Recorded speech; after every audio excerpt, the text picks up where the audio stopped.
Listening to Jerry Royce Live Worldwide Podcast. Have you been hurt? Been backstabbed? Got a talking back to you. Well, you're not alone. No. Escaping to another reality. Through Dominic Wilkins' good books, audio books, paperback, ebook, good books. Available on authordwilkinsgoodbooks.com. Hey, how y'all doing? This is Dion Cheese. I'm the author of Who Am I? The Chronicles of Cain. I'm on Jerry Royce Live Worldwide. So I hope y'all enjoy the show. You are listening to PositivePower21.org with Jerry Royce.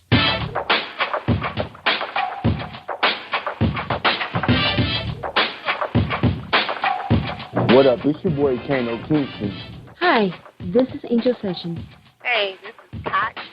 Hi, I'm Teresa Powell. Hi, Jerry. This is Ira Sandra Carter. Hi, this is Phil Powers. Hello, this is Teresa Bobby with Jerry Royce Live. Hi, I'm Philip Barron. I'm live on the Jerry Royce Show. Hey, what it do? It's your boy, who's the same. Peace, this is Dahlia the poet, spoken word artist. Hello, this is Lamar Marquise with Jerry Royce Live. All right, everyone. You got Robin Lynn, and I'm keeping it live right now on Jerry Royce Live. Hey, what's going on, everybody? What's up? This is a award-winning podcast with the greatest podcast on earth. Thank you for stopping by. I'm your host, Jerry Royce Live Worldwide on Internet Radio, where you get your positive on. So when it's all positive, it's all power. That's positive power.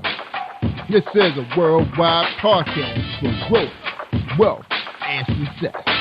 Thank you.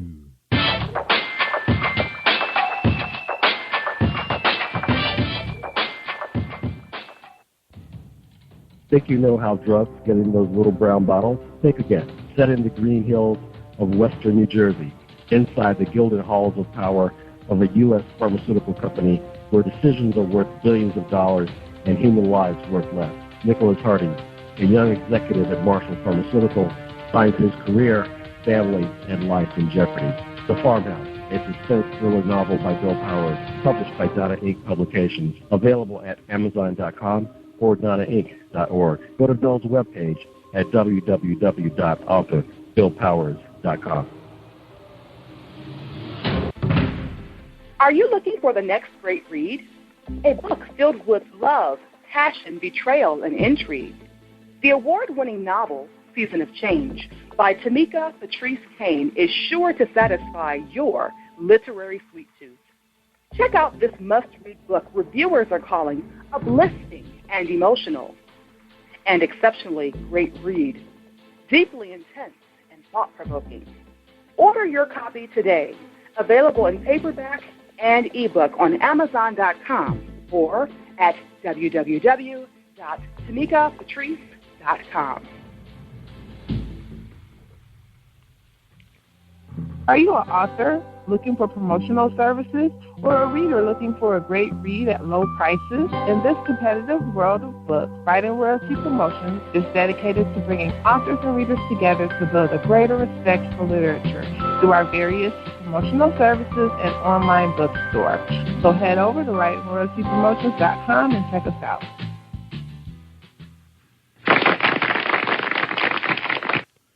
Thank you, everybody, for joining us, and welcome to PositivePower21.org. I am Jerry Royce Live, and you're listening to episode 326 with CEO Dion Cheese of iUrban.org. That's right. He's here to talk to us about his website and his business and what he's trying to do to help the African-American business or the small businessman. And we're going to get him on here in a few seconds after we hear a word from our sponsor, Mr. James Shea at jamestheshea.com. He's the romance man with the poetry books, so check him out. Are you looking for a great book of poetry that is romantic, heartfelt, and full of male emotion? Then get Thoughts, Love, and Reflections by James K. Deshay.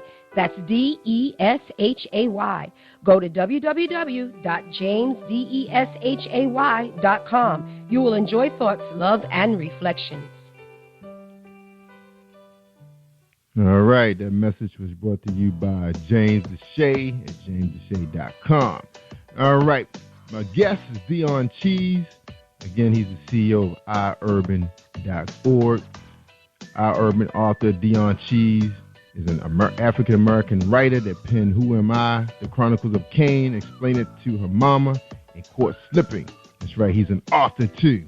Formerly a hip-hop recording artist, father, convict, and drug dealer, Dion was born in northern New Jersey, the seventh of 8 siblings, raised in the inner-city section of Plainfield, New Jersey. His life was anything but Norman Rockwell portrait. Life was hard, cold at times, and cruel. That's right. Crime and drug-ridden, Dion avoided the lures of selling drugs and or using them. Coming from a family where everyone has succumbed to one or the other, he somehow managed to have the force of will and vision to step outside his world, becoming the first in his family history to go to college, attending NJIT College to pursue a chemical engineering degree. That's right, chemical engineering. That got sidetracked, however, when in his late teens, during the 1980s, he felt the pull from his large break of his brother, who was creating in the world of hip-hop music, Robert, a.k.a. DJ Cheese, better known as DJ King Cut. In his late teens, was already a multi-award winning DJ world champion and later inductee to DMC Hall of Fame. And I'm going to have him tell the rest of his story, so I don't read all of his bio because it's about 2 pages long. Hey, Dion, welcome to Jerry Royce Live. How you doing, man? Hey, man, I'm all right. And how are you? Doing awesome, bro. Thanks for joining us tonight, man. I know you're a busy man. You got a lot going on over there, being an author and the CEO of the big-time website that everybody's talking about, iUrban.org, man. And before we get into talking about your books, my audience, state of Maryland, D.C., Virginia, they love to know a lot about the artists before they start talking about what they're selling. So for the sake of my audience, man, who is Dion Cheese? Well, let me start. I would always describe myself as, I guess, a humble individual. But, I was born and raised in New Jersey, came from a large family. It was 8 of us. I was the 7th out of 8 children. My aunt that lived next door, she had 7 kids, and my other aunt had 13. So we was basically like a big army. So if any trouble ever came our way, we didn't have to go get friends. We had enough there. So yeah. So we bring the Duckers. And basically, like I said, I grew up at first I grew up in Edison, New Jersey, in Potter's Crossing, and it was like a little small thing, like a little small community. Actually, we was probably the only black section out there in the city of Edison, and it was like a whole lot of, back then you had to fight, you had to get out there and had the little fights in the circle or whatever. And then eventually, at the age of 9 years old, I moved to Plainfield, New Jersey, and that's where I graduated from Plainfield High School in '86, and then I went off to college. The following summer, I went out to NJIT, and then later on down the road, I ended up having my son. But between then and there, growing up, we had our moments, no electricity, no food in the house, just things like that. But I know most people probably might look at that as sad, but a lot of times, even though we didn't have electricity, we would sit down by candlelight. And I would listen to my cousins and my mother and them just, they tell a little war stories, and, we'd be in there laughing. So it was that was the time that we actually bonded. And my brother, watching my brother, speaking to my brother, because my brother, he toured with Run DMC. He was the first, he was a world champion DMC contest back in '86, which was basically he was signed under Duke Booty, who wrote the song The Message. And but Duke was the type of person, he really didn't treat his artists fair. So, he was signed with Cynthia Robinson, and she basically took her artists, for their money. And then basically my brother and them didn't really get paid a lot of their royalties and things like that. And that's some of the story that nobody never really hears about. Yeah. And he ended up, he had Beauty and the Beat records. And the record, my brother record that went gold at the time, he toured all around the world, but he never really had any money because, he wasn't really getting paid. So, so Duke had a whole roster of artists and things like that. So when they did the song King Cut, he basically used some of Run DMC. They decided they wanted to sue him, so then they ended up buying the group from them, from Profile Records, and he started touring. So then at that time, that's when I started doing the hip hop. But we had the little brother rivalry. So it's if I would grab the mic, he would turn the mic off or whatever. So I just kept doing what I kept doing. And then eventually I ended up, matter of fact, it was crazy because he wouldn't let me rap for him, but then he had introduced me to my manager, Bruce T. Dugan. And Bruce, I was 17 at the time, so he stepped in, he mentored me, and we actually was doing pretty good. I was like the first artist to get in Teen Machine, which was like an all-white magazine then. I was in Black Beat magazine with like Janet Jackson and all those, so I was actually like the center for Heartthrob of the Month at that time. So it was like, I was kind of flattered by that one. So I ended up I was only supposed to get a half a page, and then once I talked to the magazine owner, Marie, basically I was given like 4 pages. So I was like a full blown, I got the front page of the magazine. Wow. And after that, like I said, I had my son shortly afterwards. So, like I was just being around the neighborhood, you see the drugs going on. I was like, nah, I'm not trying to do it. So I worked my little odd end jobs, had little fast food jobs, restaurants, whatever I could get. And when I had my son, I didn't want to see him go through some of the stuff that I went through. So, my son's mother, at the time I was like, she was 19. I had just turned 20 when we had him. So I got into like a little spat with her stepfather. He shot a gun in the basement. So I told her, I said, well, look, let's get your stuff. Let's go. So I was like, give me whatever you got. Talked to a couple of friends, and that's how I ended up starting, hustling a little bit. So then, like I said, I had started, I was already rapping and stuff. And so what I did, I just started getting more serious about it. Started investing, because like Bruce, he was doing good at the time. When I first met Bruce, he had a nice big company. So he was like, come on to work for me. But, at that time, I was like, man, I got to eat. I couldn't really, I really couldn't, I wasn't like focused like I was supposed to be. And then his business had ended up going under because he had a partner, and his partner made some bad moves. So he ended up losing his trucking company. So, but we always, we was always still together. We were still doing a lot of things, and he was like, doing his little business. He was building back up, but he still was helping me with the music. So eventually I ended up catching my first drug case later on, about a couple of years later, and I ended up doing I went to trial. So I got 3 years, but it was crazy because they had offered me, that's when the school zones came out. When they had the school zones, it was like, at the time they was giving people 3-year mandatory sentences, and they were 5 to 3. So they offered me a 3-year sentence with a 1-year mandatory. So at the time, I was young, I was like 20 years old. So they offered me the time, I think I was 22. Yeah, I was 22, just about to go on 23. So they offered me a year. So I'm like, man, I can't do a year. I was like, man, a year? I said, oh, no. I said, that's too long.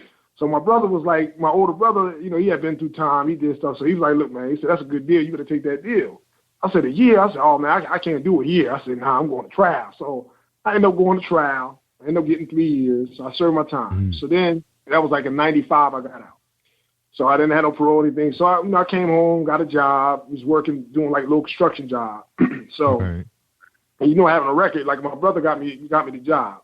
So then about when my brother came home, my brother, he was getting high and everything like that. Then he stopped getting high. So he had got his life together a little bit. But he had ended up dying from cancer. So, yeah, I used to get the job so when I got the job, we was getting a ride with this guy. So he quit the job. I'm trying to get another job. So, I got to the point where I was looking for jobs and when nobody hired me. So, I walked down the street, people beeping horns at me, like, yo. And so I'm like, man, I'm sick and tired of walking, taking the bus, doing whatever. So eventually I just got right back into the same thing I was. But then when I got back into it the second time, I had started another label because I had a label before I got locked up before called Big City Records. And then I started another label called Upfront Records. And now this one I was in West Virginia. So while I was in West Virginia, I was making probably like $20,000 in 3 days.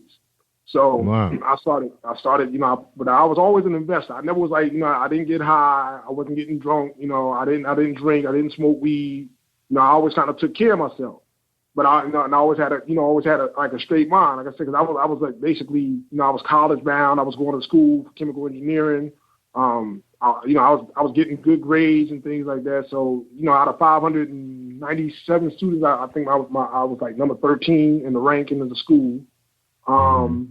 So then, I started going back into that. But like right before I was supposed to went on tour, a month before I was supposed to be on tour, my cousin's girlfriend wore a wire on me. So I ended up getting like a 20-year sentence.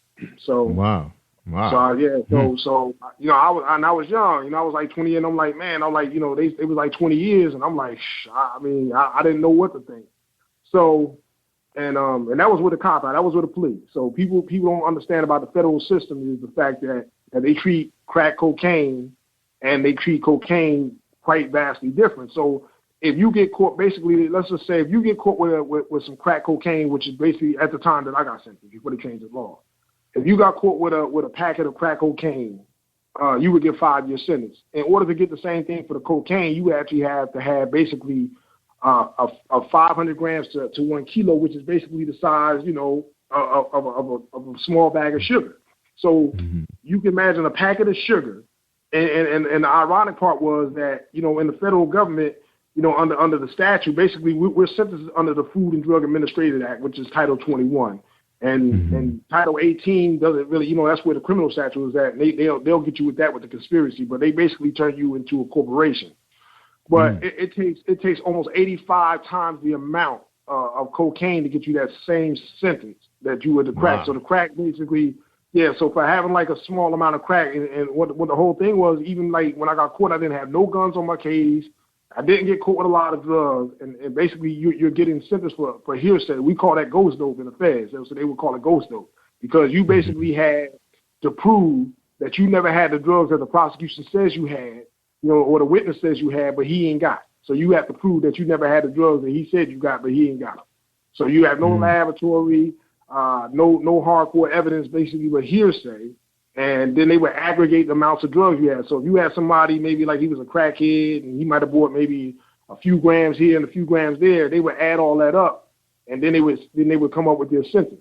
So, but like I said, if you had like a half a key of crack, and they would have caught you with a half a key of crack, you can forget about seeing the streets ever again. But it would take somebody to get caught, like like I was talking to guys, you got like white guys would come in there, and they might get caught with like 16, 17 kilos, and they get a 10-year sentence. And then you got somebody with crack, they got like 2 ounces, and this guy over here would be sitting with like 15, 20-year sentences. And when I came in, if you had 10 years, they would tell you go sit down in the corner and don't say nothing, because it was like everybody was getting double digits. So, and that was the type of thing that I went through. So, like I said, when I was in jail, I mean, I stayed in the law library. I literally like learned the statutes. I mean, like I would quote them like it wasn't nothing. I could tell you like what title it was. I could tell you the sentencing guideline table. I could tell you, go to chapter 5, Part A. I would tell you look under 2D 1.1. I would tell you like 18 USC. I could just tell you all the statutes like like they was the back of my hand, because I knew I wanted to get out, and I wasn't really trying to get out there and go back and testify on nobody and then get killed on the streets or whatever. I mean, you bring yourself down, then you got to handle what you got. So because a lot of people they snitching, but like I said, a lot of people say what they won't do. And you'll never know what a man will do until he get into that trouble. Now, when they start, because like I say, in the state, you guys taught him 3 years or whatever. Now, when they start whispering them football numbers and they start talking about 15, 32, 25, then there's a whole different ball game. So, like I said, as I was in prison, I caught my case in West Virginia. So I was far away from home, because my mother and my father was originally from West Virginia. But like when I was born, it was already. Yeah, they was already moving up north. My mother had moved up to New York first when she was like 17. And then, I was born, like I said, I was like the 7th out of 8 children. So then that's when my mother had settled in Edison. But like I was saying about the feds, I started off, I was in West Virginia, and I stayed there for like about like 2.5, 3 years. Then from there, I went to Lexington, Kentucky. I stayed there for like 6 years. Then they sent me back to West Virginia up in the mountains in Glenville. I went to the camp, stayed there for like 5 years, and I ended up getting into a fight with this big white guy, and I had to put the hands on him because he had a lot of mouth. Because like I said, he was going into that territory, and basically, and I'm not one to be, I'm not racist or nothing, but basically it was like being in like hillbilly city, for a nicer word. They thought they could talk to you any kind of way or whatever. So we had words, everything went down. Then I ended up going from there. I was in a hole.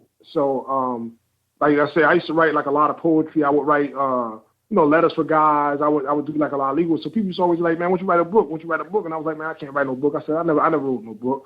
So while I was in the hole, I had a friend, and he was like writing this book called I forgot what he called it. It was about, I forgot the name of the book, but he was writing a book. So he asked me, he had got stuck. So I said, well, I started writing a chapter for him.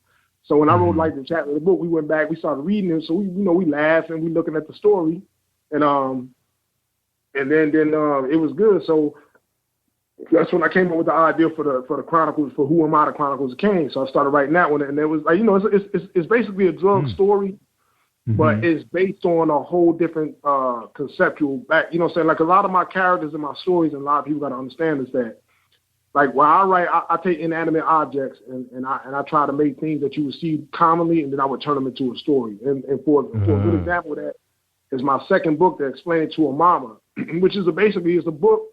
Now, what's crazy about the book is about sex, but it's not really like a sexually oriented book. And what I mean is, it was about a guy, basically, his name is DJ. And DJ went to jail, but, he came up with some skills, okay? And, he became a plumber. He got a little skill, so he gets out of prison. And my other character, his name is Dick Johnson. Now, Dick Johnson is actually his penis. So the penis is like telling the story. So he's like getting him in trouble. So that's who the main character is. Like, yeah, so it's like, but the way he's telling the story is like the little head is telling the big head what to do. So basically, since DJ cut off his love life, he was like, he's not sitting back. He wasn't taking it no more. So he basically gets DJ in a whole lot of different trouble. So, he like when DJ got out, he met an older lady, and, she basically, her husband died and everything. And she really wasn't really feeling DJ, but when Dick pushed up on her, he sealed the deal for both of them. So by accident, so he ends up, later on in the story, like, he meets the daughter, and, he like basically one day he's working. So it's like Dick is like, yo, DJ, like what's up with her? And DJ like, nah, we can't mess with her. Like we mess with her, we mess with her mom. So, Dick started talking for him. He tell him like he don't care about what he got to say. He said he going up in there with her without him. So, that's when this trouble starts. So basically he's ended up messing with both the mother and the father. So now it's like he's in a bond, like who you be with, you know what I'm saying? Because his heart is with the daughter, but Dick don't want to let the mother go. And then you got like all these other characters that come through, throughout the story. So it's like he's always constantly getting a lot of different stuff. So yeah, that does sound funny, man. Yeah, and then my other story is like I said, Who Am I, the Chronicles of Cain basically starts off in Colombia, and it goes all the way down to the crackhead. But it's the dynamics of how everybody comes together, and it's like when you figure out who Cain is, that's when everything starts making sense. When you start figuring out who the main character is, and it's almost like a story within a story. And the best way I can explain my stories is like, you ever remember the movie The Sixth Sense? Yeah, that was crazy. Okay, you remember the whole time when you watching it, you just never knew that Bruce Willis was a ghost, and then when you really see it, he's like, man, I gotta watch this over again. And that's basically how I write a lot of my books. So it's like, wow, if you're the type of reader that just like a straight up story, and that's basic characters, then I'm not the writer for you. And I'll tell people that in a minute. I'm not that type of writer, because I can't stand books that if I could just read them and I know what's going to happen next. And I think that's a lot of things. Like I said, so going back to the prison. I started writing in the cell. So then, as I started getting like new cellies, and they was reading the stories and they was liking it. So after that, I ended up going to Texas, and then that's how the feds punish you. They'll send you like to the other side of the world. I was in Texas, I didn't know nobody, so I stayed down there for like 2 years. Then they let me out, and it took me like a 3-day bus ride to get home. So when I came on the streets, I basically had. And this is after all the time, and that's a lot of people think. They think like when you're in the feds, now they're going to take everything from you. They're going to take every damn thing they can get from you. And when they send you on the street, you're not really going to have any money, because if you got a fine, they're going to make you pay the fine. So if you're making like, like you might work in the factory, they got these factories in there called Unicorn. Now, Unicorn makes everything from army fatigues to helicopter wires. I mean, they make it all. So, depends on where you at. They got factories within prisons that actually make products for the military, furniture, stuff for schools, a whole lot of stuff. So that's like it's a $1 billion prison industry. But when you get paid, but you don't get. So they give you a salary, but it's not really like what you make on the outside. Nah, because they always try to say what they take here. So you might make $150 a month, but they're gonna take half of that. So then you got $150 a month, and in the feds they don't give you like a bunch of soap and all that. They might give you some soap, but it's like little bars and whatever, and the deodorant is like, it's not. So you want to go to the store and you got to buy the basic necessities. You want to buy that, and then if you work out and you stay in shape, you're going to get hungry, and the meals ain't going to do it for you. So, you know, right. you want to need more. So basically, you end up spending a lot of that money back. And then, like I said, I educated myself. I taught the religious classes.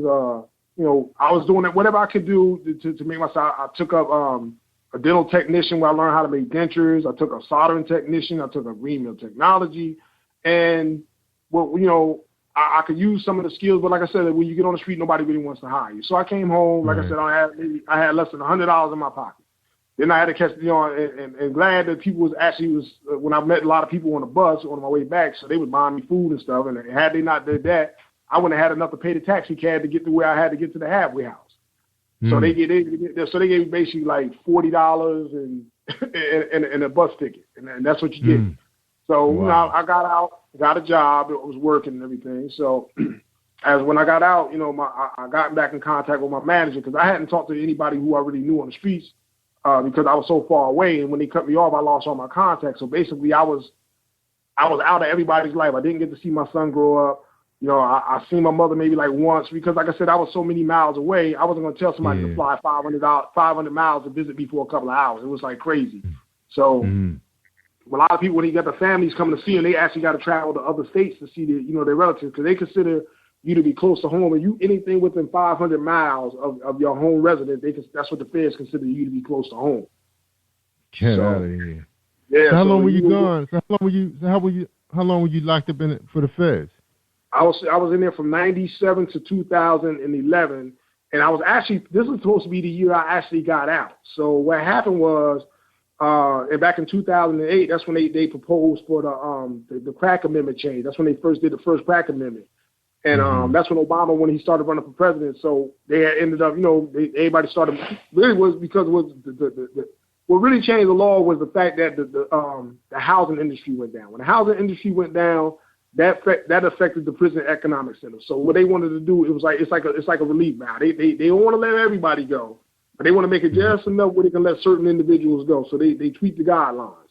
So and the crazy thing, like I said, with the Supreme Court, everybody knows that, you know, crack cocaine and cocaine is the same thing. You can't have crack cocaine because, you know, cocaine is a hydrochloride, which is basically a salt, and then the crack cocaine is an alkaline. So in order to bring it back to its own self, basically when you're cooking it up with baking soda, you're just bringing it back to its original, you know, alkaline, you know, instead of the salt. Now, the hydrochloride form is the salt form, which basically, you know, that's how you get the powder, and the alkaline is the base. So with the base, you basically bring it back. So you can't have one without the other. So it's almost like the thing like you got your kids, and you wanna tell your kids to you say, well, look. I don't want no dairy products in the house. And then one kid got a milkshake, you give him a 2-week punishment. And then the one that got the ice cream cone, you want to send it to him for 6 months. You know, that type of it's that type of thing. Right. So that was basically how, like I said, how it ran in the feds. And you know, like I said, when I came home, you know, I started working. I got with my manager, and that's when he was like, "Hey, man, you know, let me build a website." He's like, "I'm into building websites now." So, you know. I got into that. I got my first website. It was like a WordPress website. You know, I got the little hang of it. And he was like, man, you know, because he always knew. He said, you'll be good at it. You know.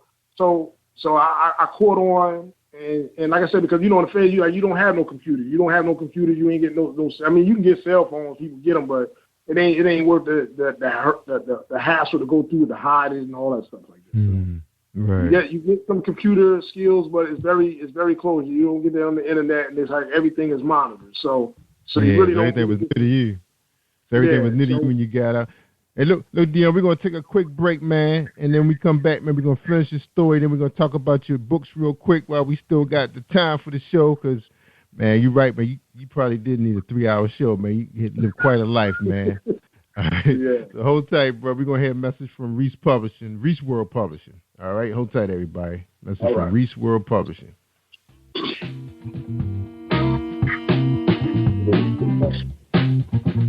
Are you an avid reader of urban fiction, looking for drama, suspense, and more? Reese World Publishing is dedicated to bringing the world's best literature to our readers.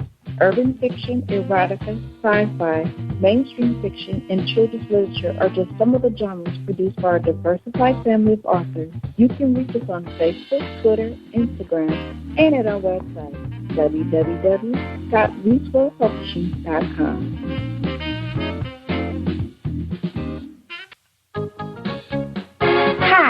am recording artist Marilyn Dunn from St. Louis, Missouri.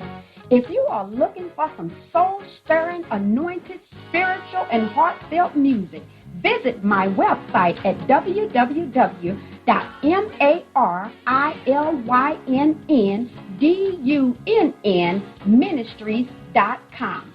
Or you can also find me on CD Baby, iTunes, and Reverb Nation. For booking information, contact Mr. Kevin Dunn at 636-856-0551. That's 636-856-0551.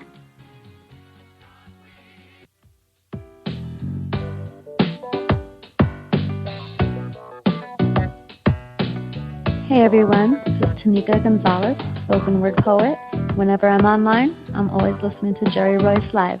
You can find Jerry on www.spreaker.com. Positive Power 21.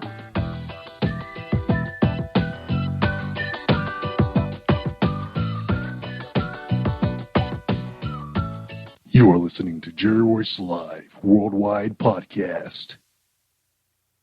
All right, we're talking to Dion Cheese, CEO of iUrban.org, and author, Who Am I? The Chronicles of Cain, Explained to Mama, and Caught Slipping. All right, Dion, we got you back, man. Quite a story with a life, man. It looked like a lot of it was caught up in the system, but you're back now. And one of the things that, we really respect you, that you're helping a lot of people understand the internet, the business part of it, which a lot of people still don't have a clue. But you have brought us some really good ideas when we was chit-chatting about how individuals should market themselves. Like, let's share some of that, man, while we still got time on the show. Some of the ideas you had with your website and how it can help individuals like authors, musicians, and folks that's promoting through Amazon, those kind of folks. Okay? Yeah. I mean, like I said, iUrban.org is basically, like I said, it's a platform. It's like a magazine. We have like a video section. We have a social site section. We have a resource directory where, people that are members, they can come in if you graphics artists or, a publisher or a musician or whatever. If you got some kind of services that you want to offer other people, then, you're free to list your basically your credentials right there, your website links, and people can actually, they come in there, they can go to the resource directory, they can type in whatever they need. Like if I want to be on a Blog Talk Radio and I'm looking for bloggers, I can type up, then, the Jerry Royce Live show comes in, it has your website links, people can leave reviews there and remarks, and like I said, it's all free. And like I said, the only thing we do, we just charge for the advertising for the magazine. And like I said, I got asked to starting from $10. And one thing I have learned through my journeys is that, as a lot, and I'm not going to say this about everybody, it's like a lot of African Americans, they don't understand, like websites cost. They cost money. Somebody got to pay the piper at the end of the day.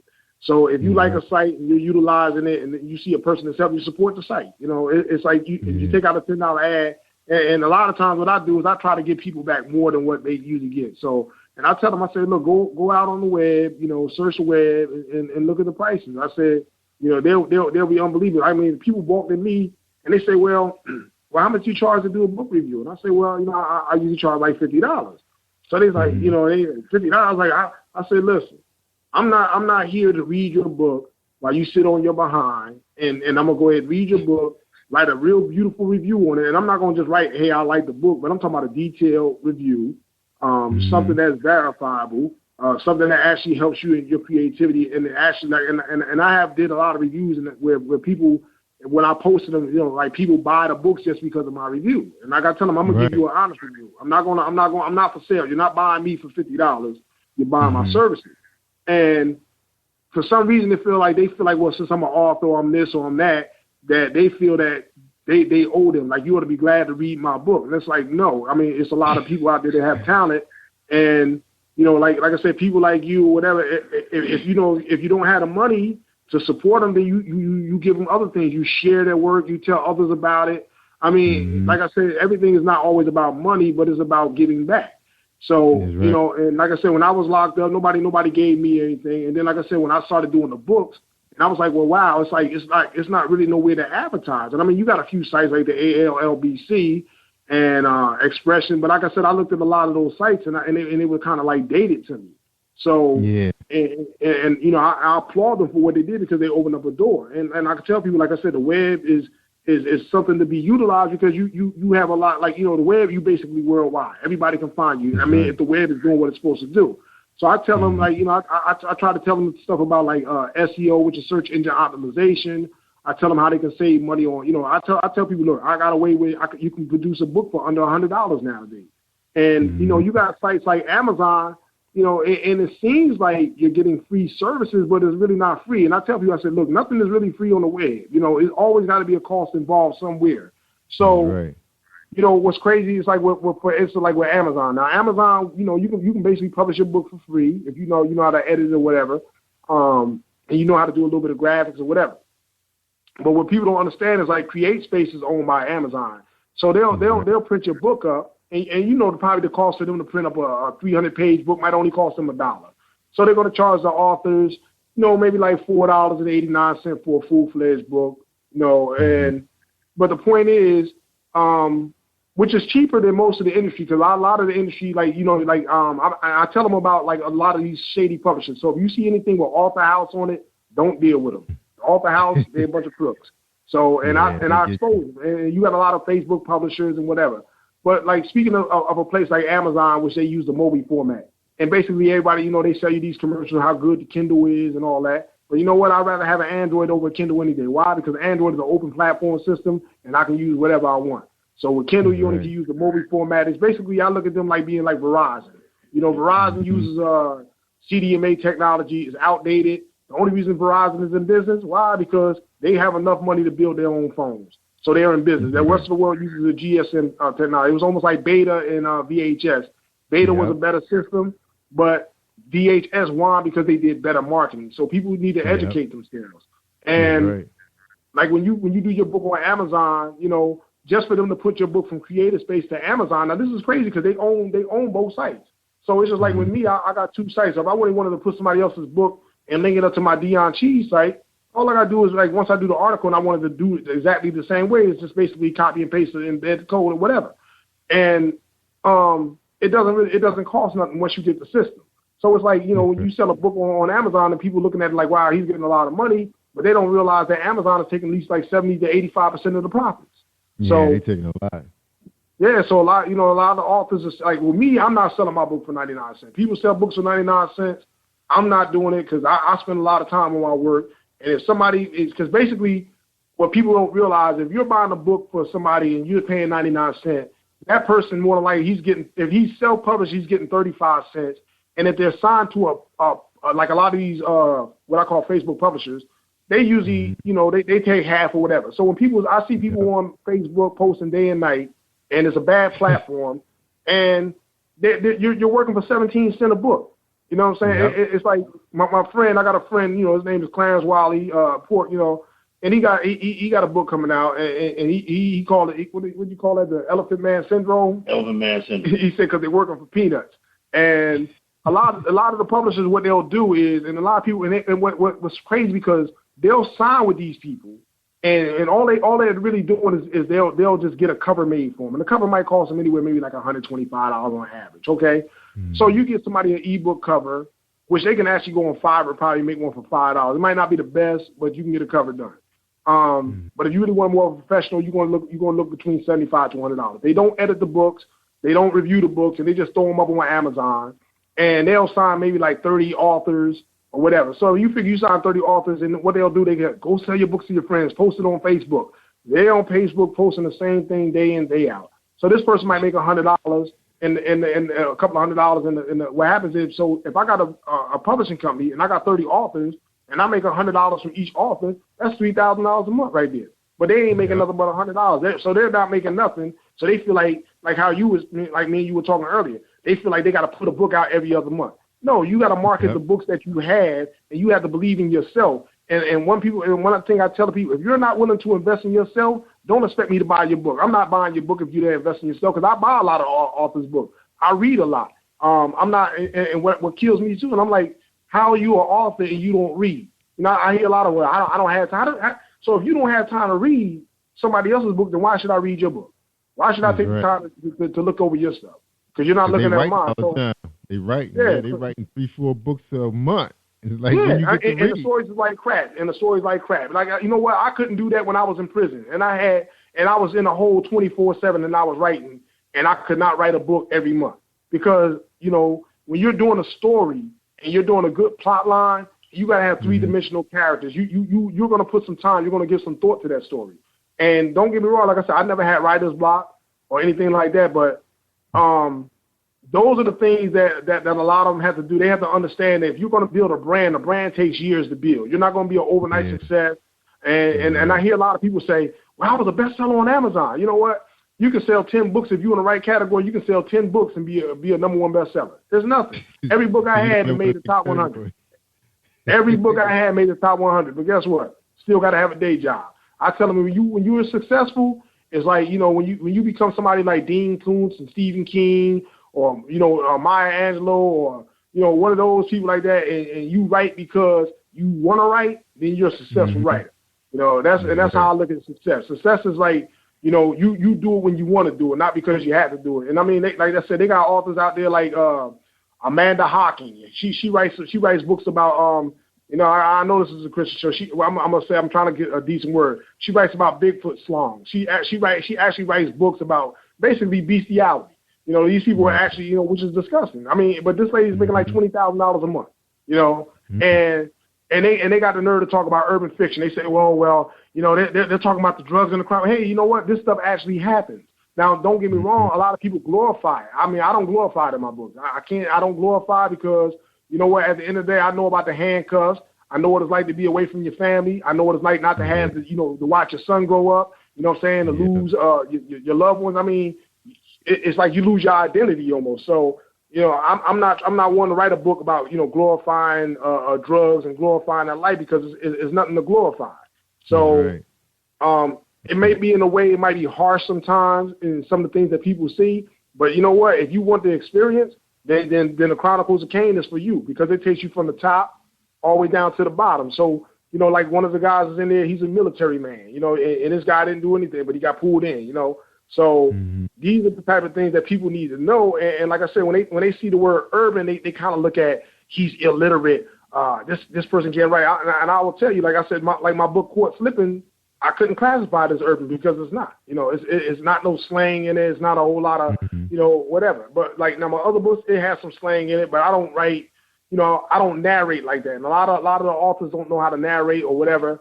So you know, we write articles that's on the site. You know, I got what's called the Urban School. You know, and it's basically it's when I say urban, I'm talking about the urban experience, the cultural experience of like, you know, not just African Americans, but like of all cultures. Because like I said, even though I wanted the site to be predominantly African American, others are welcome, and because I think it's good to mix up ideals.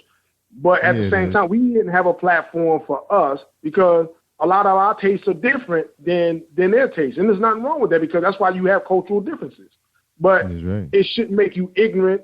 It shouldn't make you, you know, it shouldn't bring about stupidity. Like, it's like you know, I didn't want them to, every time you click on iurban.org, the only way I can get you there is to show a half-naked woman on it. That's not going to happen here. So,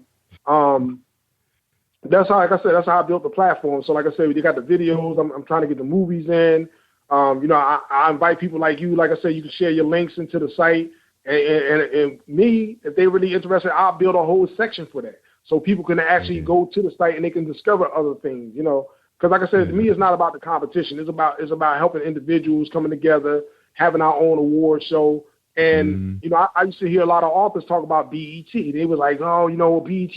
I said, listen, do your research. BET is owned by an 83-year-old, well, now he's probably like 85, an 85-year-old billionaire white guy.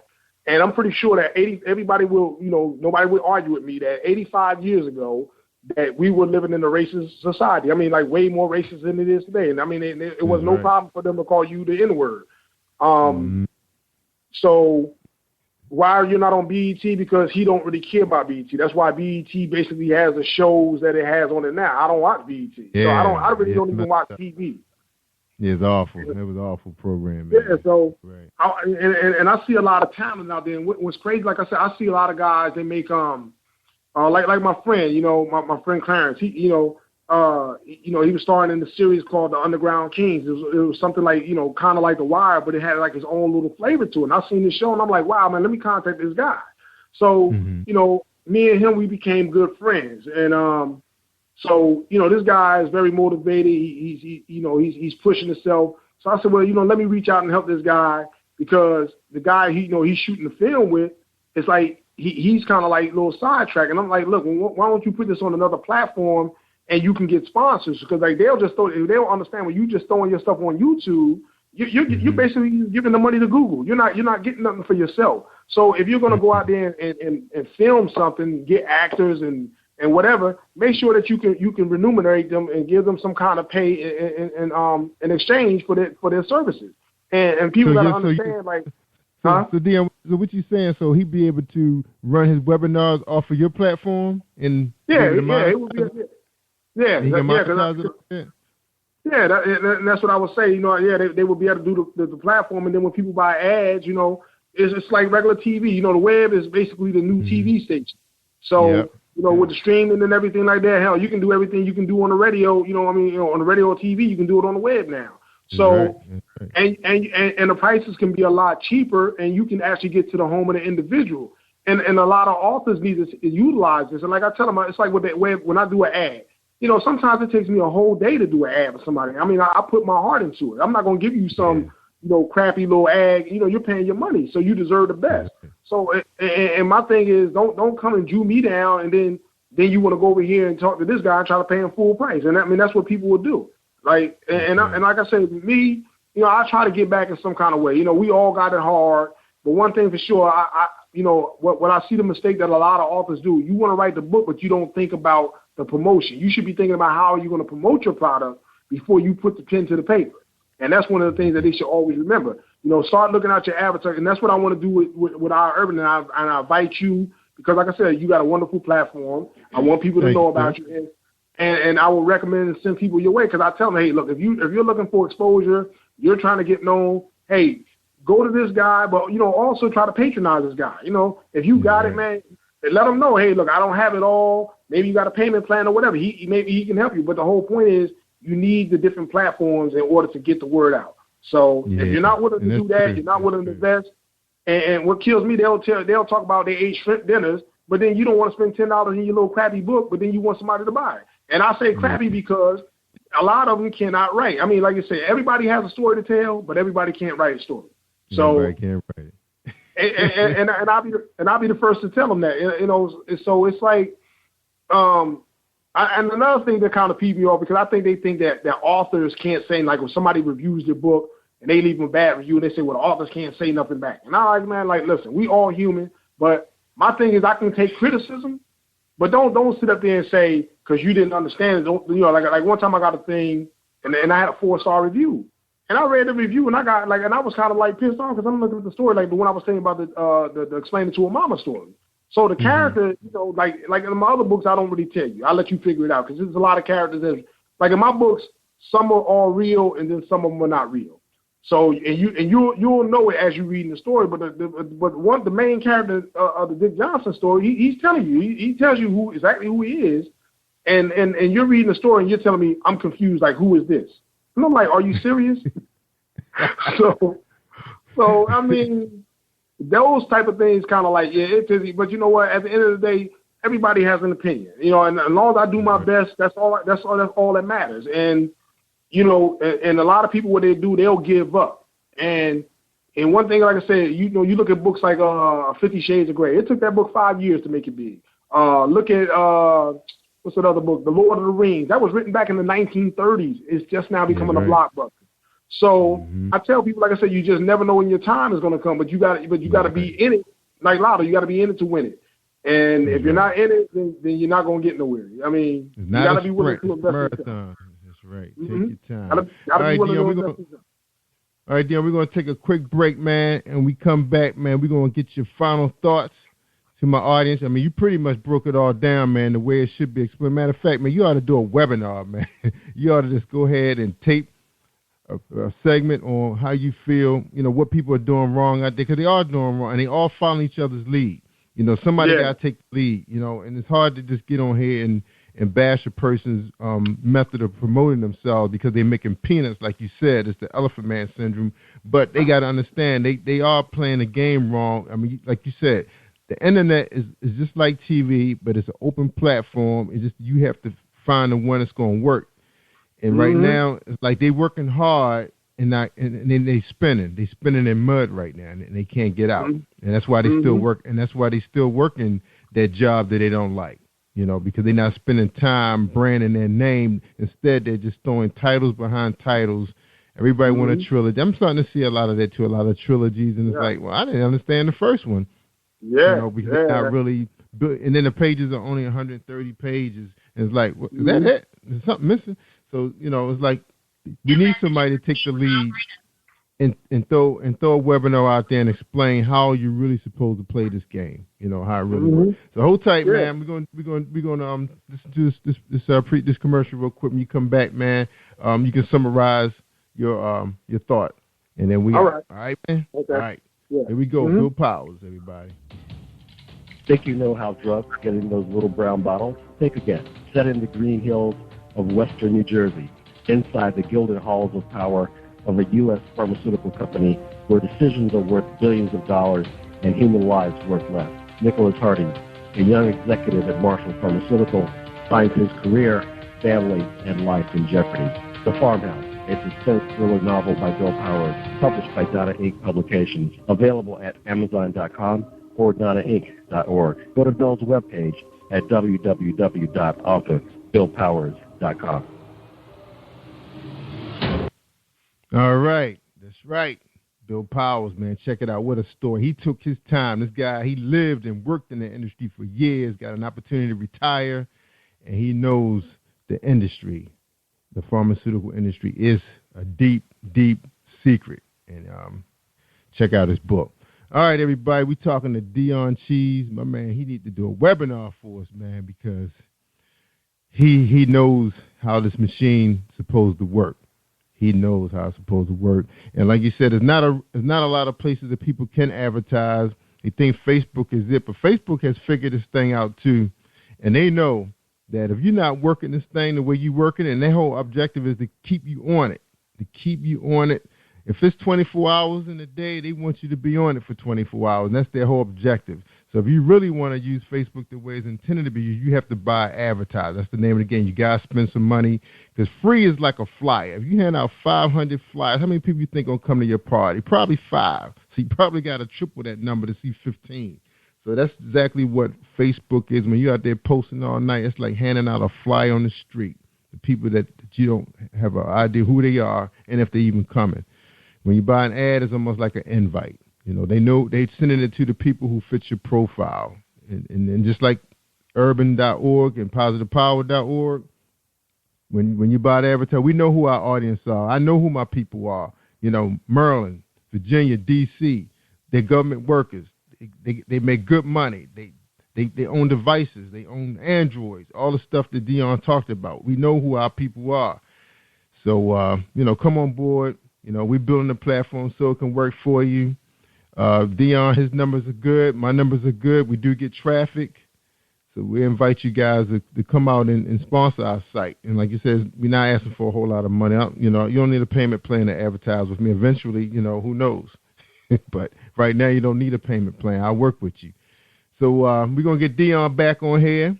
We're going to get him to close us out. And don't forget to, you can get the Chronicles of Cain, Explain to Mama, and Court Slipping. I think all three are available on Amazon. I did see Chronicles of Cain, Who Am I, on Amazon going for $2.99, the Kindle price. And that's pretty much it. That's Dion, he told us a lot. He gave us a lot today. I'm classified this as a webinar. All right, Dion, I'm going to let you back on because I had you on mute, man, because I had some background noise going on, man. Welcome back, man. Dion. Yeah, all right. Welcome back. All right, man. So you ready to close this out, man? Summarize what you think people need to know. Yeah, people, like I said, make sure that if you got a brand, make sure that you advertise, make sure that you get the word out. Start utilizing, the platforms that are built for us, that's built for the type of audiences that you're looking to market in. You can't go over there. I hear a lot of people cry about being in Barnes and Noble and everything like that, but and they're not going to. Some of the titles that they have, especially when it comes to like Urban Lit or whatever, they're not going to put your books on the front shelf. They're just not going to put the black faces on there. And like I said, they want to see a real ad. Come on to iurban.org, and they can compare my ads to Amazon, and I guarantee you'll get a better deal on iurban.org. And like I said, especially with your show, they get to hear your side of the story. And this is wonderful to be on the radio, to be able to connect with the people, to let them hear what you got to say. And me, I'm all about the positive. So, and I tell people, if you got a view and you got something to express, go ahead and express it, but just express it in a way where people are going to understand it. Make sure your message is clear.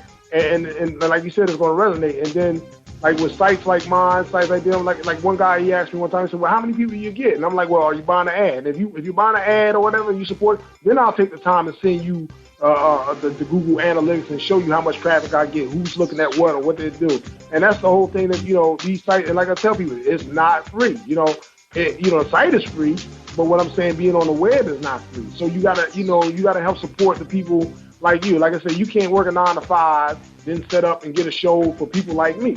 So, and like I said, soon as, because like I said, I got a budget every month, but as soon as I get some extra money, coming up, hey, I'm coming back to you. Hey, Jerry Royce, like, hey, let me buy an ad from you. Why? Because I appreciate what you're doing, and I understand what it means to give back, and that's what people got to be willing to do. They got to be willing to give back. And I sent out a message the other day on Facebook, and I said, you know what? When a lot of people are throwing these events, it's not that people don't come because your book sucks or your words suck or your cover is ugly. No, I said it's your attitude, it's your character. Your character is ugly because you have to support others. Like I said, I'm busy, but I'll take the time and I see somebody over here doing an interview or something, and I'll let them know I'm there. I ask them a question.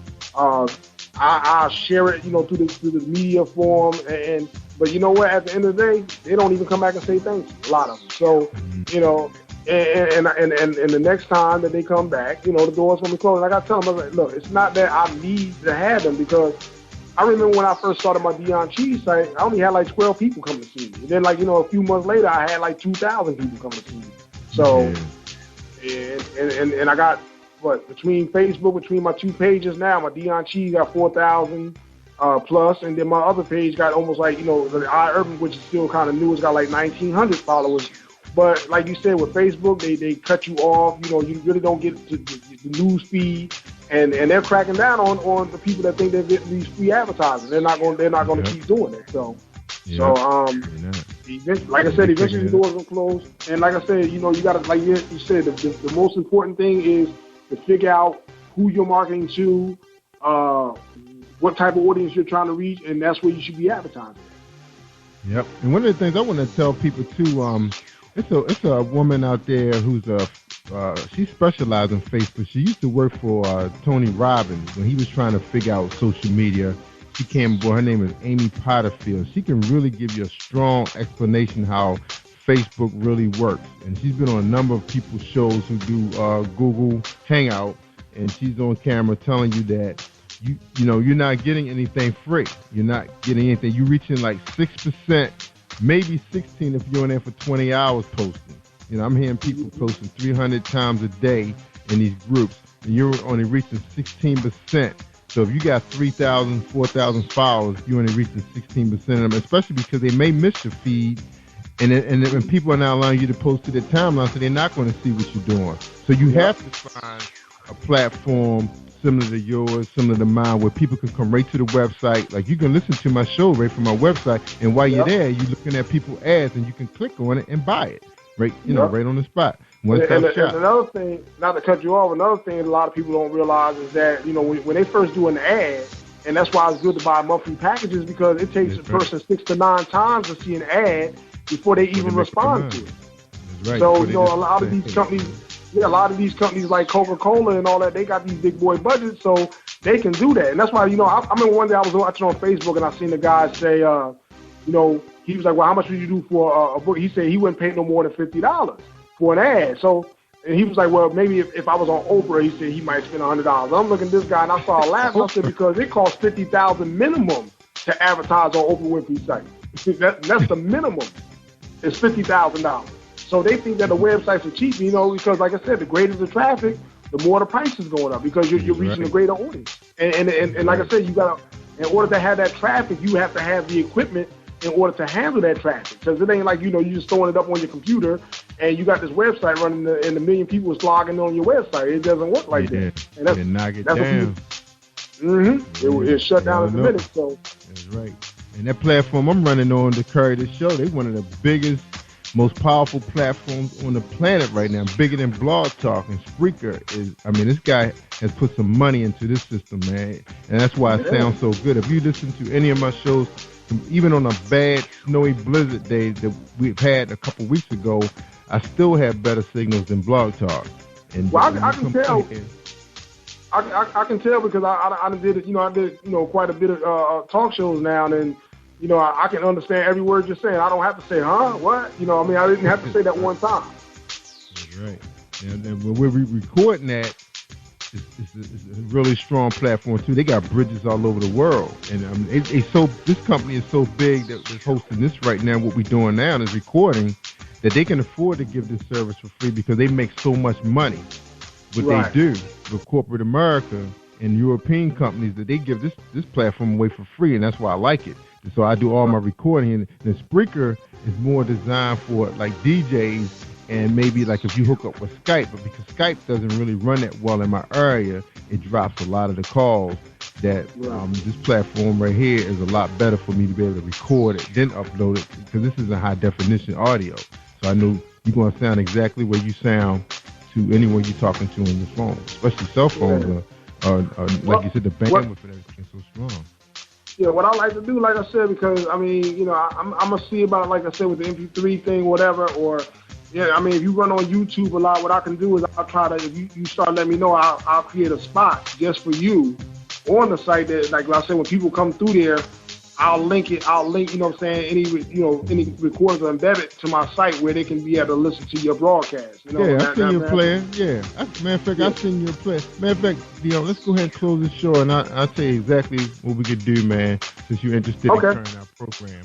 All right, everybody, we just heard from Dion Cheese. Don't forget, you can get the Chronicles of Cain, explain it to her mama. Of course, flipping on Amazon. Also, you can visit his site, so the money can go directly to him, and it's iurban.org. Again, that's author Dion Cheese, African-American writer, and he's looking for your support, and he's supporting us, and that's the main thing. That's what we got to look at. We got to think wisely. And again, if you guys really want to understand how Facebook, everything that Dion just talked about has been published by I'm talking about major worldwide consultant Amy Potterfield. She will explain to you exactly how Facebook works. You actually have people out there trying to explain how Pinterest works, how Twitter works. And then once you start figuring out how these things really work, then what Dion said to you will really, really make more sense to you. And we appreciate you sharing that, Dion. You could have took the whole show and talked about your book, but you didn't, because you care. You care about our people. You want to make sure they do this thing right. All right, man. So we can ready to close out. Thank you, everybody, for listening to us. I'm Jerry Royce Live. All right, let me go ahead and end my show. They got me worked up now. I almost forgot what I'm doing. All right, hold tight, y'all. Here we go. I'm Jerry Royce Live, worldwide. Stay awesome all week long. Thank you for tuning in to Jerry Royce Live on PositivePower21.org and Spreaker.com/PositivePower21. This is a Royce Enterprises production. And don't forget about replay on Facebook.com/Jerry Royce Live. You should make me a film real quick, man. I can do that, right? All right, y'all. That's a wrap. Jerry Royce Live. You are listening to Jerry Royce Live Worldwide Podcast. Have you been hurt? Been backstabbed? Gotta talking back to him. Well, you're not alone. No. Escaping to another reality. Through Dominic Wilkins' good books. Good books, audio books, paperback, ebook, good books. Available on authordwilkinsgoodbooks.com. Hi, this is K.S. Oliver, the author of Flatline Almost Doesn't Count, coming to you from Jerry Royce Live Worldwide. You are listening to PositivePower21.org with Jerry Royce.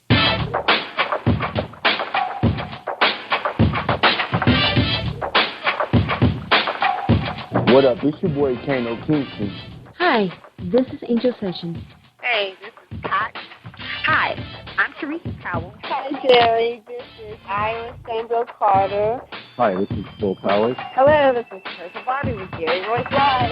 Hi, I'm Philip Barron. I'm live on the Jerry Royce Show. Hey, what it do? It's your boy Houston Saint. Peace, this is Dahlia the poet, spoken word artist. Hello, this is Lamar Marquise with Jerry Royce Live. All right, everyone. You got Robin Lynn, and I'm keeping it live right now on Jerry Royce Live. Hey, what's going on, everybody? What's up? This is award-winning podcast with the greatest podcast on earth. Thank you for stopping by. I'm your host, Jerry Royce Live Worldwide on Internet Radio, where you get your positive on. So when it's all positive, it's all power.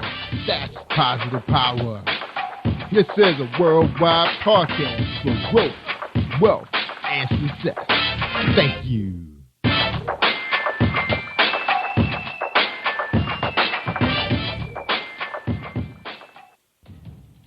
Think you know how drugs get in those little brown bottles? Think again. Set in the green hills of western New Jersey, inside the gilded halls of power of a U.S. pharmaceutical company where decisions are worth billions of dollars and human lives worth less. Nicholas Harding, a young executive at Marshall Pharmaceutical, finds his career, family, and life in jeopardy.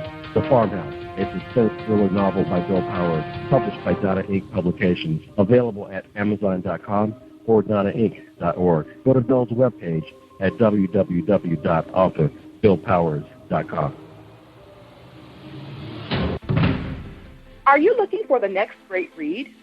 A book filled with love, passion, betrayal, and intrigue.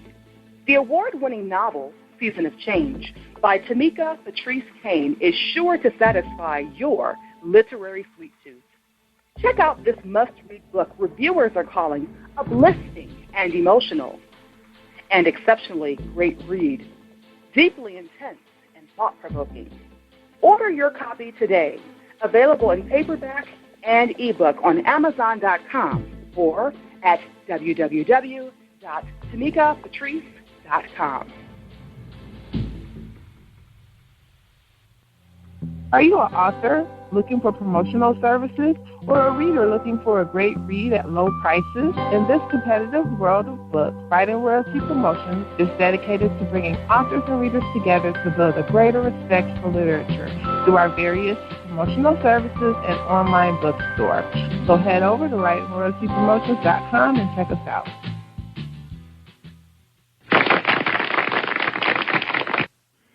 Thank you, everybody, for joining us, and welcome to PositivePower21.org. I am Jerry Royce Live, and you're listening to episode 325 with K.S. Oliver. That's right, a.k.a. Ebony.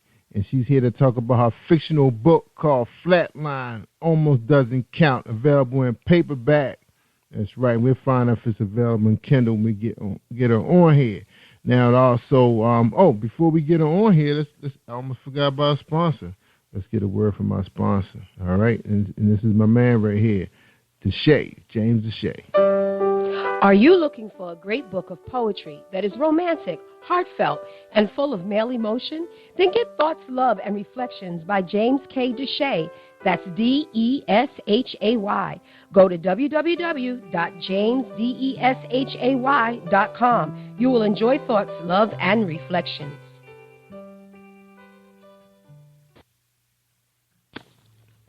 Hi, I am Martha Crystal Alexis, and I'm on Positive Power 21 with Jerry Royce Live. Woohoo! Yeah, you tell him, Crystal. All right, we're back with K.S. Oliver. She's an author, poet, public speaker, model, and business owner who was born in New York, raised in Georgia. At 30 years old, she is blazing a trail that many have been inspired by. The oldest of 11 children, K.S. graduated from George Medical Institute with a diploma in medical billing and coding in 2005, as well as Colorado Technical College in 2011 with a degree in business while minoring in criminal justice. Since then, she's been moving forward with building a unique and touching legacy. On May 20th, 2010, following the birth of her youngest son, K.S. was diagnosed with SLE, also known as lupus. Subsequently, she was also diagnosed with discoid lupus, skin lupus, and a couple other things I can't pronounce. All right, we're gonna get on here, and she's gonna talk about everything: her book, some of the health issues she's been dealing with. We're gonna talk about her book, how she's spreading the word and inspiring people. All right, K.S. Oliver, how you doing tonight? I'm good, and you? I'm good. And welcome to Jerry Royce Live Worldwide. All right, glad to have you on the show. Thank you for the invite. You're welcome. All right, the first question for tonight's show is, who is K.S. Oliver, the author, poet, and public speaker? K.S. Oliver is Ebony Oliver. As you said, I was born in New York. I was raised in Georgia. I've been in Atlanta since I was about 10. I am the oldest of 11 children. That is a fact. And I am a mommy of 2. I'm an author, a poet, a lupus survivor, a lupus advocate, a model. I wear a lot of hats. My life is a constant whirlwind. Yeah, especially when I got to that second paragraph. I mean, you had many more to go. I would need some oxygen to get through the other 5. But we're here to talk about you. So, you wear many hats. So let's start with the beginning. What was your childhood like? What was it like growing up as K.S. Oliver, a.k.a. Ebony? Ebony is the oldest child. So, a lot of the times when you're the oldest, you have the weight of the world on your shoulders. I got in trouble for everything everybody else did. My mom expected greatness out of me. And between her, my dad, and my grandparents, I was pushed to do such. They weren't taking any cut corners. It wasn't going to happen. I had to make good grades. I had to stay on top of my game, and I had to set an amazing example for everybody else. And, I did all of that. I graduated from high school with 3.9. I graduated from college with 3.7. And then I got diagnosed with lupus right in the middle of that. And I failed my last semester of college, actually, because I got sick in between. So it was hard, and I didn't go back for a year to take one class. I was one class down, and it took me a year. Now, we do hear, you do hear, I had a coworker who was, trying to work through it. I mean, she had a very successful government career, I think 30-something years, and then I think her last 5 years, things went haywire with her health. Some days are good, some days are bad. Tell us a little bit about this disease that you were diagnosed with while you was in college. You said college, right? While you were in college. Yes, I was in college right after I had my second child. I was already married, and I lived in England. So I was overseas living life. I was supposed to be having a good time at this particular point. I was 25 years old. I was having a good time. In the interim, it was crazy. It was like one day I woke up after a trip to Vegas, which my husband sent me and my sister-in-law on, and I couldn't move my neck around too well. And I remember my mom, I was visiting in Atlanta with the new baby. And my mom was like, oh, you just slept wrong. I'm like, no, that ain't what this feels like. This feels a little bit more strenuous, than just a crick in the neck. He's like, Aubrey, my middle name is Marie, so, Aubrey, you just overthinking it. Well, the next day, my shoulders were hurting to the point where I couldn't pick the baby up. And then the next day, it was my wrist. The next day, my hands were swollen. The following day, my back hurt so bad I couldn't sit up. It's like it started as one thing, and it just kept going. It was like a trickle effect. Every day, I was adding to, the list of pains I was having. And, one day I woke up and I looked around and I'm like, wait a minute, my hair is falling out. I had lost so much weight, nobody even realized it. I would sleep through the days and still feel like I hadn't slept at all. And finally I just kind of told my husband, I'm like, listen, I've been seeing these doctors here in Georgia for months. They had told me there was nothing wrong with me. They had made me think I was crazy. Everybody just had me thinking I had completely lost my mind. They had given me antidepressants. They had me on painkillers. Like, nobody believed that my body was actually going through something. They thought I was tripping. And the reason being is because lupus is very hard to diagnose. So unless you're looking for it, you're looking at x-rays that say nothing. You're looking at blood work that looks almost clean. You know, you have to be looking for specific things in order to find out what exactly it is you're dealing with. Lupus is very hard to detect. So for 6 months, everybody thought that I was... You're going crazy. Right, yeah. So you was thinking you was sick, and your body just so your body was just reacting to what your mind was thinking. That's what they thinking. That, and they charged it to me being postpartum because my son was only 2 or 3 months old when it all started. So, yeah, they kind of took that into effect and tried to tell me I had postpartum psychosis. Yeah, so, yeah, they called me crazy. crazy. I was thinking the same thing because because I was working with, moms for a nonprofit organization. I remember how some of the girls would go through, they would have the blues, man, after the baby. They couldn't even work, I mean, they were messed up, And, some cases, they really needed some intervention, So in your case, that's what they thinking you're going through postpartum. Right. So they drugging you now. At this point, they're drugging you, but you're having a lot of pain. So what you doing, just popping what? Just, you buying stuff off every the street? 6 hours. No, I should have.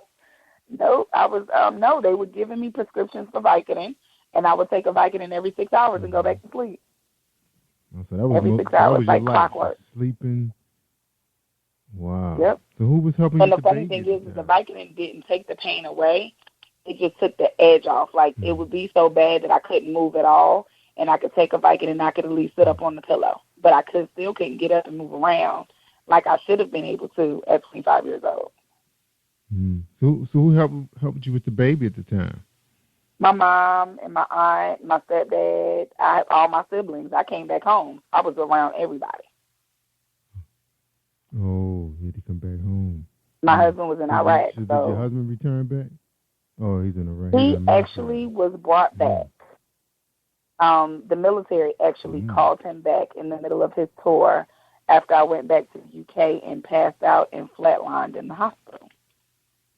They called him the next day, and they brought him back in the middle of his tour. So you actually had flatline? I did. So when I woke up, they're like, yeah, we almost lost you. It's like, oh. So you flatlined. This is before you returned back home to Georgia, though.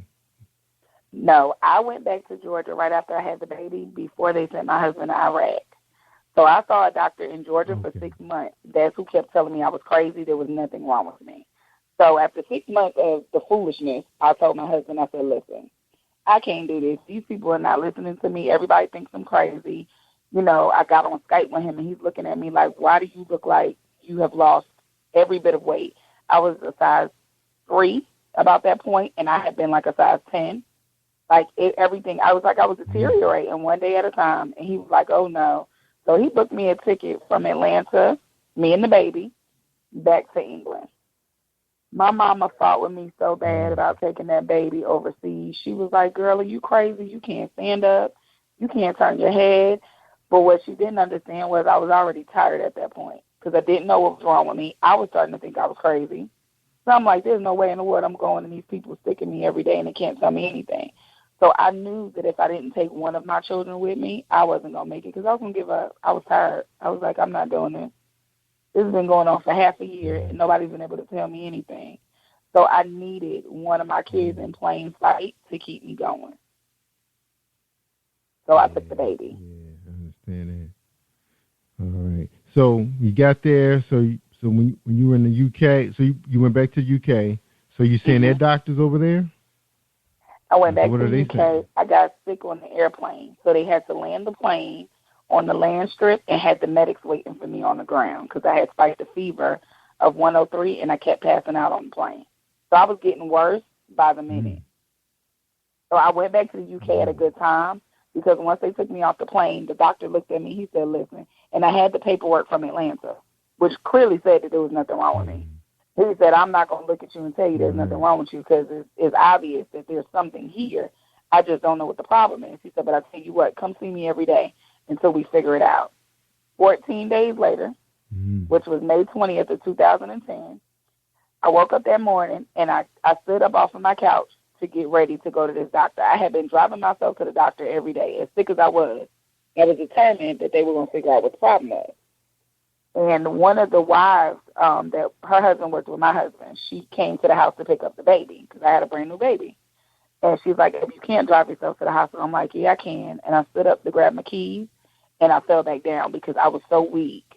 I was dehydrated. I had spiked another fever, and what I didn't know is my blood pressure had dropped to 85/52, I think they told me. So I didn't have any energy. I just didn't know that I had gotten so bad. So I was like, yeah, I can do it. And every time I stood up, I kept kind of falling back on the couch. And she's like, no, you can't. So she said, come on. So she drove me. We walked in there, and I passed out. I remember waking up and hearing a lot of commotion. The doctor saying, we've been trying to get this IV in. She's extremely dehydrated. Her breathing is low. Like I kind of just heard all of the little bits and pieces.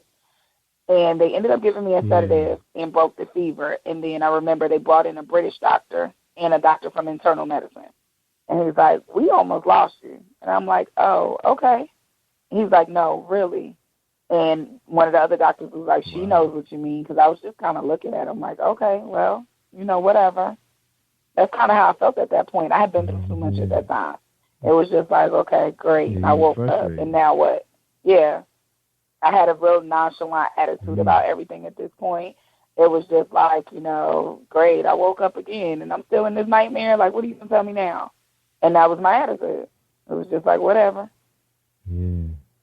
Yeah, you couldn't enjoy being a mom, a newborn baby, because you was fighting for your life. All right, so who figured it out? Who's the one that, said, hey, this is what's up? I had Dr. Hayes and Dr. Martin. Dr. Hayes had done all the blood work over the 14 days. He had brought in Dr. Martin to help him kind of dissect it some. And he came in there and he said, after he told me about the flatlining part, and I'm like, okay, now where's my baby? He's like, no, we need to talk to you. I said, no, where's my son? Because I didn't really know anybody. I hadn't been in the UK long. I got over there already 7 months pregnant. I had the baby and came back to the United States. So, any real mother is like, where's my kid? I didn't want to talk about anything until they could tell me where my son was, because I know he was in my face when I passed out. So once they told me that, I'm like, okay. They ended up calling my husband. They're like, she won't listen. She's trying to go home. He's like, she's not going to stay there as long as there's nobody there to care for the baby. Ebony's not having it. She's going to go home. So they're like, okay, well, we got to figure this out because she can't leave this hospital like this. So he came in there and he said, listen to me, I believe that you have lupus, but I have to do another test. I said, oh, okay, so now what? And he just kind of was like, well, I could start you on the medication or I could not. He said, but if I don't, you may not make it until morning. And I just looked at him. I said, well, that's a double-edged sword. I'm damned if I do, and I'm damned if I don't. So it seems to me like the easiest thing to do would be to let you give me the medication, and either it's going to kill me or it's going to save my life. But if I don't take it, either that's going to kill me or it's going to save my life. So it was really no, you know what I'm saying? It wasn't much decision for me to make. Yeah. So I was like, well, go ahead. So they started me on, all these medications and IVs. And I just remember I called my husband and I called my oldest son's father because I had left my oldest son in Atlanta. And I said, they think I have lupus. These people don't know what's going on. And I was really calm about it because little did they know I was calm with at least having a slight inclination to what was going on, I didn't really have an issue with it. I'm like, okay, now I at least have a half of an answer. And I just kind of told him, I said, well, listen, I don't know what's going to happen. I have 2 children, one by you and one by you. And I just need the both of you to make sure that they grow up together and they have a good relationship. The 2 of them get along, so I knew that wasn't going to be an issue, but that's just all I had to say. It was like my final words. Make sure my children grow up together. Make sure he takes care of his brother and make sure he takes care of his brother. And they both were like, Ed, don't do this. And you talking about my oldest son's father he played football for Morehouse. You can just imagine 6 feet tall, 280 solid. My husband, 200 pounds, 5 feet 8. These 2 big people on the phone with me about to break out in tears. Like, why are you even talking like this? What is up with you? And I remember my oldest son's father was kind of like, no disrespect, bro, but I've known her since we were 15 years old. Eb, don't do this. Like, what are you doing? I'm like, man, I'm tired. Listen, I'm going to sit here, I'm going to let these people give me this medicine, but if something happens to me, neither one of them was trying to hear that. They were like, no, we're not going to have this conversation. I said, yeah, but we are, because I need to make sure y'all know exactly what I need for you to do if something happens to me. And they kind of flipped out on me. It was like, we love you. Your kids love you. I'm like, yeah, whatever. And I hung up on both of them. And I sat in the hospital by myself. Didn't really want to do too much talking. I called my mom, and she cursed me out, literally, because 3 years prior to that, my brother, my baby brother, he was 11 years old. He passed from leukemia. So, to my mom, it was I'm not burying another one of my kids. You're the oldest. You know better. You got to fight back. I'm like, man, lady, I'm tired. Right. She's like, you don't get to be tired. And I'm not burying another kid. I was done. I was like, I'm not doing this. These people don't even know if I'm going to be alive tomorrow. Yeah, I was just like, I'm just not going to do this. I went months, without knowing anything. And I fought through that. You're talking about a Vicodin or two, but really no medication in the middle of a full-fledged lupus flare. And anybody who knows anything about lupus, you're talking about pain from head to toe, fevers, weight loss, no appetite. I wasn't eating anything. I was drinking, but I wasn't eating. So my body was just slowly breaking down every day. So finally the doctor, he was like, a lot about it. Say what? And that's the thing, Ebony, a lot of people don't know. You hear about people having it, but it's like you don't really know what's going on, with the body. It's like, what is the body really doing? Because you're talking about pain, no appetite. What is really happening? Is it something happening to the blood? What happens is that your body, okay, so you know how you have your organs are supposed to protect you from things. So you have your liver, kidneys, all of that. My body finds all of those things to be foreign objects. It doesn't know what's good and it doesn't know what's bad. So when the lupus starts to flare, it causes my body to attack itself. So in my case, right, it starts to shut down some of the major organs. So you have people, I know people who have lupus who have who are on dialysis because their kidneys is what is being attacked. Tony Braxton has heart problems. In my case, fibrosis is my issue. I have lupus-induced pulmonary fibrosis. So that means when I have a lupus flare, my lungs are under attack. So it makes it harder for me to breathe. I get really short of breath. I can't exercise and, just the typical stuff that normal, healthy people can do. I can't even walk far distances. Yeah. So if I go to the park with my children, they already know. Listen, it's going to take me 20 minutes to get to wherever you guys are going because I'm going to take my time because I know that I'll be out of breath if I don't. All right. So then the doctors so this just can just happen out of the blue, anybody. Just bam. Yeah. Yeah. So nothing, no warning, no nothing. It happened that way for me. I know some people whose parents have had it. It's supposed to be hereditary. In my case, I really woke up one morning after a trip to Vegas. I was living life. I was having a good time. I did have my son early, and they said that may have been a contribution. I had him at 36 weeks, but he was 9 pounds, 8 ounces. There was nothing wrong with him. He came out, the fattest baby you ever seen, and I went on about my merry day. My legs hurt a lot when I was pregnant. But, of course, they charged all this to me carrying an almost 10-pound baby, and I wasn't even full, at full capacity of the pregnancy. So now they're starting to say, okay, well, maybe this is a contribution, but that's it. Yeah, and you hear sometimes, women develop certain type of medical problems after giving birth. You hear, like I said, I was working in that industry, healthcare industry, with young moms, at-risk moms, matter of fact, at risk. Okay, we're going to take a quick break. We're talking to Ebony. We'll be right back and listen to her K.S. Oliver story. Her flatline almost doesn't count. And then hopefully, will we be able to get you to read some poetry when we get back? Is that possible? Sure. All right, so we can open up that when we come back. All right, let's hear from our sponsors. One moment, y'all. 60-second break.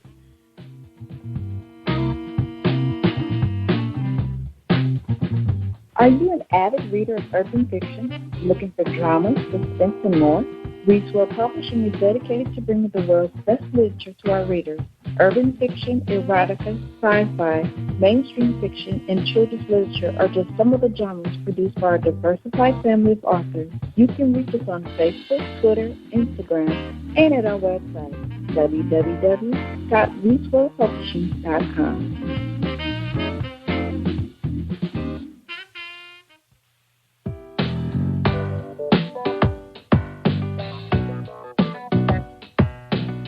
Hey everyone, this is Tanika Gonzalez, spoken word poet.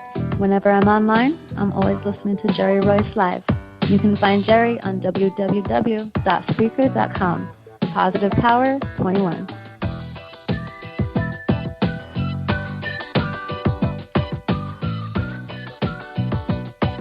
All right. That's my artist. My artist, Tanika Gonzalez, just released Unplugged 2. That's right. It was a second one with positivepower21.org. Poetry from the heart, raw, real life experiences. And it's on CD Baby. It's free. Check it out. It's about at least 12 poems on there. Real, something else. You got to hear them. You got to hear them. I mean, she brings it. And that's like totally unrehearsed. All right. We're here talking to K.S. Oliver. In 2014, she released her first novel, Flatline Almost Doesn't Count, which was inspired by her truth. That's right, Flatline was ceremoniously released on the 4th-year anniversary of her diagnosis. She decided to take a leap and let the world read her rhymes of reason due to several people suggesting that she share her complete story after experiencing fragments of her memories via her poetry. Are you ready to read a couple of them for us, K.S.? Yeah. This one is called Lupus Has No Face. Lupus has no face. Really, what does it look like, you or me? It's an invisible disease that no one can see. It's light and dark. In fact, it's young and old. It's a disease you wouldn't know we have if you weren't told. Imagine waking up and wiggling a finger or a toe, a pain test I do every day so I can determine how my day may go. The term you only live once is essential to us. Waking up in mild pain is always a plus. What would you do if you woke up in too much pain to simply sit up? Or if you needed help to simply pour juice into a cup? There are days when dressing for the day is the hardest task, needing help with no choice but to ask. One of us got diagnosed at the age of 25, told that she wouldn't live, yet she's still alive. Imagine walking and everything going numb, people not believing or understanding where it comes from. Can you picture going through life depending on a machine to keep you going as you watch your favorite TV show? Probably not. How can you relate if you really don't know? Sit back and think. If the temperature of a room could cause pain and discoloration of your fingers or a toe, pain is harsh and lingers, not the kind your mom can blow. While you continue to brainstorm, we live this every day. The next time someone tells you you don't look like you have lupus, what does lupus look like is what I will say. That's powerful. I can feel that's real. That's real life right there. And that goes into what I was just telling you about the different organs. Like I just touched on, the kidney failure. There's something called Raynaud's, where when the temperature of the room changes, a friend of mine, her fingers turn blue. She can't be in too cold climate. She can't be in too warm climate. And ultimately, if she doesn't keep her fingers warm, they will have to be amputated. So that is, something that she has to go through on a daily basis. Another friend of mine has no feeling from her knees down. Her feet, like all of that's completely numb. She is the only one of us that can wear 6-inch heels all day long because she couldn't feel it if her feet started hurting anyways. These are like some of, just the random things that people don't think about. Yeah. So you made friends with these people from the hospital? Is that how you met them? No, I met each one of them differently. One of my friends, I met her before I got diagnosed. And I would be on Facebook while I was, overseas at the hospital and stuff. And I'd be like, oh, I'm going through this. Oh, I'm going through that. And I remember the day I went into the hospital, she sent me an inbox message. She said, I've been following your post. She said, and I'm almost positive you have lupus because I do. I said, if these people didn't just walk out this room telling me the same thing. That was one of the girls. She's on dialysis. Another one I met in church, my baby, my youngest, was talking to her. And I kept shifting in the chair, and I started crying because I was in so much pain, but I was really trying to sit through the service. And she gave me a tissue, and she goes, are you okay? And I said, yeah. I said, I have lupus. I said, I'm in so much pain today, but I'm trying to get through service. She goes, me too. We exchanged numbers. We've been friends ever since. So I meet people at random moments. Well, now because I'm an author and, I do so much public speaking, I meet more because I do, the lupus clinics and the lupus groups and the lupus walks and, just all of the things that we have. But then I was just walking into people. Yeah, that's right. All right, we ready for another one. You ready for another one? Another poem. Let me get y'all something else. This one I call Brick House because I tend to be made of bricks, all depending upon which day you catch me on. I'm human, so I have my tears, but for the most part, I'll take it like a G, like I call it. I'm a pain in the butt. This is very true. Hey, me being real is all I know how to do. I've waited what seems like forever to wake up in minimum pain, to feel a bit of normality, a little more sane. The old folks say never forget where you come from, but I'll never forget where I've been. Lupus is so unpredictable, you could end up at that very spot again. I'm unlike others. I appreciate the smaller things that they seem to overlook. Waking up and not being able to get off the pillow, that was all it took. Barely able to even open my eyes, face throbbing from pain, not able to open my mouth without a cringe or a strain. I have an invisible disease you wouldn't know unless you were told. I'm built of bricks, not even SLE can make me fold. Pills and shots may get me through a day, but I live life like a CEO, strictly my way. From a petite, perfect size 3 to the new double-digit me. I'm a small on Monday, by Friday a large. That's just my physical appearance. My personality is in charge. Living my life requires faith and a large amount of guts. Trusting the Lord to cover me, no ifs, ands, or buts. I have a big mouth, and if you know me, you know this is true. Like you, I have a purpose, and it's to inform you. Wow, you bringing it real, Ebony. I'm trying to. That's real life. I try to. So tell us about this book, this fictional book, this Flatline. Tell us a little bit about Flatline. And thank you so much for reading your poetry. Really appreciate it. I love poetry. And like I said, I'm actually working with an artist out of Florida, bringing it real, message to the world. Okay. Yeah, poetry got me started on this. Nice. I actually have an audio book to the one that I was just reading. Still Standing was the first thing I ever released. When you go to see a therapist, if you've ever been to a shrink, which most people won't admit, I've been to a shrink. I've been seeing a shrink for years. I have no common sense, and I think that I'm certified crazy, and I think she's the only person that can deal with me. But she wanted me to write a diary, kind of a day-by-day on the depression and, being in pain and just coming to grips with my new life, because that's what happened. When they walked in there and told me, okay, you have lupus, Ebony died. She died at that very moment. Because following that came a whole conversation about what I could and couldn't do from that moment on. Some days you're going to wake up and be able to hop out your bed and go on with your merry little life. Some days you're going to wake up and you're not going to be able to move. Oh, yeah, you got to take these 30 pills every day or you're going to die. That's a change from somebody who didn't even take a Tylenol. That was a lot of change. So I was no longer myself anymore. I had to conform to the loopy. I had to conform to eating a bit more healthy. I had to conform to not overdoing it, knowing when to stop, when to listen to my body, and when not to. There was a whole lot that came with that diagnosis in a matter of moments, which would bring me to why I titled the book Flatline. I titled the book Flatline for multiple reasons. I died that day, period. There's just not another way to put it, in more ways than one. My heart stopped. My husband had to be pulled out of Iraq. Life as I knew it was over. There was a drastic change. She died that day. And then the new Ebony had to come about. And it's like, okay, now are you going to follow these directions and save your life? Or are you going to leave your children without a mother and your husband without a wife? Which way is it going to go?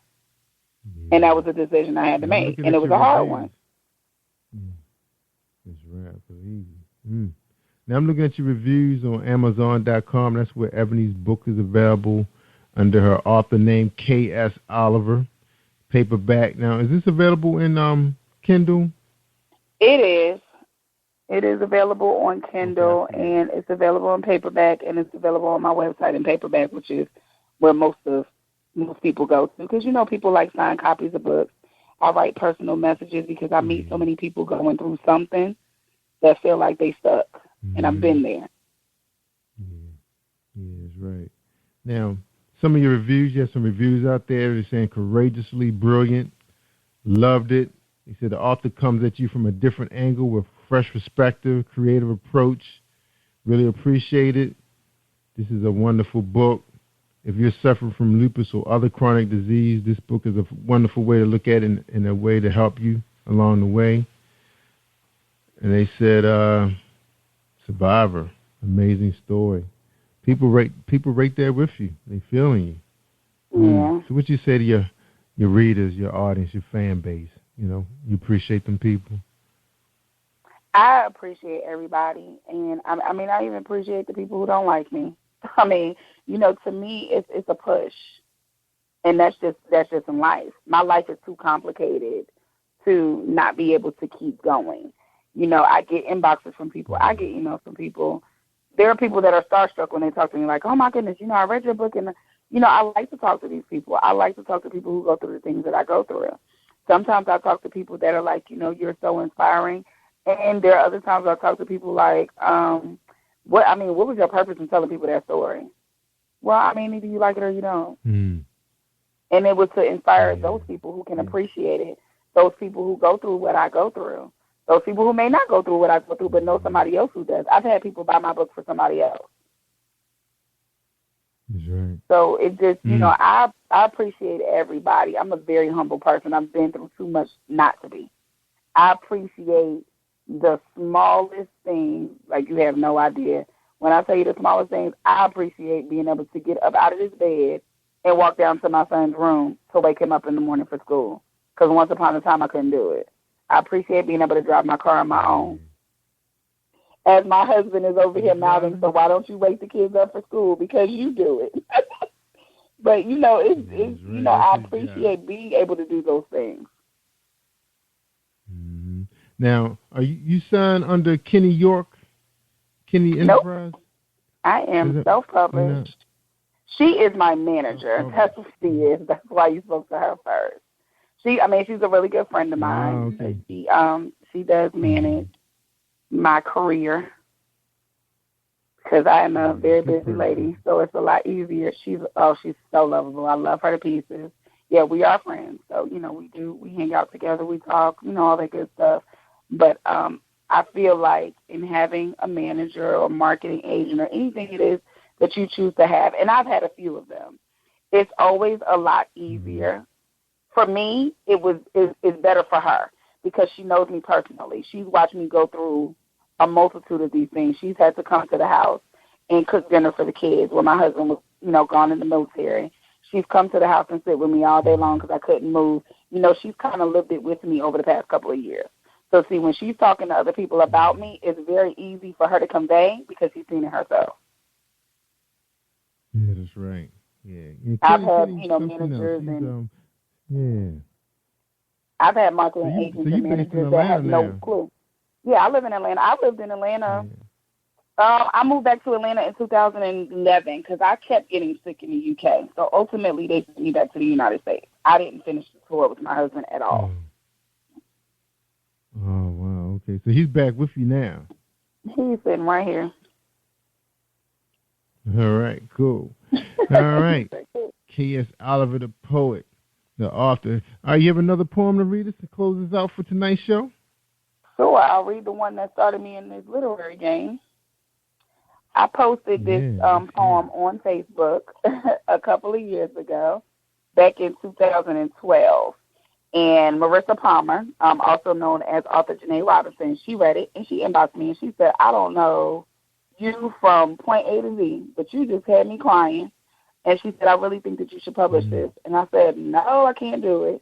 And she's like, yes, you can. I'm like, no, because then I have to tell people, you know, how my hair falls out and, you know, all these intimate details about having lupus, and I wasn't ready yet. Like, I wasn't to that point.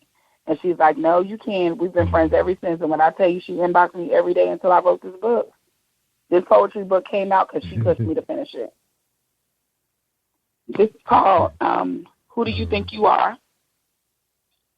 I wrote this sitting in the emergency room. Who do you think you are, coming in trying to take over my life? Constant tests and countless times under the knife. I remember all of the days you tried to just take me. I have way too many people praying for my healing. Did you miss the memo? Can't you see? You messed with my white counts and caused me extreme amounts of pain. I'm a child of God. You can't claim my life, so what's the point? What do you have to gain? So when the pain didn't work, you decided to hit me where it hurt my self-esteem, taking away my pretty girl defense when my skin was clear and clean. Then a few months later, putting the shortness of breath to the test. A mass on my lungs shone with an x-ray of my chest. And a major flare for the next 122 days, trying to break my face in several ways. Another go-round with the constant nerve ache, so excruciating, the best actress couldn't fake. One more try, you sent my body into shock. It came and went with no explanation, not even from the emergency room doc. So let me tell you, Satan, once more, stay under my feet where you need be, because I can promise you, you'll never have a victory with me. That was the poem that started this. Yeah, sound like it.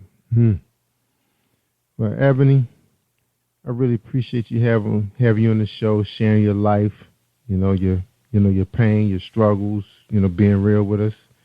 I'm sure somebody out there, could be going through that same thing, either themselves or with a family member, and probably have no idea, no clue, just like you. And maybe this can kind of shed light on what's going on. All right, we're going to take a quick break. When we come back, we're going to get K.S. Oliver's final thought on tonight's show. That's a.k.a. Ebony, fictional writer, Flatline, Almost Doesn't Count, available on Amazon, paperback, Kindle. Get it, support her, and pray for her. All right? Hold tight, everybody. A commercial break with Bill Powers. Think you know how drugs get in those little brown bottles? Think again. Set in the green hills of western New Jersey, inside the gilded halls of power of a U.S. pharmaceutical company where decisions are worth billions of dollars and human lives worth less. Nicholas Harding, a young executive at Marshall Pharmaceutical, finds his career, family, and life in jeopardy. The Farmhouse, a suspense thriller novel by Bill Powers, published by Donna Inc. Publications, available at Amazon.com or DonnaInc.org. Go to Bill's webpage at www.authorbillpowers.com. All right. We're talking to Ebony, a.k.a. K.S. Oliver. Man, she brought it tonight. And anybody listening to this show, I know you probably got some questions, what's going on with your health. A lot of us got a little small aches and pains. But K.S. Oliver can tell you a story, and she just told us one. All right, for that story, K.S., I want to play this song for you, okay, because I think you're a champion. This is one of my favorite songs.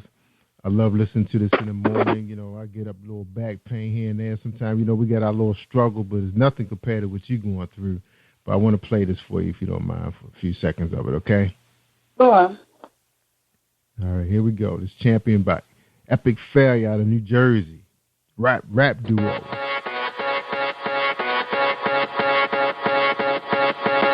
The definition of a champion is the one that finds a way to do what can't be done. One that holds their hand and help you fight through the pain, that will walk through the fire just to bring you the rain.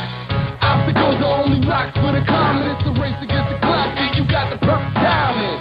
Bring the thunder so we all can catch the lightning. The only thing that cuts timing is a diamond. I've been waiting all my life just for this one night to show I can do it. So let's get to it. I got the heart of a champion. I got the heart of a champion. I got the heart of a champion. And I will not give up. Give up while I've been fighting on my... All right, that was for you. For you, Ebony. So you're a champion. I appreciate that. Yeah. You're welcome. I just had to. Now, Give us your final thoughts for our audience. Listen abroad. Somebody's going through the same thing and don't know what's going on. This could be a message to help save their life before they flatline and can't come back. You ready? Yes. I tell everybody the smartest thing I ever did was went straight to the doctor when I felt the first pain. Because I probably saved my own life. And aside from that, just because you hit a bump in the road doesn't mean you have to stop. I live about as normal of a life as anybody else does. I just have to gauge what my days are. I have to do it a little bit slower, and I have to be very careful about it. But that doesn't mean that you can't go on to do whatever it is that you plan with your life and you can't achieve your goals just because you got smacked with a little bit of reality. Everybody goes through something. The something I go through is just a little different than the something you go through. And it doesn't make your something any less important than mine. Yeah, that's right. I've been hearing it on this show. I've been on here over a little over a year. There's been some struggles. People going through. But don't tell me about a headache though, because I'm gonna ask you, do you want to switch? No, I ain't about headaches. I'm talking about some people who going through domestic abuse, rape, violence, death, you name it. Some stuff. People going through some stuff. But we all got to band together and be here for one another. Because Jesus is coming. He's coming. You ain't lying. We gotta be here for one another. And people should be more vocal. Right, You never know who's been through something that you've been through. We can all help each other. That's right. That's the purpose of Positive Power 21.org. Bring the message to the people.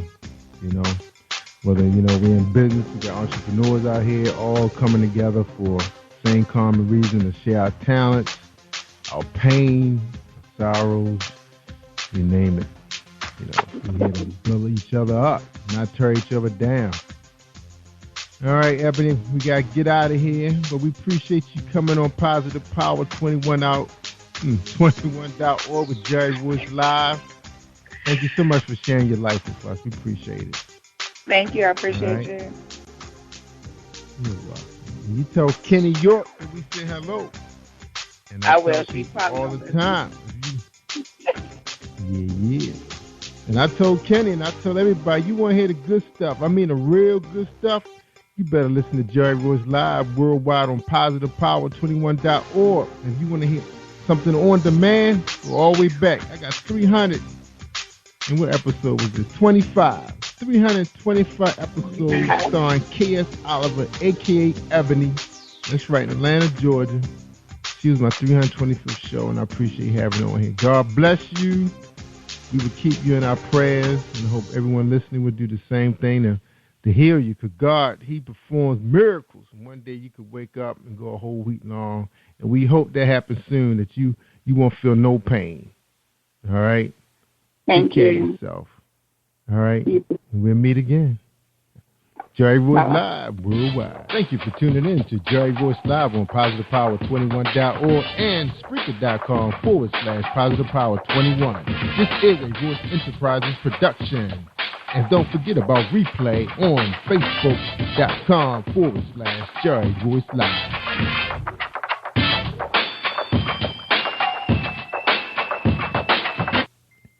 Take care, everybody. Peace. Stay awesome all week long. Jerry Royce Live.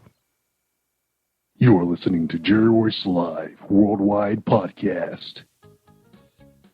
Hi, I am recording artist Marilyn Dunn from St. Louis, Missouri. If you are looking for some soul-stirring, anointed, spiritual, and heartfelt music, visit my website at www.MarilynDunnMinistries.com. Or you can also find me on CD Baby, iTunes, and Reverb Nation. For booking information, contact Mr. Kevin Dunn at 636-856-0551. That's 636-856-0551.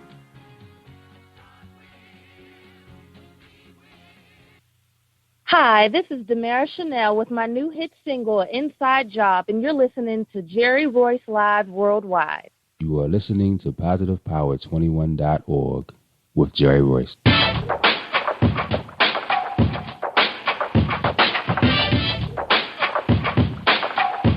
What up? It's your boy Kano Kingston. Hi, this is Angel Sessions. Hey, this is Pat. Hi, I'm Teresa Cowell. Hi, Jerry. This is Iowa Sandra Carter. Hi, this is Phil Powers. Hello, this is Teresa Bobby with Jerry Royce Live. Hi, I'm Philip Barron. I'm live on the Jerry Royce Show. Hey, what it do? It's your boy Houston Saint. Peace, this is Dahlia the Poet, spoken word artist. Hello, this is Lamar Marquise with Jerry Royce Live. All right, everyone. You got Robin Lynn, and I'm keeping it live right now on Jerry Royce Live. Hey, what's going on, everybody? What's up? This is award-winning podcast with the greatest podcast on earth. Thank you for stopping by. I'm your host, Jerry Royce Live Worldwide on Internet Radio, where you get your positive on. So when it's all positive, it's all power. That's positive power. This is a worldwide podcast for growth, wealth, and success. Thank you.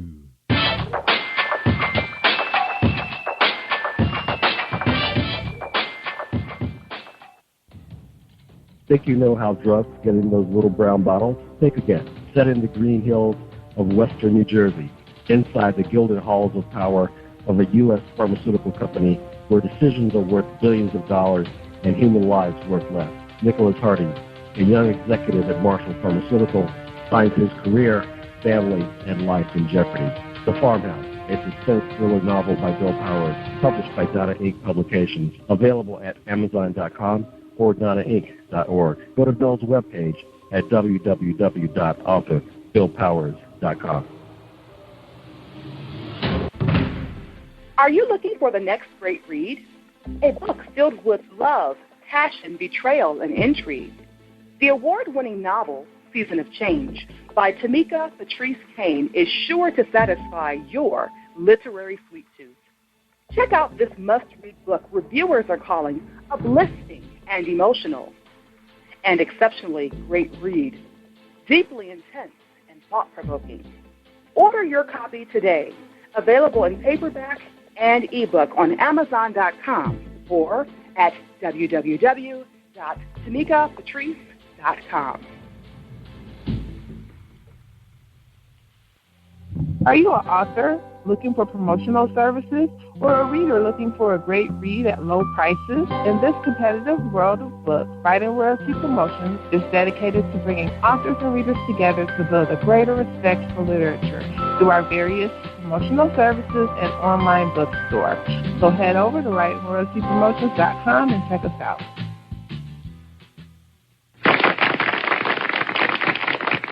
Thank you, everybody, for joining us, and welcome to PositivePower21.org. I am Jerry Royce Live, and you're listening to episode 324 with Demara Chanel. That's right, she's here. She's a gospel artist, and she's here to talk about her hit single, Inside Job. But before we bring her on, let's hear a word from our sponsor, James Deshay, the romance poet. Are you looking for a great book of poetry that is romantic, heartfelt, and full of male emotion? Then get Thoughts, Love, and Reflections by James K. Deshay. That's Deshay. Go to www.jamesdeshay.com. You will enjoy Thoughts, Love, and Reflections.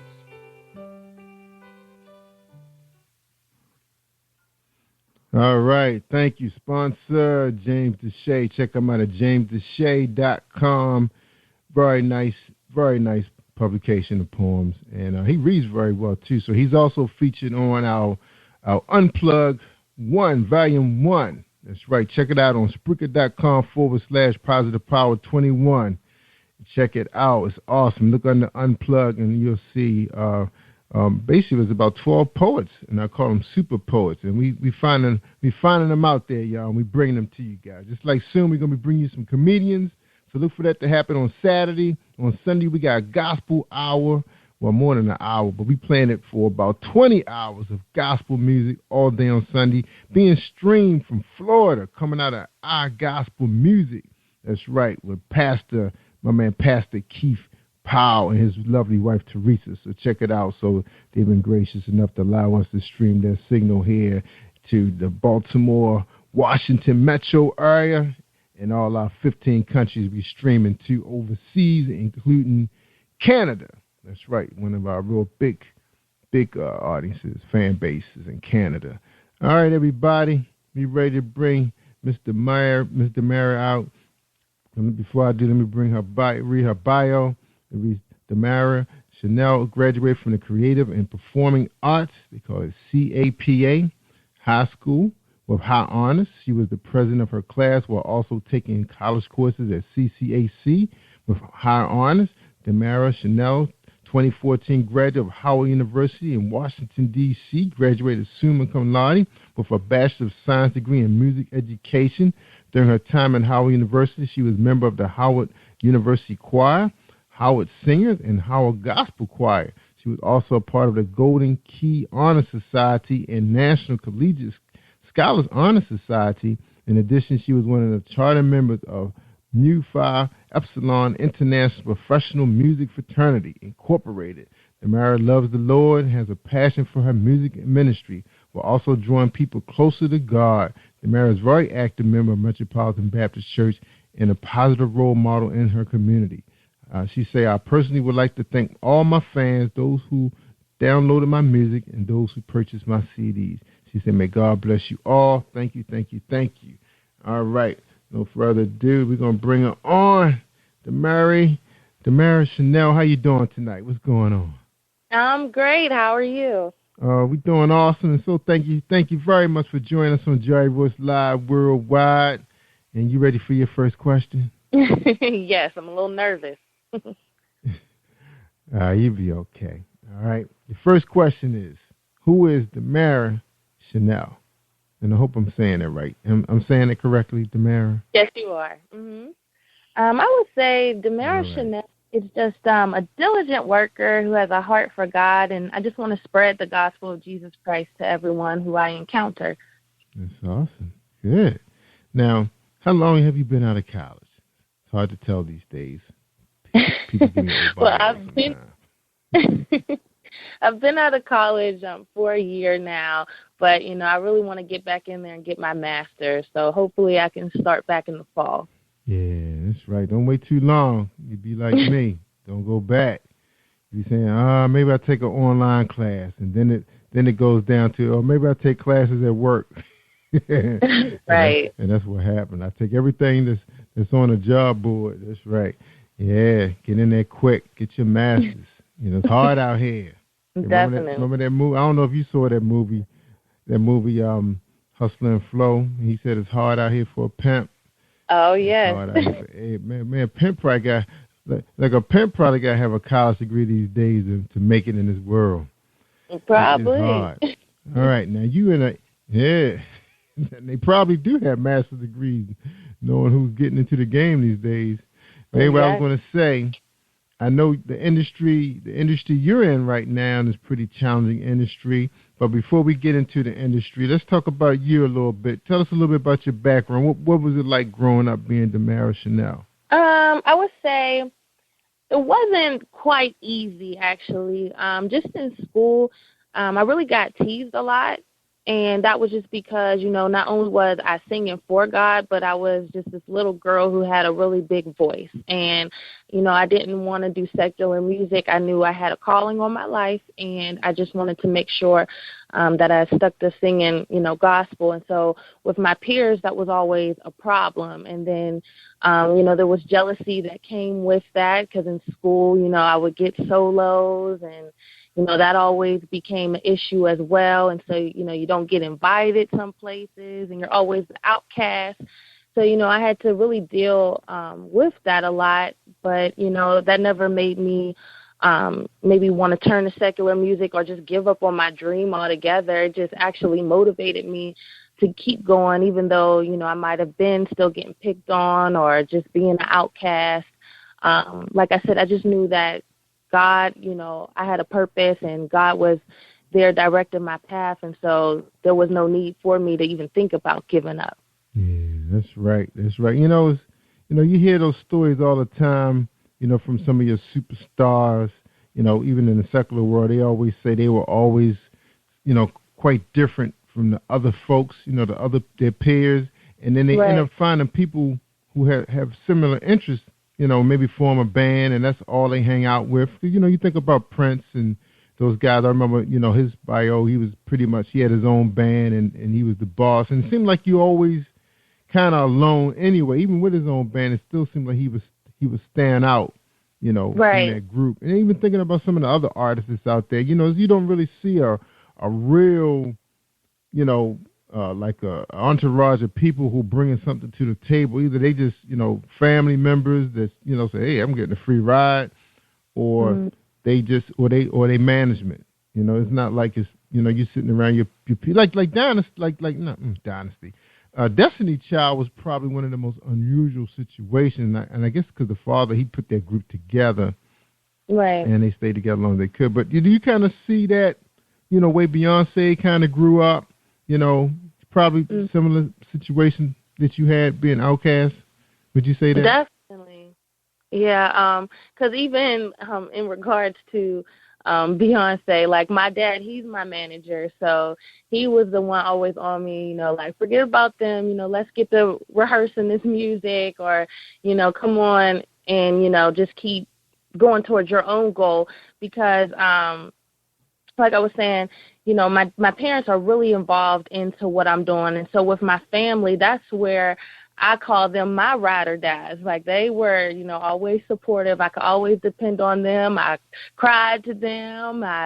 Everything, they were always there for me. So that was my crew. That's who I was with, really my parents, and then just like my other family members and church family. That's who, I was really mostly accepted by, I guess you could say. So that's really where I felt comfortable and loved. And so just having that support there really, kept me motivated and kept me going. So I definitely can relate to that situation, like you said, with Beyonce and how she was, growing up, because, I was that outcast. So I had to really just stay focused on my goals. And, if I wanted to, be around people who really supported me, that was either my family members or church family.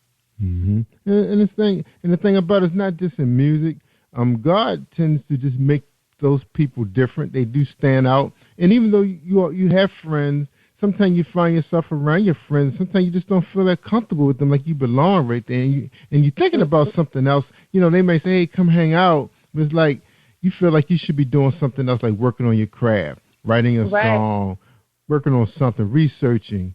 You just feel like, and they, you try to, hang, but you just feel it inside you that you should be doing something more, than that. That's awesome, man. That you have the family that was supporting you, mom and dad right there with you. So do you have any siblings? Yes, I have an older sister, and we're actually 16 years apart. So I have nieces and everything. Wow. So the nieces are your age? So one of my nieces, we're only 2 years apart. So I'm 2 years older than her. And then my other nieces were like 8 and 10 years apart.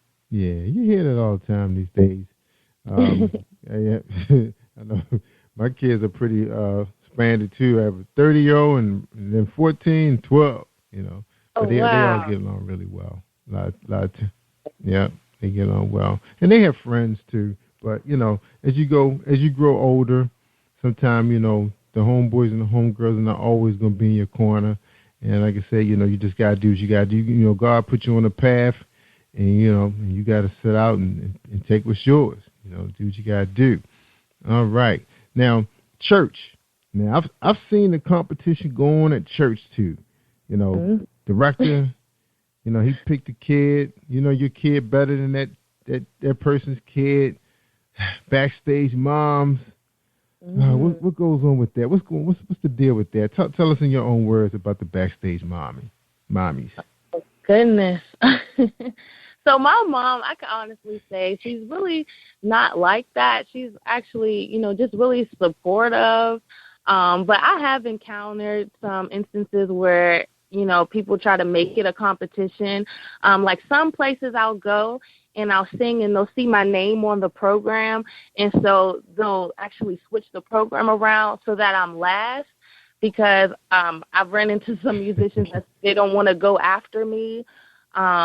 There's some things where I remember a girl, she came up to me and she said, so you think you're going to sing better than me? And I'm like, I'm not even here, you know, for that. I'm just here to sing, you know, about God. It's not even a competition with me. But I have had so many different, you know, situations where people have come to me like it's a competition, or just some kind of just negative energy that was so not needed, even in the church and, you know, outside church events. So at first it was kind of really shocking, but then, you know, once you're in this for so long, you're just like, just pray for them and keep it moving.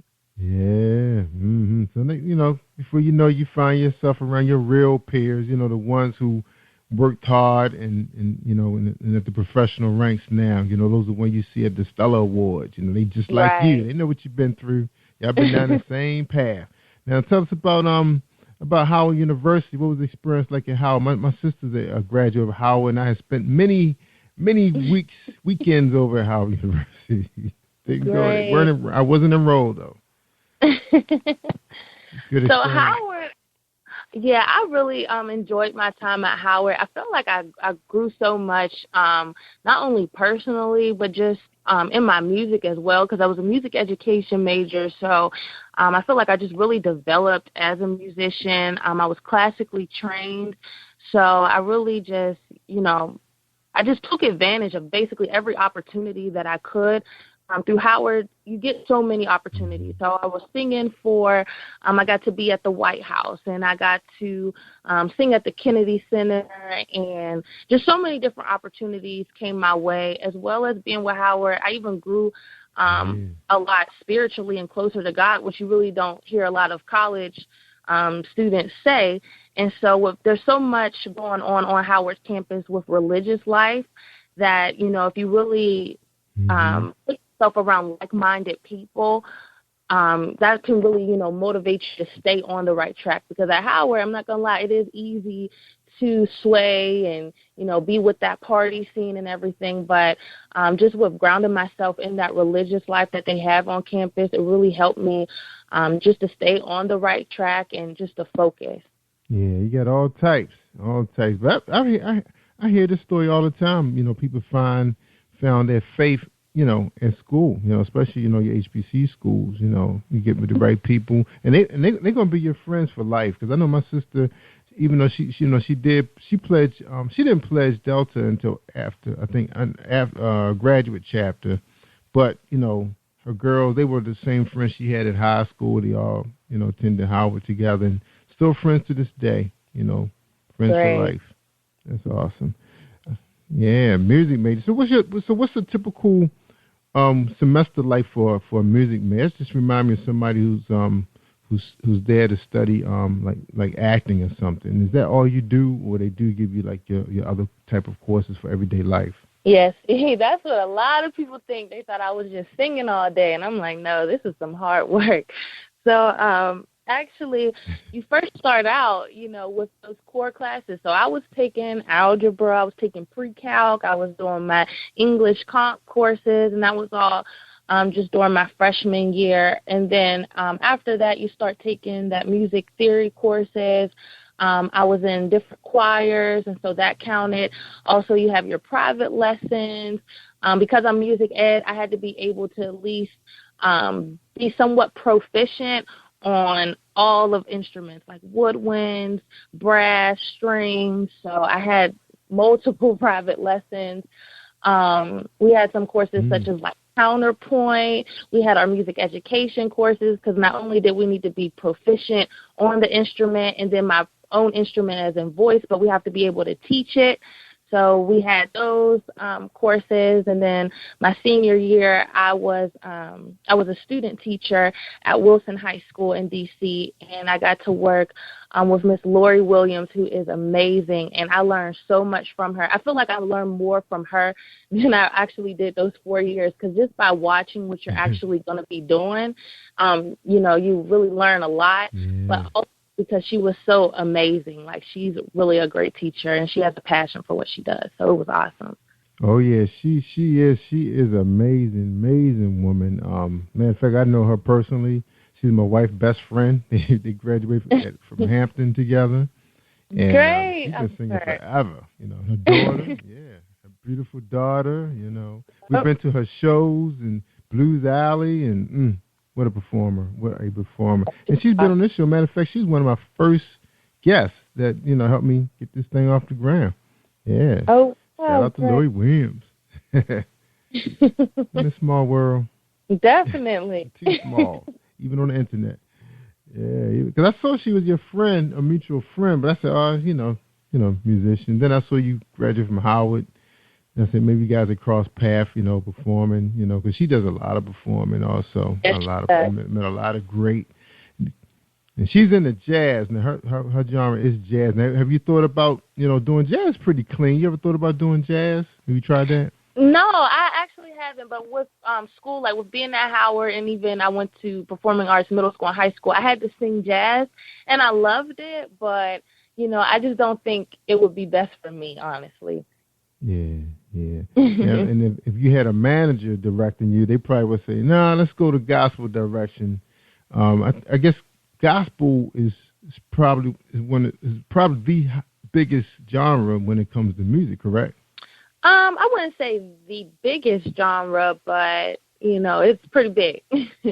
Yeah, I mean, you think about I guess because I've had a few directors on the show that, I mean, when they talk about award shows like Stella, I mean, there's so many award shows for gospel. I mean, all down south. I mean, gospel is so big in the South, it dominates like country music. Just like so I guess if you compare it to country, rock and roll, then you got R&B, it can hang. I mean, probably more than what jazz and neo soul and those genres could do. Oh, right? yeah, right definitely, I agree. Yeah, so it's right in there with the big boys. I mean, if you think about, rock and roll is kind of not what it used to be. It doesn't dominate the award shows. I guess pop has really gotten big because it crossed over all the races, and I think that's why. And I think gospel's getting there because you do have a lot of different, races coming together singing God's, praise in music. So it is. Right. I think it's really getting big. I think because you guys are so spread out right now, but the money is being made in gospel now. I mean, what did you say about the the monetized part of gospel music? Yeah, I think it's definitely growing because you have so many different genres within gospel. Because now you have traditional gospel, you have contemporary gospel.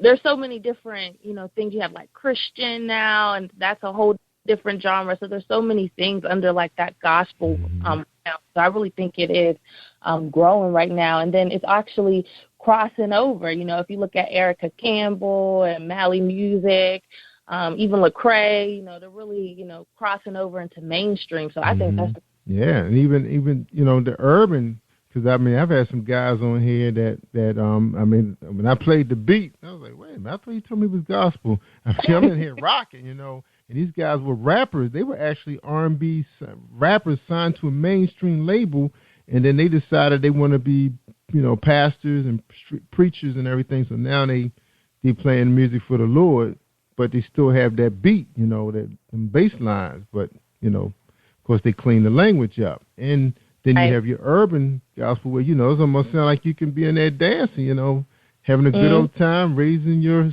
spirit. That's what because I mean, I grew up in the Methodist church, and I remember pulling out those old books, hymn books.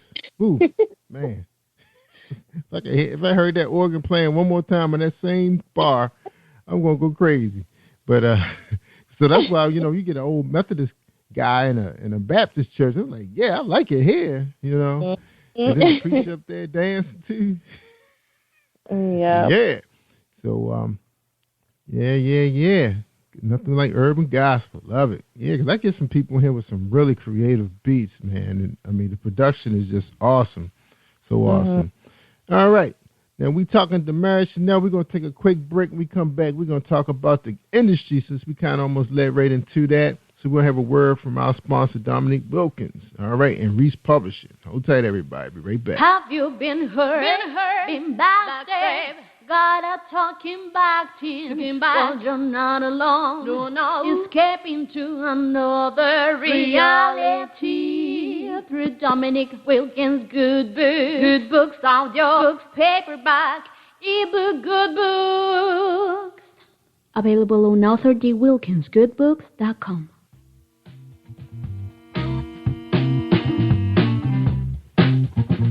Are you an avid reader of urban fiction, looking for drama, suspense, and more? Reads World Publishing is dedicated to bringing the world's best literature to our readers.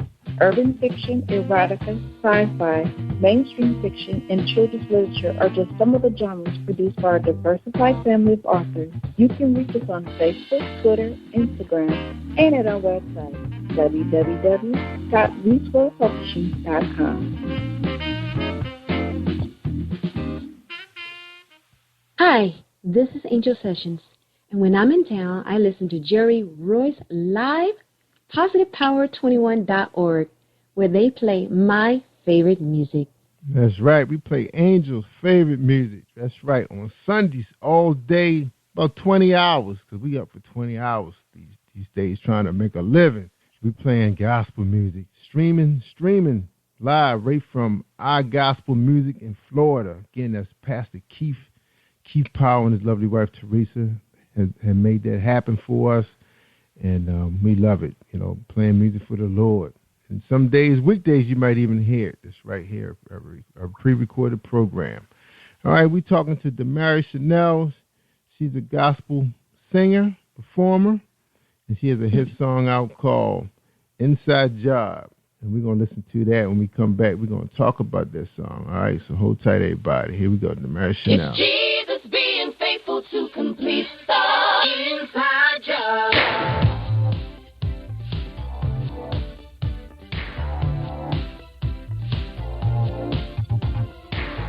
Never know it just come at me, but there's no doubt. Working from the inside. The good you see, it doesn't come from me. Jesus being faithful to complete the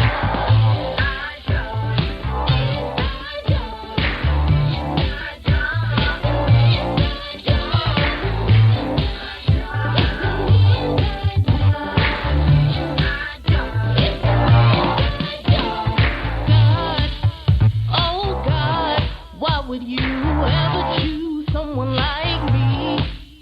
And I know I will never understand your love for me. Oh, but you can't see that my heart is so bad. But every time I trust in God, it's putting in words. Our life will never meant to be a living testament of how cute we think we are. We've gone too far. It's all about God. All right. Man, that's awesome. See, that's what I'm talking about. That kind of beat. So that's not classified urban gospel. What's the genre? Where you classify yourself in gospel? That I would really put that with contemporary gospel. I think that's where I would put that. Okay. Mm-hmm. So help us out a little bit. So what's the difference in contemporary and urban? What's the difference? Urban. My definition. I'm not really sure, what the correct definition is, but to me, I feel like urban's more of like the hip hop gospel or like rap gospel, but like contemporary is more of like the gospel music that's, I guess you could say more like the R&B type feel, but it's just gospel music, I guess more so singing than rapping. So that's what I would probably say is the difference more so for me. I don't think my Inside Job single has more of a hip hop feel, in my personal opinion. Yeah, it was a pretty nice beat though. I mean, if you took, you added some other lyrics, you could really get on the floor and step on that. I know my age group could deal with it. And I don't know about the twerking and all that stuff, but I know our old moves, would be perfect with that. See, when we dance, we can dance the whole night. See, we ain't trying to wreck nothing. They do now. Chiropractor. Oh. Well, I love that song. Now who wrote that? Did you write that, or it's produced by outsiders? So it was 3 of us that wrote it. I was one of the co-writers. Another writer was Brian Sanders, and then another writer was Doug Tolliver. And so Doug Tolliver, he's actually the one who brought the song to my attention. He's a good friend of the family, and he came to my dad, and he basically said, I have this song. I think Demara would really, sound great on it. He said, don't pay attention to the beat or, how he was singing it.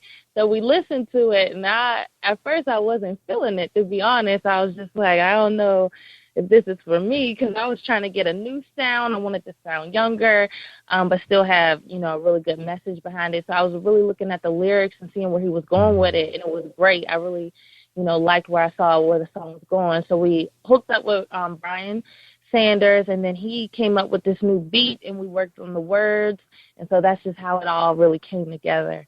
Ah, good. Now, so this when did this one drop? This one dropped the end of last year, so it was in November. Okay. So have you been working on anything else, like an EP, LP? What we looking to see for 2015? Okay, so for 2015, we're trying to do a Christmas CD as well as just a new contemporary gospel album.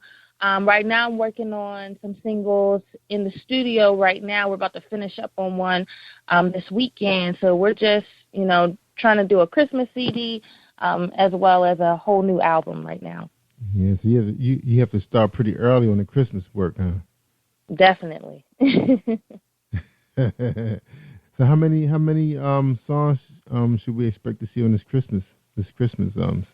Is it LP, you say, or EP? Yeah, it's just going to be a whole album. And so we want to do 12 songs. So hopefully we'll be able to deliver those 12 songs. But I'm supposed to start on that. It's looking like probably in 2 months. We haven't started on it just yet. Yeah. All right. Now, in today's marketplace where digital downloads is so much more popular than people owning a CD, is it really necessary to have that many songs on an LP, or should you just go ahead and split it up and save some for later? Is that necessary? I would say it may not be necessary.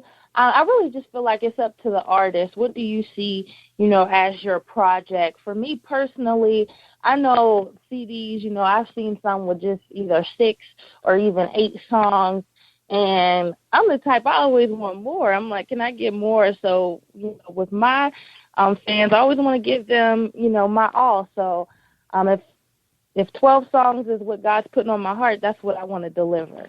Yeah. Now, so what direction are you going in? Are you actually producing CDs, or just all digital downloads for you?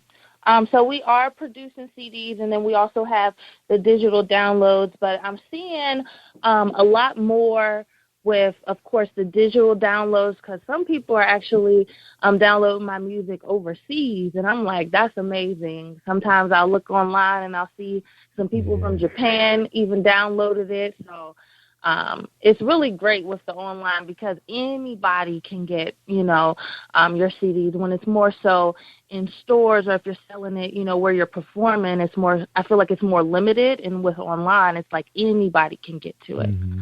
Yeah, because I know when I go shopping nowadays, like your Walmarts and your Target, I'm not really going in there looking for CDs anymore, because I know before, I never really liked buying CDs from anyway, because I always thought it just wasn't worth it. Almost $25, and it's like 2 nice songs on there, and that's it. I was at the point where I just listened to whatever's in rotation on the radio. That's the way. And plus, I didn't have like, I think my car always had problems with the CD players for one. Always had problems, so I never really, was pressed on it. So then when the vehicle started coming with the little MP3, connection, and I was like, cool. I was hooking up, my little devices, the little iPods and everything to it, so I could see where it was starting to favor my technology, my favor in technology. So right. And then thinking about, like you said, overseas, you have a lot of military people. They can't always, they always seem like they was always ahead of us when it came to styles, music, because all the music used to go overseas. This was like back in the day, it's like the music was always released overseas first for some reason. Then it made it over here. Now it's like it's all even playing field. So that's why they you talking about probably military people who's probably jumping on your music, Right. So with all that said, comparing CD with digital, where you think you need to promote yourself more heavily? Offline, online? There's the balance? I definitely think online, because especially, with social media, especially, with the young people, if you promote that correctly online and through, Facebook, Twitter, Instagram, even Vine, YouTube, all that, you can definitely, your single will definitely blow up, or your project will definitely blow up if you're executing that, correctly. So I really am focusing on now just, coming up with a game plan where, we're actually promoting me effectively online, because, as we go to different places and I sing, at different churches or different events, they're always, very supportive, and they do buy, either my single or my CDs. But, I could really do, I feel like, a lot more online and taking advantage of the social media. Mm-hmm. Yeah, to me, if I was your manager, me seeing and hearing what's being said on this program, I would take that opportunity for your performance and just videotape it with the people there. I would just say, look, this is a good opportunity to launch something on YouTube, put this on her website, hit Instagram, right. And even Twitter is allowing you to play like a certain amount of seconds of videos now. I would just take that opportunity and say, hey, we shooting a video up in this joint. We just happen to have an audience. That you can go live and really, really feel it.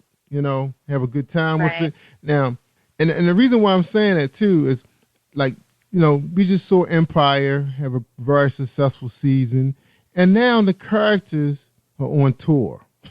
The characters, I don't even know those guys' real names. It's like they on tour. I just found out what Boo Boo Kitty's real name was. And then found out that she's actually a classical singer and a pianist. Which on the show you don't see that. Right. She's just going up against Cookie. But so I guess because American Idol started it, let's put them on TV first, make them a star for 16 episodes, and then put them on tour. Is that fair to the real artists? What you think about that technique, that strategy? I don't want to say it's not fair, because if I feel like you don't know that person's story and what it took for them to even get that far. So, they may have worked really hard to get to that point where they can be exposed. But I know, even just looking at a lot of artists who are well known right now, you can look at some artists out here and be like, well, I know so-and-so can perform and sing better and deliver better than they do. And so I just feel like it's all about, just when it's your time, really, because like I said, you don't know what that person had to go through just to get to that point where they got to American Idol, and then what they had to do to stay there and then get that exposure. So I just feel like, it's really all up to, when God chooses, you to be in that arena and have that opportunity. Yeah, because I think I was reading that the guy that plays Jamal, I think he actually had to audition like 5 times, and then I think they called him back. They wasn't sure, and so he went through a whole lot of stress, and he has a really good voice, real good performer on the show. The same as the young guy Akeem, the rapper. It's like you could really feel the characters, strength on stage. It's almost like looking at a video, but it's a television show, which is the same thing. It's just like they just, building themselves up with you for 16 weeks, like American Idol used to do. But it's more exciting because they give you a lot of drama. Because people were starting to get bored, to me, with American Idol. I mean, it's been around for a long time. You kind of like, how we are. People's attention span is short. You got to take them to another level. And to me, all Empire is just another version of American Idol, except for we didn't see the judging. We were seeing the performance. And now they're going to bring them on tour. And then so now I got to download on my website. And I know I'm probably going to make a lot of money off of it, because that's what people want. That's what they know. And so they promoted it for me. So I was like, I'd be a fool not to put it on my website when I have all these people coming out to it every day. And they say, oh, there's Empire. Click. They familiar with Amazon. They trust, the retailer, the online retailer. So everything is starting to come into play. Now for Damara Chanel, what would it take for her management team to say, hey, you know what? We're not going to be able to get the big tours because people are not doing it anymore. Let's build her a reality show rocking on YouTube. You ever see yourself going down that road, maybe creating your own production? I definitely do, and we've actually, talked about that a lot. I don't know if that would be, anytime really soon. Definitely, I feel like, of course, I have to get myself even out there even more and well-known even more so that it can be successful once that would be aired. But I definitely see myself doing that. I know I watch Mary Mary's reality show a lot. I love it because I think it's just really real to me. They're going through real life issues and they're letting us see, and not only into the business but into their personal lives. And I think that's just awesome to see that, because a lot of people, they look at gospel artists as, we're supposed to be perfect and everything's perfect in our lives.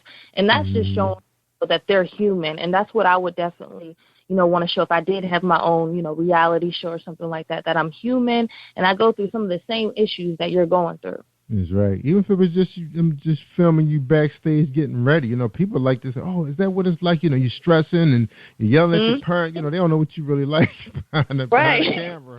Then they say, oh, my God, did you see Damara? She's crazy. She's yelling at her dad. But they like that stuff. You sell tickets. But, I mean, of course, you don't want to sell your soul that you have to demean your parents and your staff to sell downloads. But if that's the way you are, just the way you are. Oh no. That's pretty cool. All right, man, we gotta get out of here. We're gonna take a quick break, and when you come back, you give us your final thoughts, okay? All right. Okay. All right. Here's an episode from Tamika Kane. Are you looking for the next great read? A book filled with love, passion, betrayal, and intrigue. The award-winning novel, Season of Change, by Tamika Patrice Kane is sure to satisfy your literary sweet tooth. Check out this must-read book reviewers are calling uplifting and emotional.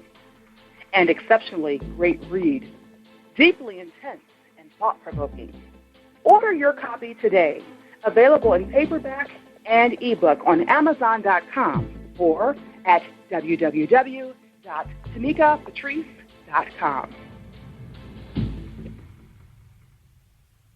All right. Tamika Kane, get that book, Season of Change. It's for sale. You can get it at www.positivepower21.org. All right. And then connect you to Amazon for secure purchase. All right. We've been talking to Damara Chanel, gospel performer, recording artist. We really enjoy having you on the show. Thank you so much. You're welcome. So you ready to give us your final thoughts for our audience? Yes, definitely. All right. All yours. But just thank you all for, listening in to my interview today. Please go get my music. You can find it on www.damarachanelproductions.com. You can get it from Amazon.com, cdbaby.com. Also, please feel free to follow me. I'm on Instagram, Damara Chanel, Twitter, Damara Chanel, and then Facebook, Damara Chanel Productions. I'm always talking about, where I'll be next, what's going on with my music. So just feel free to follow me. I also follow back. So, I'm always online and into social media. That's right. That's where the action is right now. But man, we really appreciate you being on the show. I tell people all the time, you want to hear the good stuff, you got to listen to PositivePower21.org with Joy Royce Live worldwide.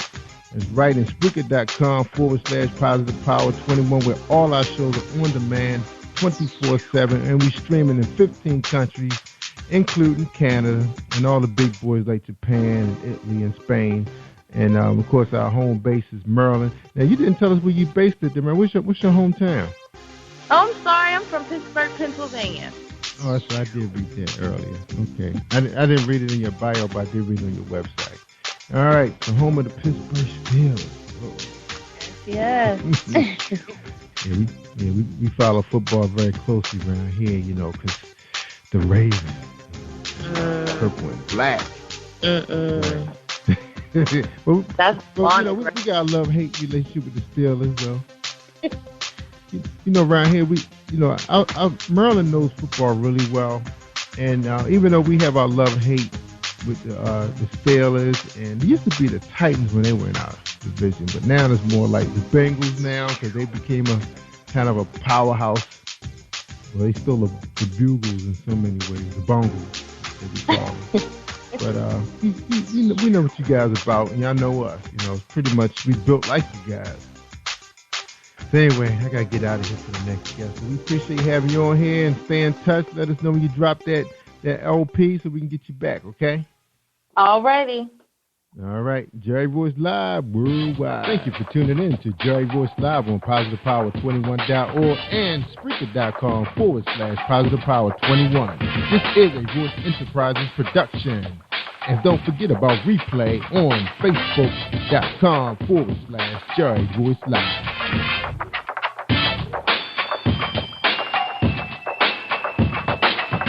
All right, y'all. Stay awesome all week long. Don't forget to follow us on Spreaker.com, Positive Power, okay? Tomorrow, so you can get this show.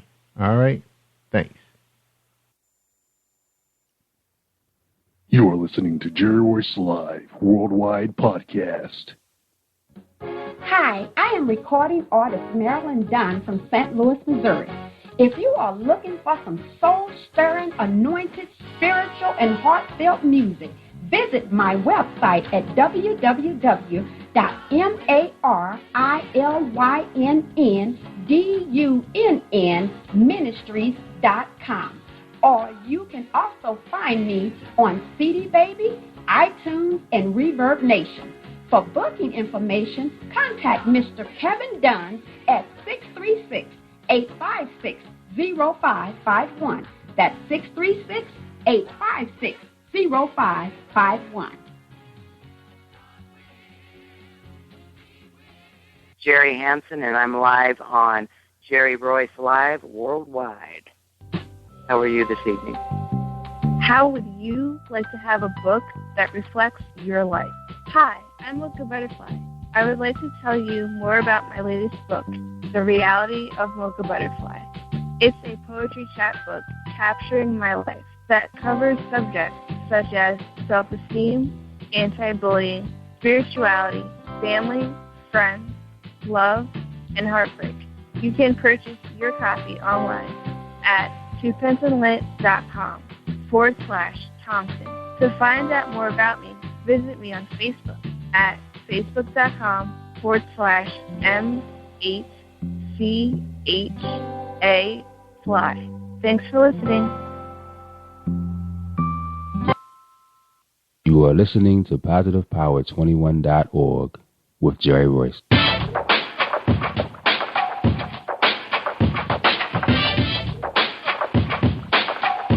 What up? It's your boy Kano Kingston. Hi, this is Angel Sessions. Hey, this is Pat.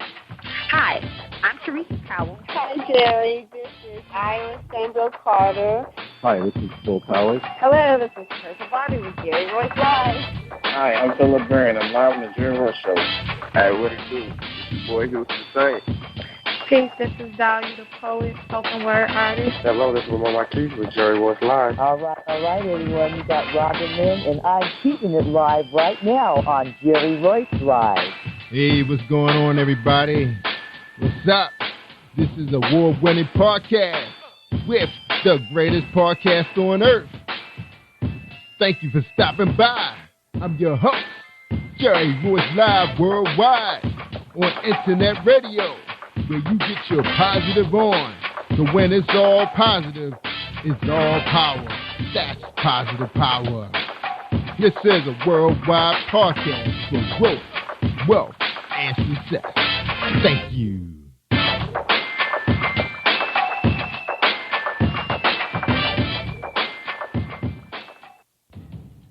Think you know how drugs get in those little brown bottles? Think again. Set in the green hills of western New Jersey, inside the gilded halls of power of a U.S. pharmaceutical company where decisions are worth billions of dollars and human lives worth less. Nicholas Harding, a young executive at Marshall Pharmaceutical, finds his career, family, and life in jeopardy. The Farmhouse, a suspense thriller novel by Bill Powers, published by Donna Inc. Publications, available at Amazon.com or DonnaInc.org. Go to Bill's webpage at www.author.BillPowers.com. Are you looking for the next great read? A book filled with love, passion, betrayal, and intrigue. The award-winning novel, Season of Change, by Tamika Patrice Kane, is sure to satisfy your literary sweet tooth. Check out this must-read book reviewers are calling uplifting and emotional, and exceptionally great read, deeply intense and thought-provoking. Order your copy today, available in paperback and ebook on Amazon.com or at www.tamikapatrice.com. Are you an author looking for promotional services or a reader looking for a great read at low prices? In this competitive world of books, Writing Royalty Promotions is dedicated to bringing authors and readers together to build a greater respect for literature through our various promotional services and online bookstore. So head over to WritingRoyaltyPromotions.com and check us out.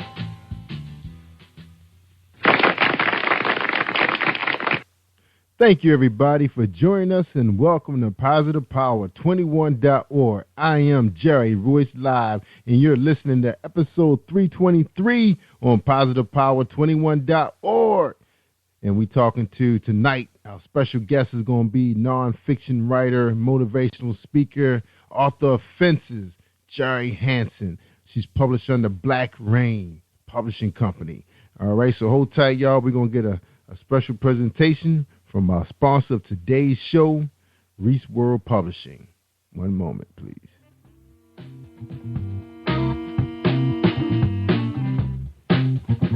Are you an avid reader of urban fiction, looking for drama, suspense, and more? Reese World Publishing is dedicated to bringing the world's best literature to our readers. Urban fiction, erotica, sci-fi, mainstream fiction, and children's literature are just some of the genres produced by our diversified family of authors. You can reach us on Facebook, Twitter, Instagram, and at our website, www.reeseworldpublishing.com.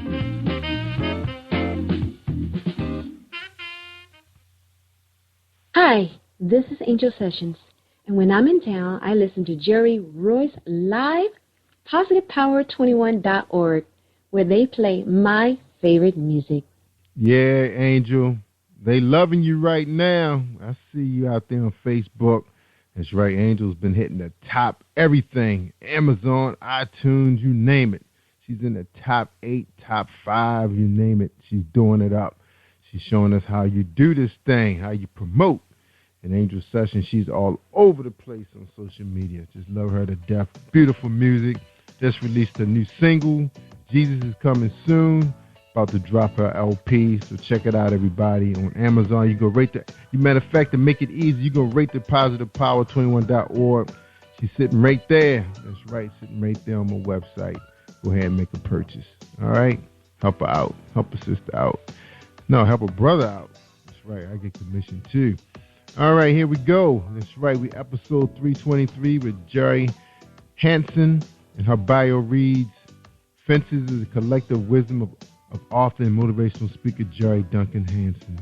These inspirational writings exemplify the life lesson Jerry has learned throughout her 58 years as a caregiver, survivor of rape, mother of a lost child, They will inspire, lift, motivate, and encourage the reader as we take a vivid look into Jerry's life journey and how she has overcome heartache, adversity, and tragedy.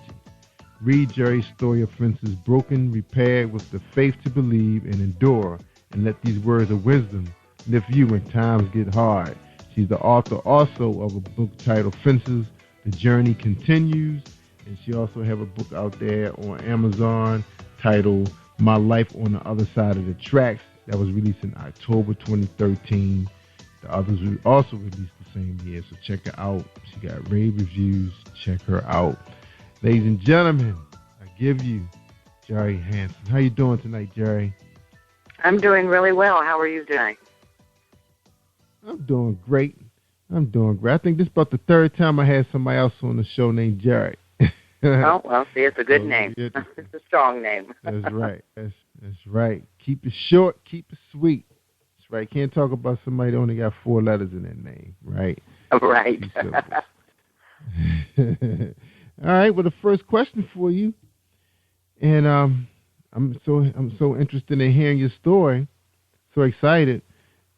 The question is, who is Jerry Hansen?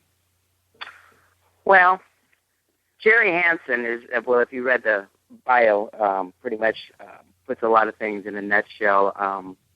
I was a caregiver at a very, very early age, at the age of 3, and I was a caregiver to my father until the age of 12 when he passed away. I am a survivor of rape at the age of 16, and a lot of my writings that I have done are based on lessons that I have learned in this long journey of life. They started out as emails to just a few friends, and then it kind of escalated from 5 or 6 people up to 20, and then there was like over 100 people I was emailing. And my best friend kept telling me, you need to publish a book. You really do, because a lot of people would come up to me and say, wow, were you talking to me? Was I in your head today? Or, that writing you did it had to be about me.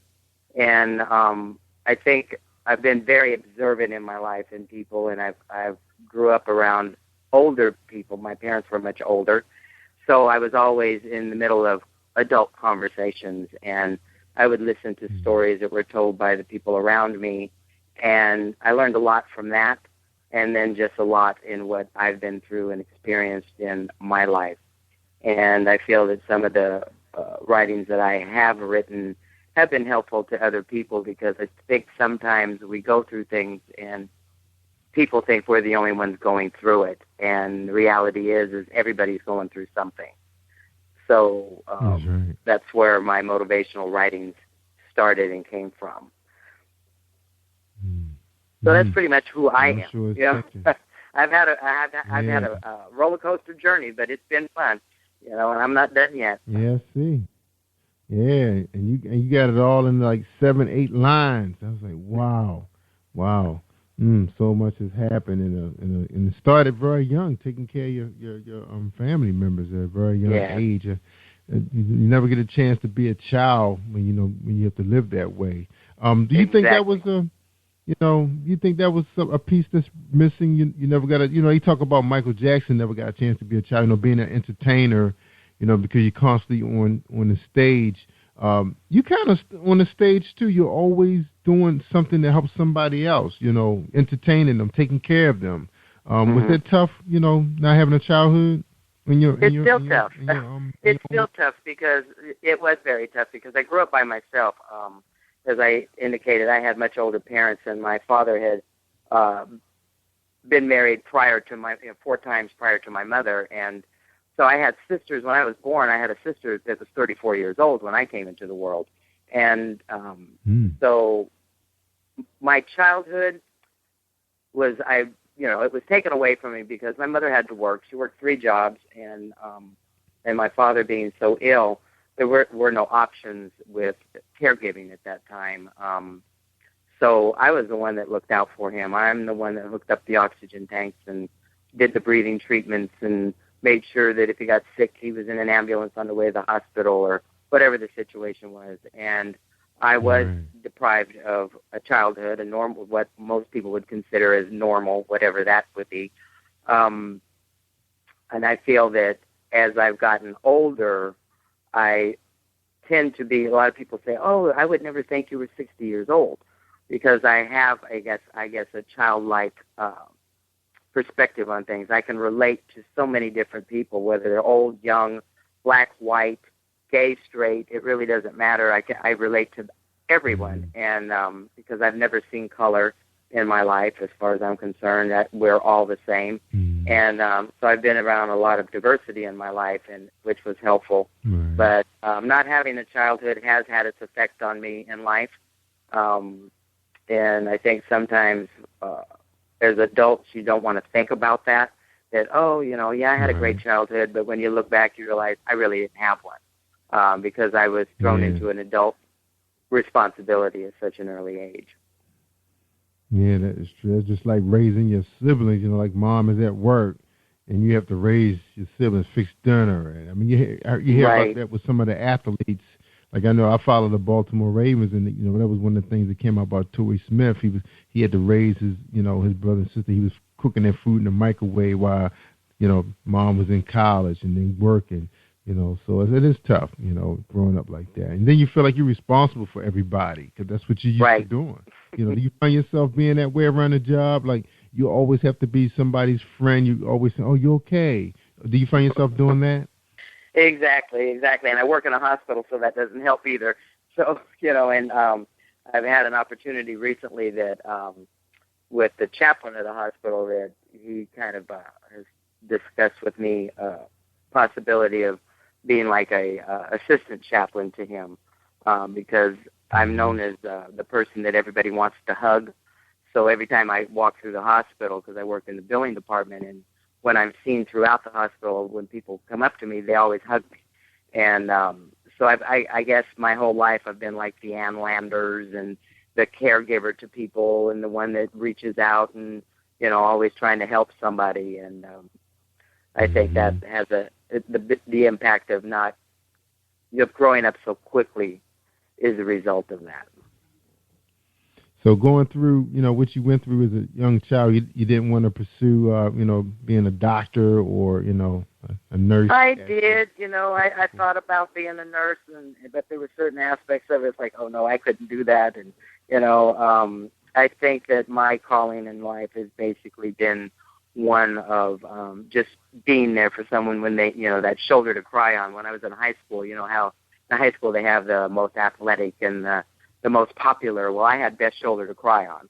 And so that's been my role my whole life. I mean, people come to me of, it doesn't matter what age or anything. They come to me with their problems and looking for an answer.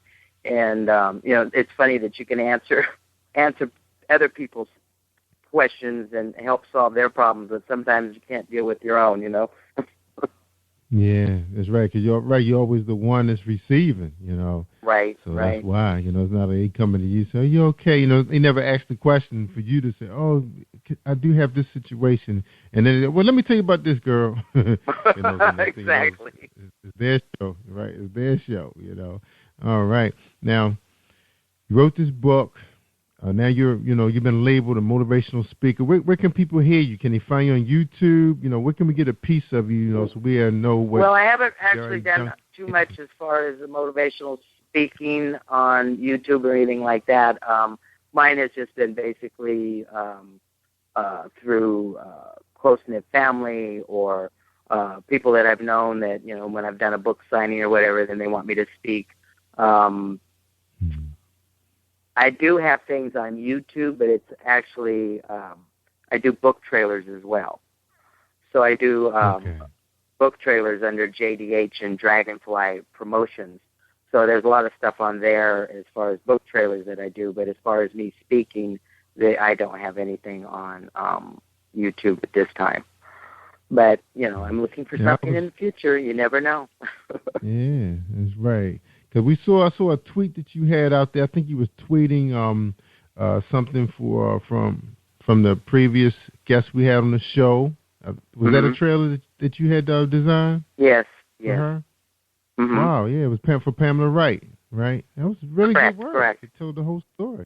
Yeah, it told the whole story. I mean, you could really feel it. It was like almost like watching. Wow, when is this movie coming out? and it's just going to be a book. Right. You know. Yeah, so you have a really good eye for art. So tell us what you do for fun. You know, we got 3 minutes before we take our break. So tell us what did Jerry Hansen do for fun? I like to play poker.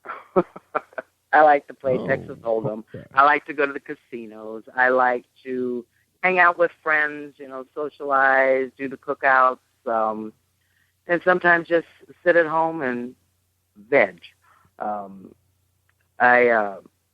live in the Bay Area in California, so there's always something going on out here. And, you know, when I have a stress level that's overwhelming for me, I'd like to go to the ocean and just be able to listen to the waves crash and smell the salt air and, you know, just kind of breathe it all in, and then I'm okay. Yeah, man, you lucky you get the beaches. What's the weather like out there right now? Right now, it's wonderful. It's been like in the upper 70s. I mean, it's pretty cold, you know, cool in the morning, but that's, you know, it's not cold compared to what East Coast folks are going through.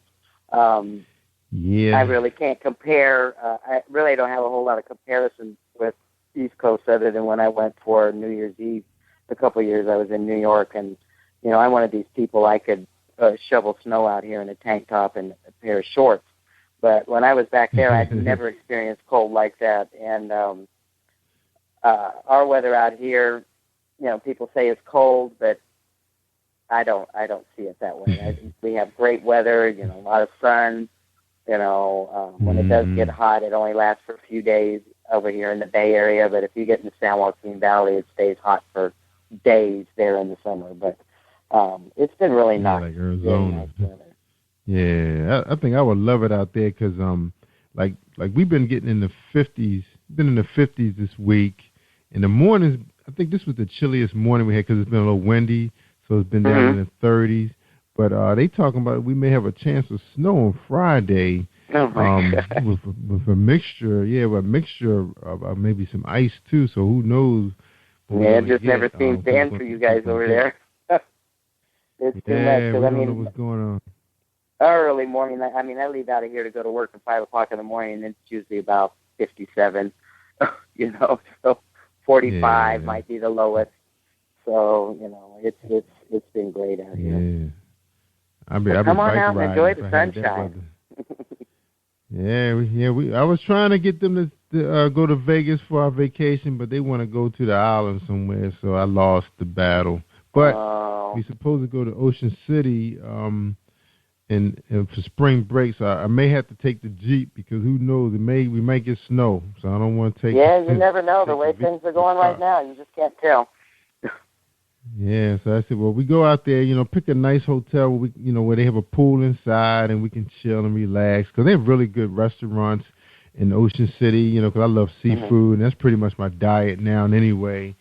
So I'm kind of looking forward just to chill out and relax, and they can, if they want to go visit the carnival, they can do what they want. But I'm gonna be relaxing, you know, you gotta be chilling, relaxing and enjoying it now. Yeah, that's what vacation's all about.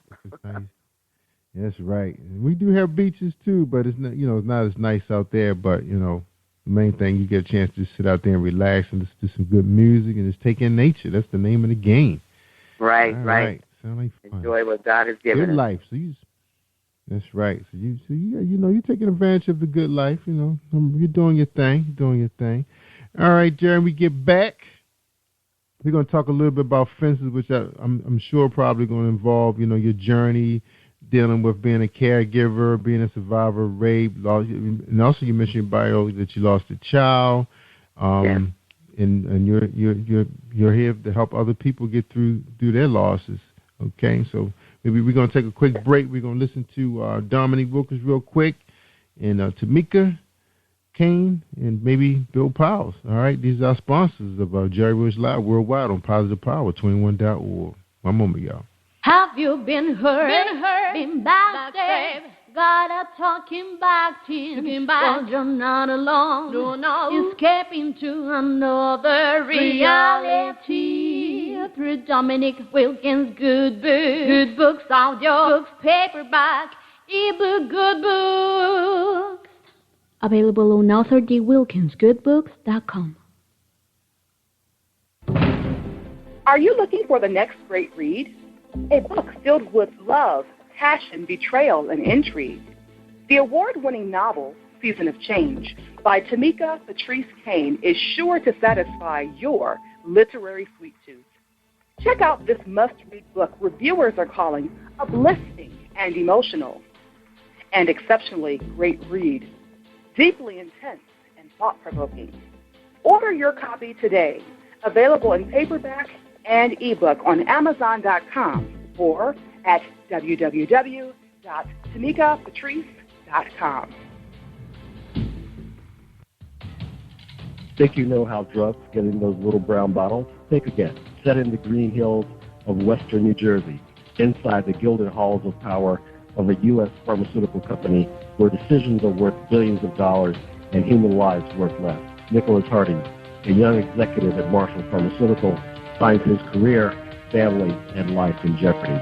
The Farmhouse, a suspense thriller novel by Bill Powers, published by Donna Inc. Publications, available at Amazon.com or DonnaInc.org. Go to Bill's webpage at www.author.BillPowers.com.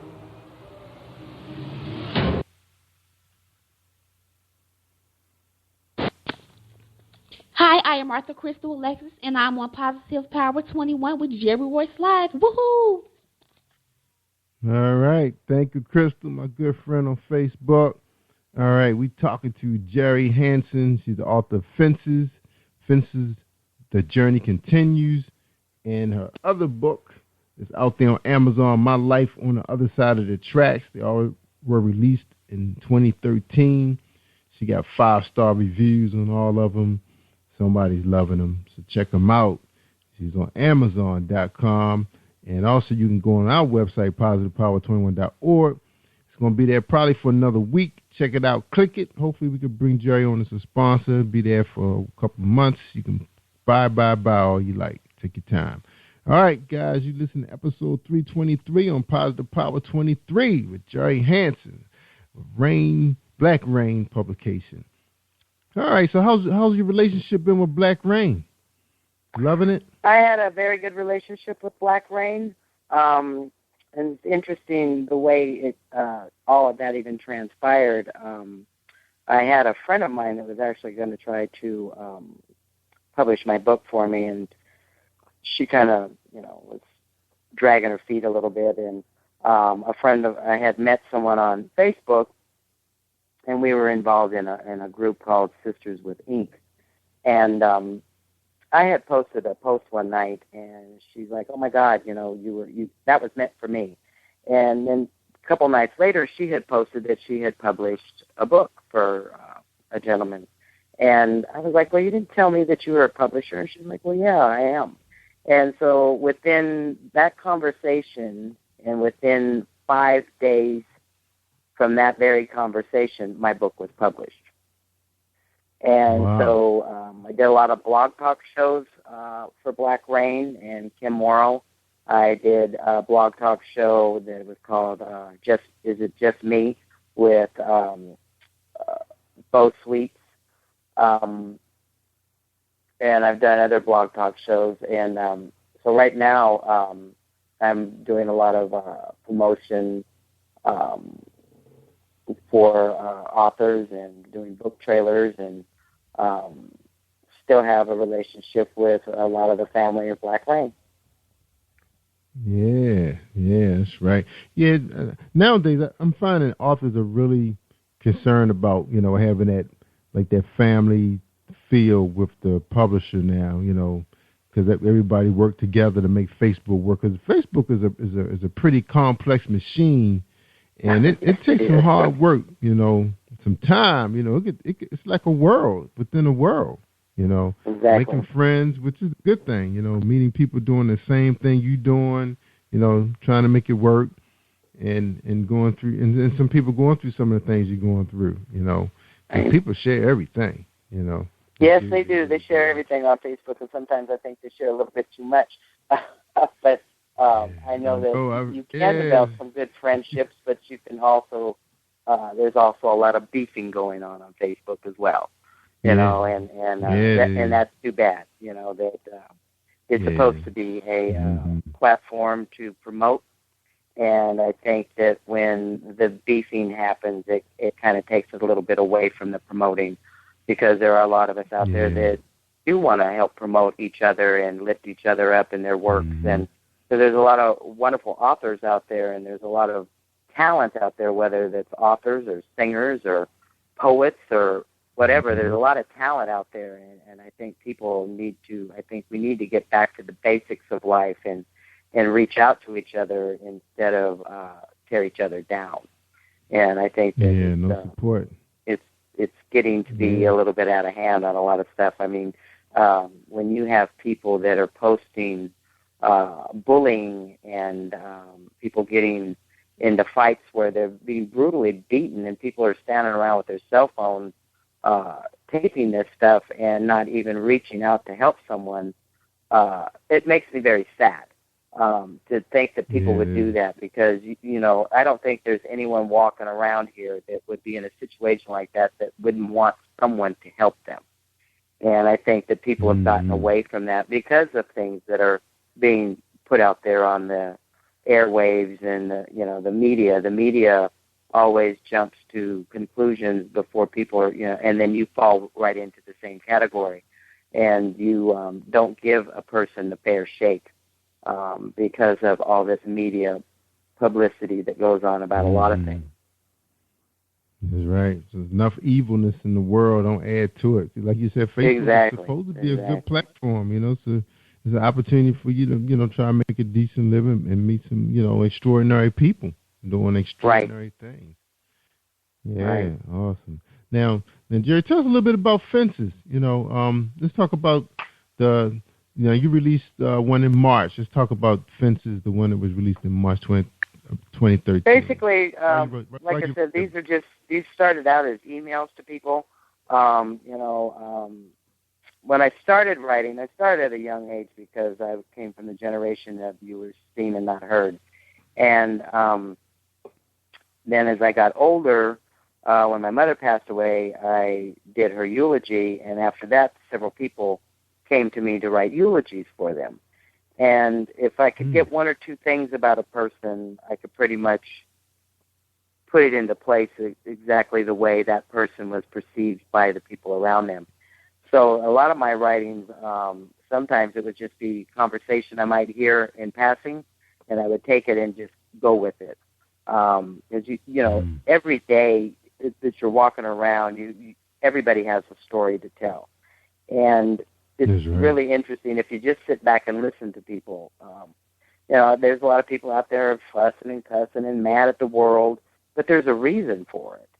And so I kind of took things that I've heard and tried to put it in perspective and put myself in their shoes and tried to see if I wore the same shoes and see if I could come up with something that would help somebody else. And so that's pretty much how Fences came about. There's a lot of stuff about things that I dealt with as a child, depression that I dealt with, the loss of my child. I wrote some things about people that have had to give up their children and how people have criticized them for it, but they didn't know, if you're not in that person's shoes, you don't know their true reason for what they've done. That may have been a better thing for that child than to keep them in the situation that they were in. So there's a lot of different things. I mean, I've even wrote one about the 21st century playground, and which is Walmart and Target.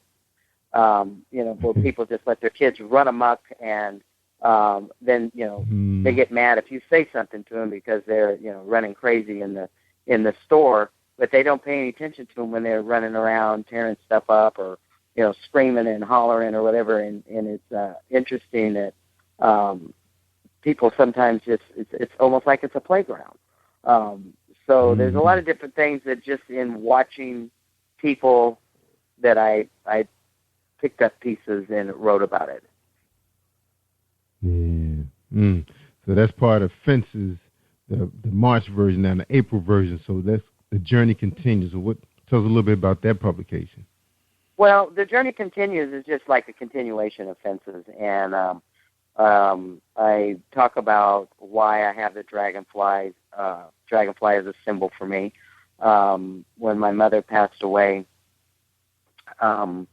as soon as I was given the word that she had passed away, I went outside and it was like these dragonflies appeared. And every time I'd go anywhere, there was a dragonfly hovering over me. And after I did her eulogy and I walked out of the funeral home, there they were again. So every time there's been anything going on in my life since then, these dragonflies appear. So I always feel like that's my mom watching over me. And so I took a lot of things from what I learned in life from my parents, what I learned from people that I grew up with and around, and put them into motivational stories for people to read and hope that maybe they would read something that would be like, oh, wow, that's me.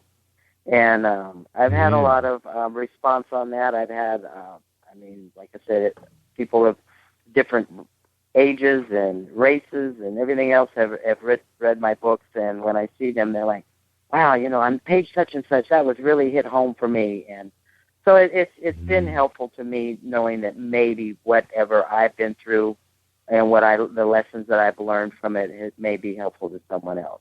Because I truly believe that while you're on this earth, it's all about paying it forward.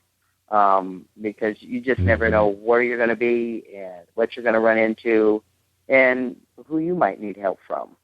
So if you can reach out and extend that hand to someone, it may be extended to your children, your grandchildren. So you just never know what your actions are going to do that may help somebody else. That's right. People watching you all the time and listening. All the time. They're always watching you. And I don't think people really think about that too much. Especially when it's something positive, you don't hear a whole lot of feedback from it. But do one thing wrong, and everybody's going to know about it. Just like when you're a kid, you get in trouble. By the time you got home, everybody in the neighborhood knew about what you had done. And it got told and transferred to your mother and father before you even walked through the door. So it was like, there's no point in even saying, oh, I didn't do that, because they already knew. So it's the same thing. I mean, that goes through life no matter what. That's right. That is true. So true. Now, you experienced attack when you were young. You were a teenager. Yes, you were attacked by someone. Was it somebody? Was it somebody I knew? I was 2 doors away from my home. I was babysitting, and someone had come to the house, and I knew them. I had known them for quite some time. They were there looking for the people I was babysitting for, and next thing I know, I had been knocked unconscious and had been raped, and they went about their merry way like nothing ever happened. And I didn't speak about it to my mother because my mother was a young widow, and she was struggling and just trying to take care of me. And she worked hard, and I knew that my mother was a Southern woman, and I knew that she had a temper, and I didn't want her going to prison because I knew that would probably be what would happen if she found out. The person that I was babysitting for was actually a commanding officer for this person.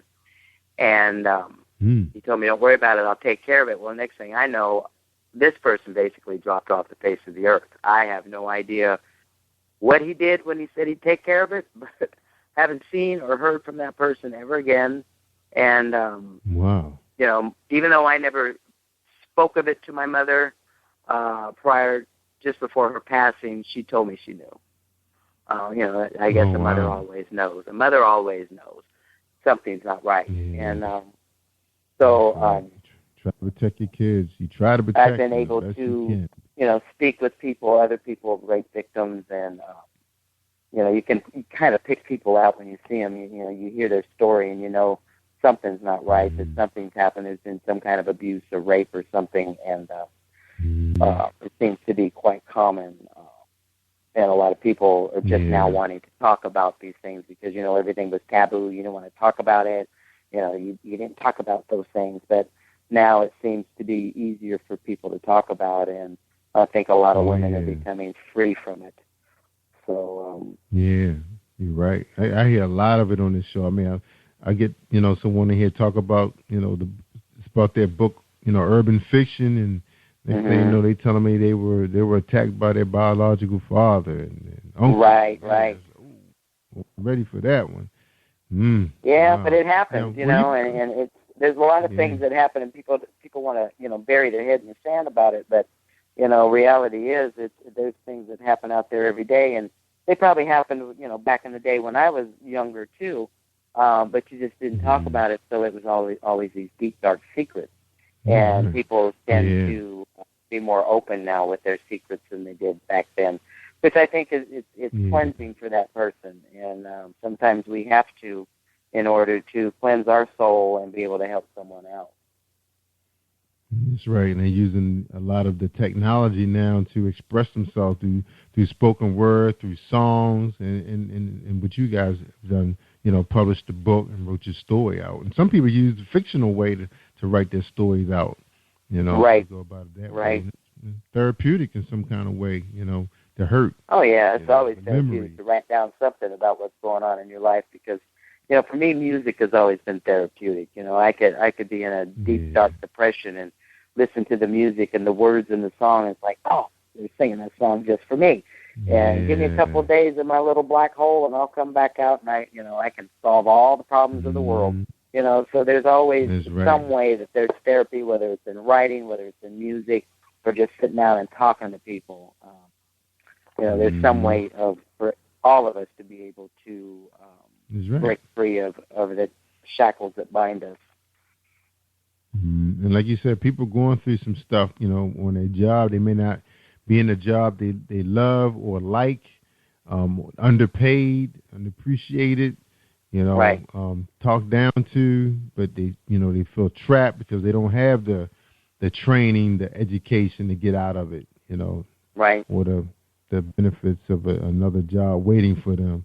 So people going through, like you said, bad kids, or they wake up to a child they can't handle, they can't manage alone, right? Because they're a single mom or single dad, So it is pretty tough out there. Yeah, it's all right, totally Jerry. And then one thing you mentioned, you didn't mention whether you was married or anything. Were you ever married? Well, I'm married now, but there was a couple times I went to go down the aisle, and the more they talked, the more it was like, oh no, we're not doing this.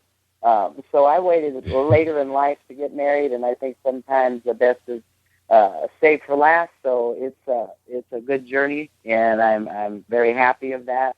And so yeah, I lost a child when I was in my 20s. I was 7 months pregnant, and it was during the Thanksgiving holiday, and we were, everybody was giving their little family get-togethers and their little parties, and I was having a party at my house, and a little altercation broke out, and I, thought I could stop it and get in the middle of it, and I got knocked down a flight of stairs. And so when my son was born, he only survived for a short time, maybe 45 minutes to an hour. And I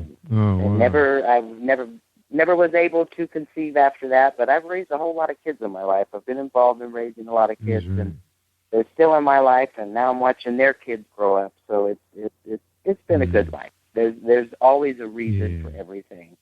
And I truly believe that, my child he's looking down on me, so I'll see him again one day. That's right. That's right. The Lord will bring you together again. All right, we're going to take a quick break, Jerry. When we get back, we want to get your final thoughts for tonight's show. And we really appreciate you being here, telling your story and shedding light on, pretty much a lot of the situations you've been through, people going through right now who've been through it, and they don't have no one to rest their head on, their shoulder. Nobody, taking it all alone. And everybody needs that shoulder. I don't care who you are. Sometime in life, everybody needs a shoulder. That's right. Sometimes it may just be one of these books that can be that shoulder. Fences. Exactly. The journey continues. Fences. And a second book, well, I forgot what order that book was in, but My Life on the Other Side of the Tracks. All available on Amazon.com. You can come out to my site if you want to get it really, really quick. PositivePower21.org. Snatch it really quick. Click. Go right to Jerry's page and sitting there waiting for you 99 cents. And the Life on the Tracks is a little expensive. There's a paperback. Oh, okay, $7.99. Got paperback. That's not bad at all. Check it out, y'all. Yeah. All right, we're going to take a break real quick with Reese Publishing, okay? Thank you, everybody, for holding tight.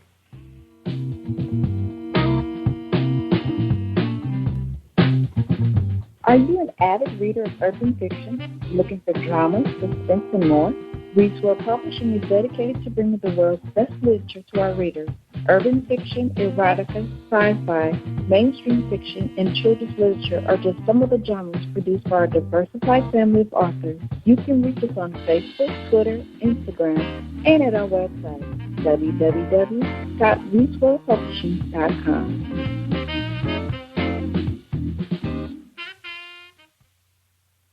Hi, this is Angel Sessions, and when I'm in town, I listen to Jerry Royce live, PositivePower21.org, where they play my favorite music. That's right. We play Angel's favorite music. And don't forget, everybody, you can come out on Sundays. We streaming gospel music about 20 hours, almost all day, while we're in the studio, working on these pages, trying to promote on Facebook. That's right. We streaming our gospel music out of Florida. That's right, all day. And the indie performers, recording artists, doing their thing, sounding really, really good. And we want to thank Pastor Keith Powell and his lovely wife, Teresa, for making this happen. We really appreciate it. And get out there and check them out. If you're a recording artist, indie, looking for a home or need some help, need some music produced, Keith does all of that. That's right. So you can check them out at Igara, IGARA. That's right, .com. You can go to my site, click on the icon, take you right there. So if you're looking for some help with your music selection, they're here to help you out. All right. Also, if you need some music tracks anyway, you may be able to buy some from Keith, or he can guide you somewhere. All right. And also, he has a catalog of many, many artists on his website that's looking for, people to love their music. Okay. And don't forget about my writing contest.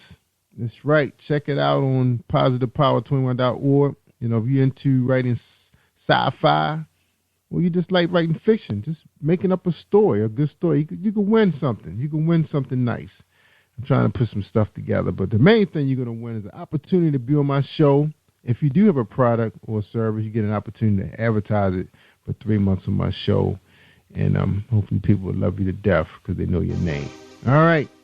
Jerry Hansen, we ready for you to close this out. We appreciate you being here again, and we got to have you back next time you drop. I know you're working on another book, another story. Oh, I'm always working on something. You just never know. Yeah. But I want to say thank you very much for having me on the show. I'm very humbled and appreciative of being on this show. And I hope to be on it once again. And it's been an honor and a pleasure. Yeah, appreciate having you. You told a great story. I'm sorry those things happened to you, but like you said, God, He don't put things on you can't handle. It sounds like you're dealing with it, and you helping many, many people. And I'm hoping that your voice today will help thousands. There's thousands of people hurting out there. That's right. Just say the devil. Thank you very much for having me. You're welcome. All right, Jerry, I tell people all the time, just like tonight, if you want to hear the good stuff, the real good stuff, like this book, Fences, can make a difference in your life. It can help you out. Or somebody going through some pain and suffering, may have lost a child, survivor of rape, trying to take care of their older parents, because their parents are getting old. They need help. Everybody don't have that big money, live in a luxury assisted living facility around the clock. Right. You may be the one taking care of them. So, you may need this book, for some help, guidance. And then Jerry's on Facebook. Where can he find your Facebook, Jerry, if they want to hit you up? Well, you can find me on Facebook under author Jerry Hansen. I am involved with a blog talk show called Pillow Talk, where we talk about a whole lot of different subjects, and we had actually did a show on taking care of elderly parents. I'm also on Instagram is Auntie Jerry. I'm on, on Twitter at Author Jerry. And you can find me on Facebook, also through my JDH and Dragonfly Promotions is also on Facebook. You can find me on Gmail at JWH and Dragonfly at gmail.com. And I'm on all those little social networks. Yeah. Just like the Dragonfly flittering around. That's right. Doing my thing. Right. Yeah, you need some help with some promotions. She's here to help you. And like I said, you can find her on Facebook. Go ahead and search her out. All right, everybody. That's the end of our show. Live it up. Like I say, that's my new thing now. Live it up, everybody. Live it up. God is good. I'm Jerry Royce Live worldwide. Thank you for tuning in to Jerry Royce Live on PositivePower21.org and Spreaker.com/PositivePower21. This is a Royce Enterprises production. And don't forget about replay on Facebook.com/Jerry Royce Live.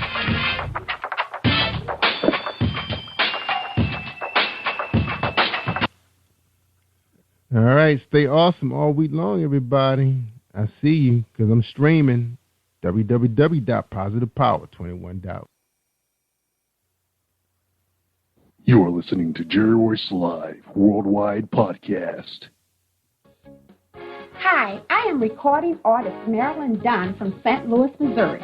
If you are looking for some soul-stirring, anointed, spiritual, and heartfelt music, visit my website at www.marilyndunnministries.com. Or you can also find me on CD Baby, iTunes, and Reverb Nation. For booking information, contact Mr. Kevin Dunn at 636-856-0551. That's 636-856-0551. Hi, this is Pamela Wright, the author of A Second Chance at Love, and we're on the Jerry Royce Live Worldwide. You are listening to PositivePower21.org with Jerry Royce.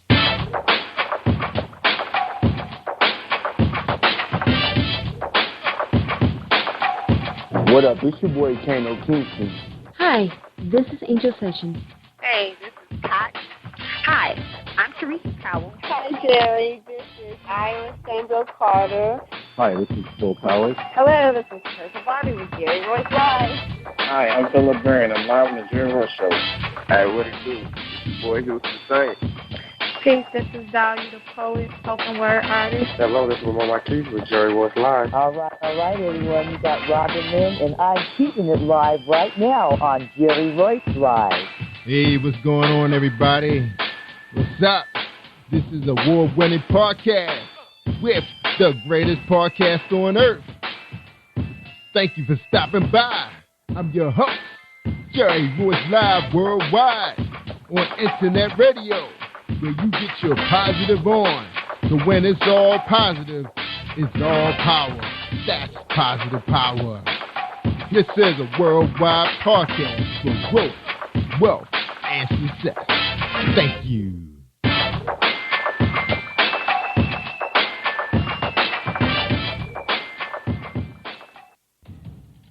Think you know how drugs get in those little brown bottles? Think again. Set in the green hills of western New Jersey, inside the gilded halls of power of a U.S. pharmaceutical company where decisions are worth billions of dollars and human lives worth less. Nicholas Harding, a young executive at Marshall Pharmaceutical, finds his career, family, and life in jeopardy. The Farmhouse, a suspense thriller novel by Bill Powers, published by Donna Inc. Publications, available at Amazon.com or DonnaInc.org. Go to Bill's webpage at www.author.BillPowers.com. Are you looking for the next great read? A book filled with love, passion, betrayal, and intrigue. The award-winning novel, Season of Change, by Tamika Patrice Kane, is sure to satisfy your literary sweet tooth. Check out this must-read book reviewers are calling uplifting and emotional. and exceptionally great read, deeply intense and thought-provoking.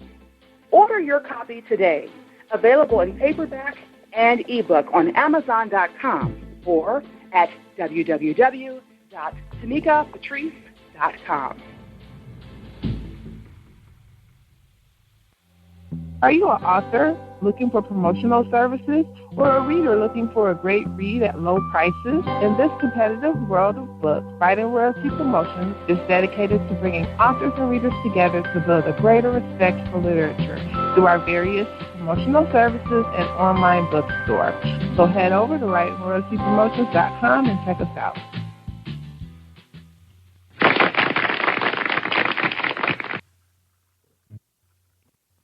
Thank you, everybody, for joining us, and welcome to Positive Power 21.org. I am Jerry Royce Live, and you're listening to episode 322. That's right. I thought it was last night, but it's tonight, episode 322. And tonight we have the author of A Second Chance at Love. That's right. A Chance Encounter, and When It Rains, It Pours. That'd be Second Chance at Love 2, due out May 2015. And our guest tonight is Pamela Wright. But before we bring Pamela out and get a chance to find out who she is for the first 15 minutes of the show, that's right, we're going to get to know her.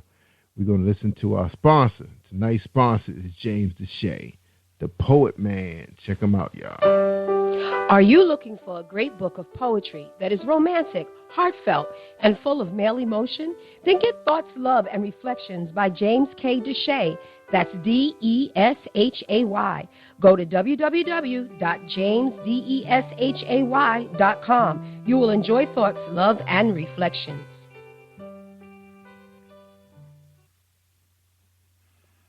All right, welcome back, everybody. I know you guys have finished watching Empire. Probably the only two people on the planet not watching it. My man Terrence Howard, turn it up. Him and Tanaji, that's right, doing their thing. Back together again since Hustle and Flow. Yeah, that was a funny movie. All right, tonight again we got Pamela Wright on the show. What are they saying about her book? They saying it was worth the price. Somebody just say OMG. Oh my God. I hope they say oh my God. And then the next one say great book, a must read. And then we have another person say A Second Chance at Love. So they were blown away by the title of the book. I guess, they understand what was going on. All right, let's talk about her real quick. We have Pamela Wright, our author. Pamela Wright was born and raised in Dothan, Alabama, where she's currently raising her 2 children. She is oldest of 4 siblings. As a young child, she enjoyed reading books in all genres. What you doing reading all genres? We got to talk to her about that. She accredits her aunt for her love of writing. She's a certified CNA, an early childhood education professional with an associate degree in criminal justice. And she was in school forever. And I know it takes at least 2 years for each one of those studies. So anyway, she's the author of A Second Chance at Love. She's here to talk to us tonight. Pamela Wright, welcome to Jerry Royce Live Worldwide on Positive Power 21.org. How you doing tonight? Hello, thank you for having me. My pleasure, Pamela. Now don't sneak in there and watch no Empire while we're talking. I heard the delay. All right. It's going to be right. This show's about you. Terrence Howard, he getting his. He going to get his tonight. So anyway, we get a chance to catch it later. I like watching on demand because I like to rewind stuff in case I miss something. That's how I am. I like to rewind stuff, get it all in, because they move too fast. So anyway, welcome to the show. Glad to have you. You're published under Strawberry Publications or Publishing, is that right? Strawberry Publishing? Yes. Yes, that's correct. All right, good. All right, shout out to your publisher. That's right, she had me up all night going back and forth about her getting her guests on, getting her people on. That's right, she want Maurice on the show. That's right, we're gonna get him on there. That's right, we're gonna get him on LaQuisha. All right, so LaQuisha, what's LaQuisha last name? I forgot her last name. Malone. LaQuisha Malone. Yeah, Malone. LaQuisha Malone. There we go. She is the owner of her publishing company, Strawberry Publications. So just a little shout out to her and her people. And thank you so much for allowing me to come on my show. Tonight's Pamela Wright is up. So, Pamela, the first question. You ready for the first question? I'm ready. You ready? Yes. Because I think I warned you. The first question is, who is Pamela Wright from Alabama? Wow. Well, like I said, I'm a small town. I live in a little small city, and I have 2 kids. I was raised by my mom and my dad. You know, they got divorced, but, you know, we were fortunate to have our dad in our lives, even though they wasn't together. And it was just living in a small town. I never really thought I would become a writer. I always wanted to become a writer, but never thought that was possible. But I never gave up. I kept writing and kept searching until it happened. Awesome. Yeah, just fell out of the sky on you, huh? So just picked up that pen. So you're a good storyteller? Is that what it is? You're a fictional I think writer. that's what it is. I think that's what it is. Plus, I talk a lot, too. I mean, when you get to know me, some people are like, oh, just hush. So that's part of it, too. I can be a little long-winded at times.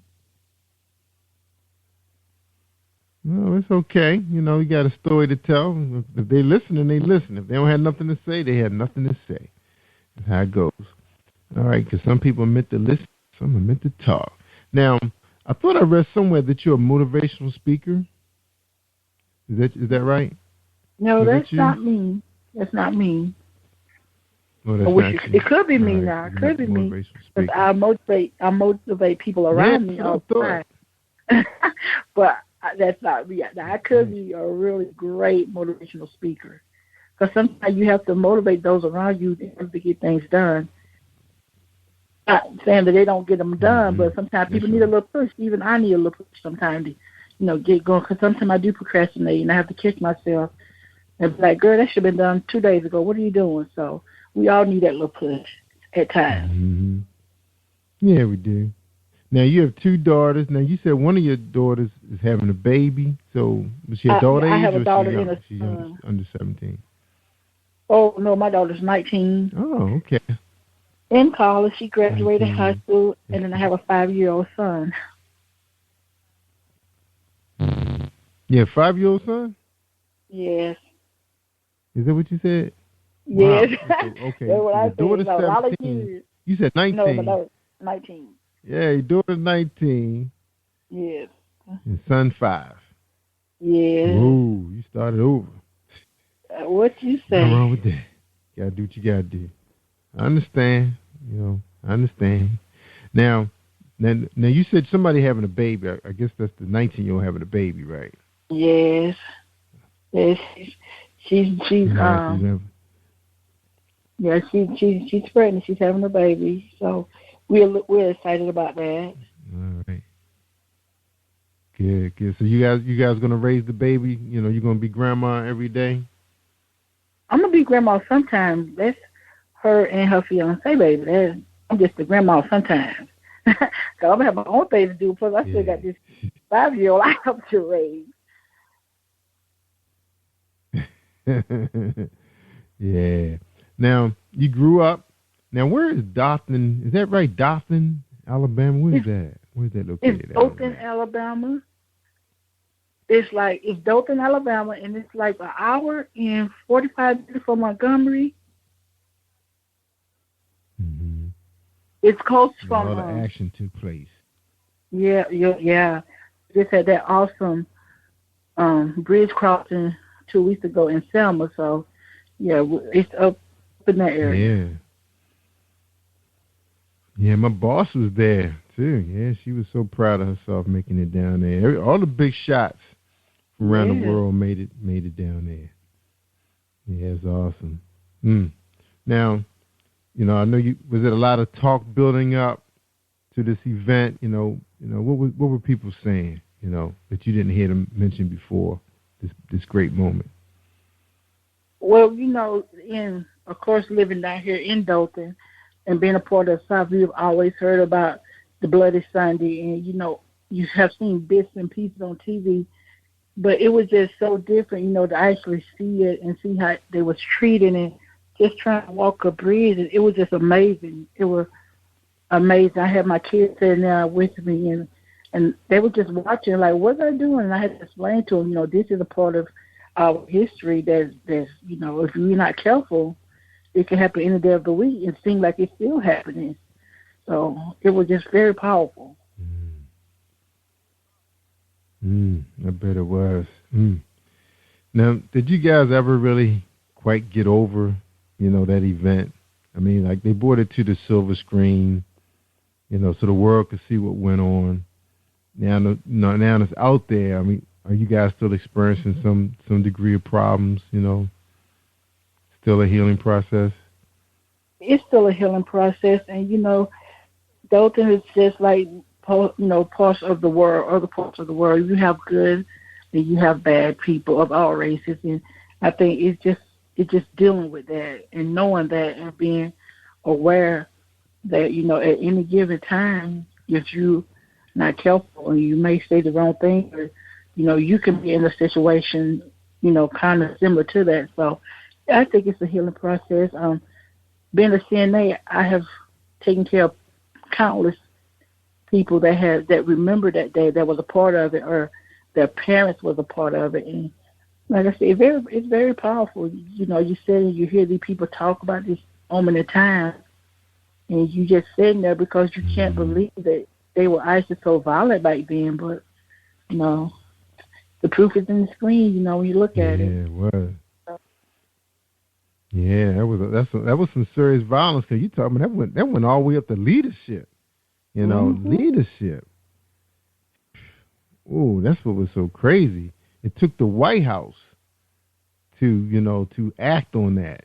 Just imagine if the White House was had the same mentality. Man, that could have really went bad. It would have went real south, real quick. But at least the White House was in communications with Dr. King, trying to work it out, but I don't know. Yeah. It's so crazy. Yes, it is. We're just so glad that, we need that history to remind us how far we come. I mean, you look at some of these kids, especially up north, we on the East Coast north, big northern city, I'm like 20 minutes outside of Baltimore.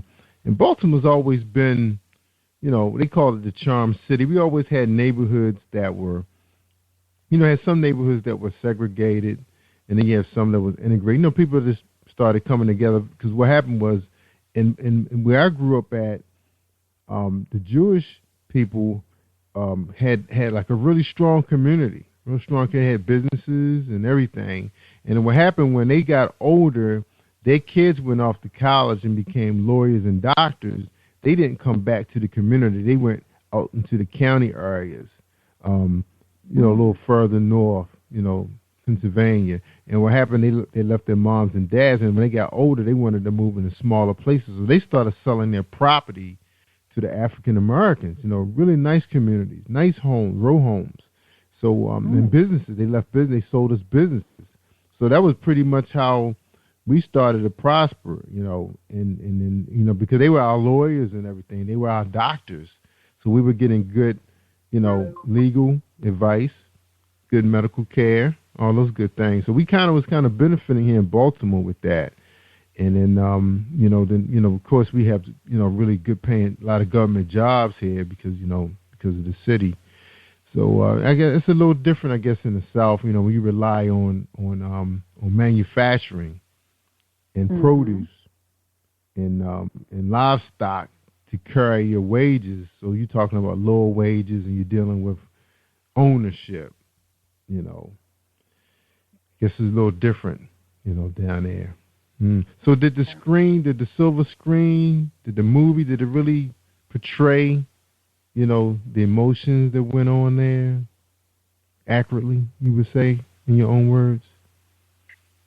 I would say, I'm not sure about no one else, but what I saw, if I can see it and feel it or read it and feel it, that was good. And there was parts that, like, wow, I was just in tears myself.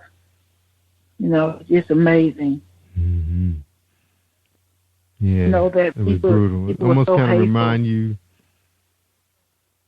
Yeah, kind of remind me of that one scene.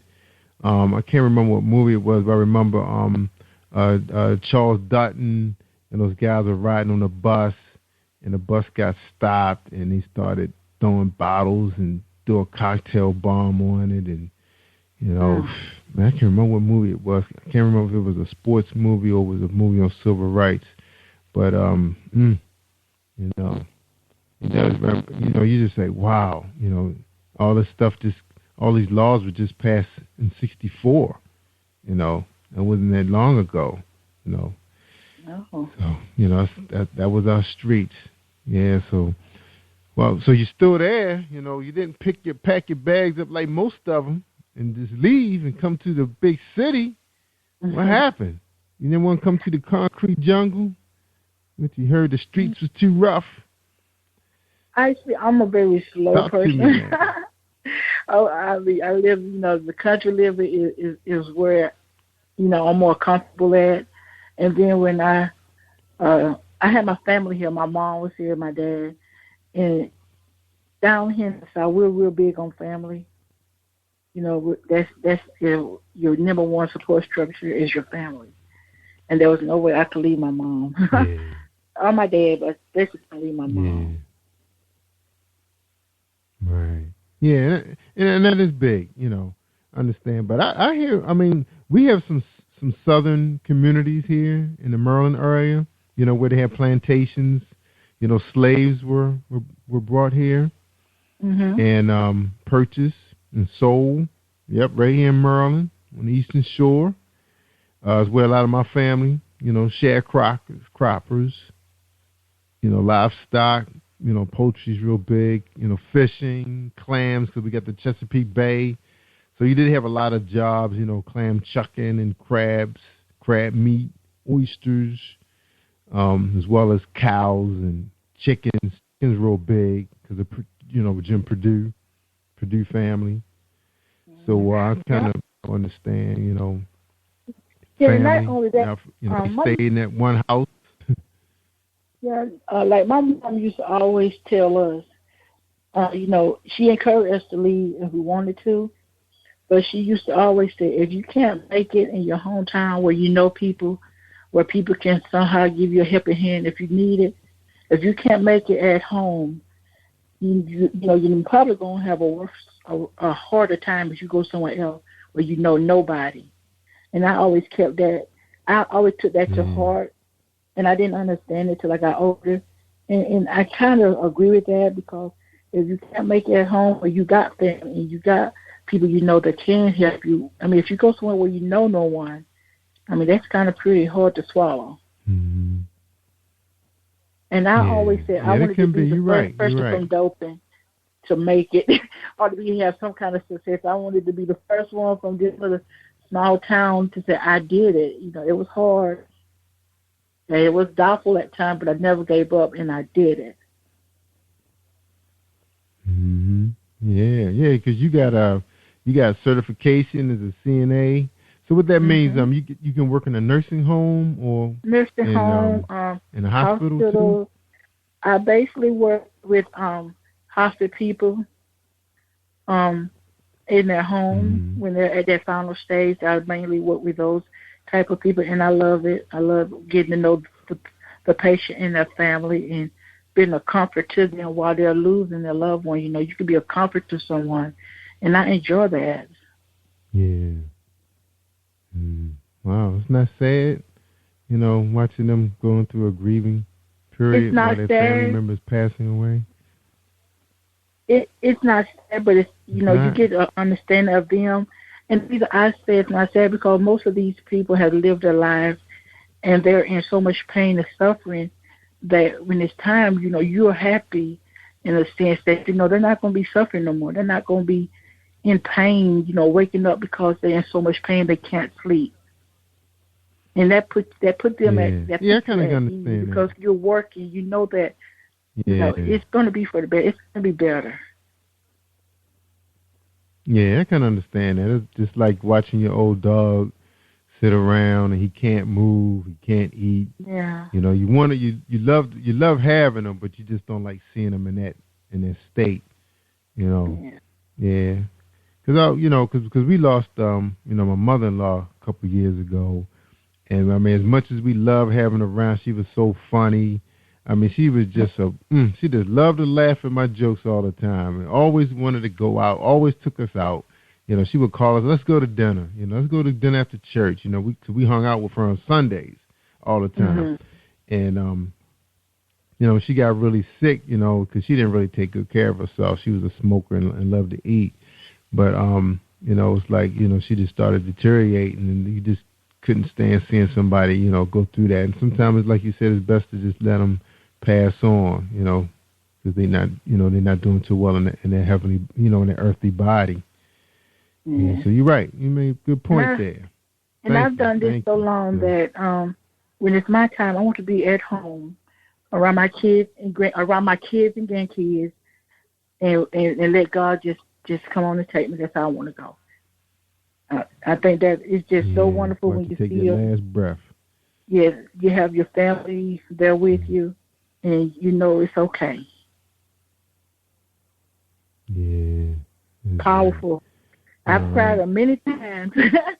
I've cried many times watching them go on to glory, but I know where they're at. I have a feeling, where they're going. And so I'm happy, and I tell them, it's just a part of life. Yeah, that's right. It is part of life. The hardest part is watching people go suddenly that you don't think was ready. That's the hard part of life. It's that. Oh, yeah. Yeah, but like you said, you watching the older person go through it. They were blessed to make it that far. Like I have a grandmother and an aunt. They both in their mid-90s. Oh. And they live with diabetes, but they were nurses. They still in New York. No desire to come here. Where most of their family is. Well, we are their family pretty much. In Maryland, but they chose to stay there. They love some New York. Big city, and they from Virginia too. Virginia a lot like well, not too much like Alabama. It's a little bit more opportunity because they do get a lot. They got a lot of the shipyards there, so they do have some pretty high paying occupation jobs down there. And then they got a lot of colleges, so a lot of African Americans do have pretty high paying jobs. Yeah. All right. Yeah, I can understand, you staying put because of family. But I know a lot of people, Virginia, they have packed their bags up and, the parents say, hey, go on, do better than me. Do better than your mom and your dad. That's what we heard in our house. I want you to do better. That's why I'm paying all that money for you to go to college. I want you to stand around here and I'm here going on. That was Baltimore, my parents ended up going back. They went back south. Yeah. As parents, we want our kids to always do better. Like, I want my daughter to do better than me, and one day I'm assuming her daughter's going to do better than her. And so, that's just part of being a parent. And, I've learned you have to teach that to them, give them the tools they need to be better. You just can't tell them. You got to show them and give them the tools that they're going to need to make a better life and to make better choices. Mm-hmm. Yeah, and I can understand some parents. Like, I wasn't ready for my oldest to leave, and I was kind of sad. We were so used to seeing him around here, but I knew it was time for him to grow up, be a man, start his own family. He landed a real good job after being in college for a long time, working hard, because he was working with the NFL. He was working with Reginald Lewis Museum and learning his trade. Everything he could, working on music videos, traveling to Florida, up and down the Beltway, going to D.C., working, trying to get his craft down. And I said, it's time for him to move on. He's ready. As much as you want them to stay home and, save money, I've done that. He's ready for his own place. So he had to let go. You worry, but you believe in God, God will look after him for you. And he's been doing pretty well for himself. All right. Now we come back. We're going to take a break. we come back, we're going to talk about this book of yours, with 2 books. So you got 1 book about to be released in May, and we're talking about A Second Chance at Love, right? Available in Kindle edition now. Is it going to be available in paperback, Pamela? Yes. Yes, it is. The books, both of your books? Okay. All right. She's under Strawberry Publication with Laquisha Malone. And again, A Second Chance at Love 2, When It Rains Pours, is available for pre-order. All right. All right, everybody, hold tight. We're going to get a message from Dominique Wilkins, and then Tamika Kane, Bill Powers. Thank you. Hold tight, everybody. And thank you for listening to Jerry Royce Live Worldwide. Have you been hurt? Been backstabbed? Got a talking back team. Well, you're not alone. No. Escaping to another reality. Through Dominic Wilkins' good books. Good books, audio books, paperback, ebook, good book. Available on authordwilkinsgoodbooks.com. Are you looking for the next great read? A book filled with love, passion, betrayal, and intrigue. The award-winning novel, Season of Change, by Tamika Patrice Kane, is sure to satisfy your literary sweet tooth. Check out this must-read book reviewers are calling uplifting and emotional. And exceptionally great read, deeply intense and thought-provoking. Order your copy today. Available in paperback and ebook on Amazon.com or at www.tamikapatrice.com. Think you know how drugs get in those little brown bottles? Think again. Set in the green hills of western New Jersey, inside the gilded halls of power of a U.S. pharmaceutical company where decisions are worth billions of dollars and human lives worth less. Nicholas Harding, a young executive at Marshall Pharmaceutical, finds his career, family, and life in jeopardy.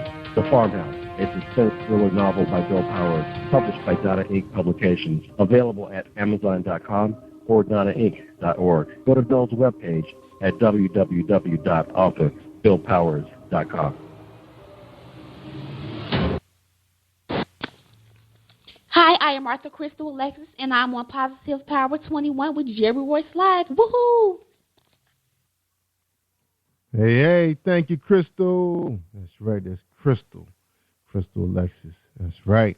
All right, everybody, we talking to Pamela Wright, author of A Second Chance at Love, A Chance Encounter, and Second Chance at Love 2, When It Rains, It Pours. They're saying it was worth the price. Oh, my God, great book, a must-read, A Second Chance at Love. Love the story. All right, Pamela, tell us about this main character of yours. Tell us a little bit about her. How was she developed? Where did she come from?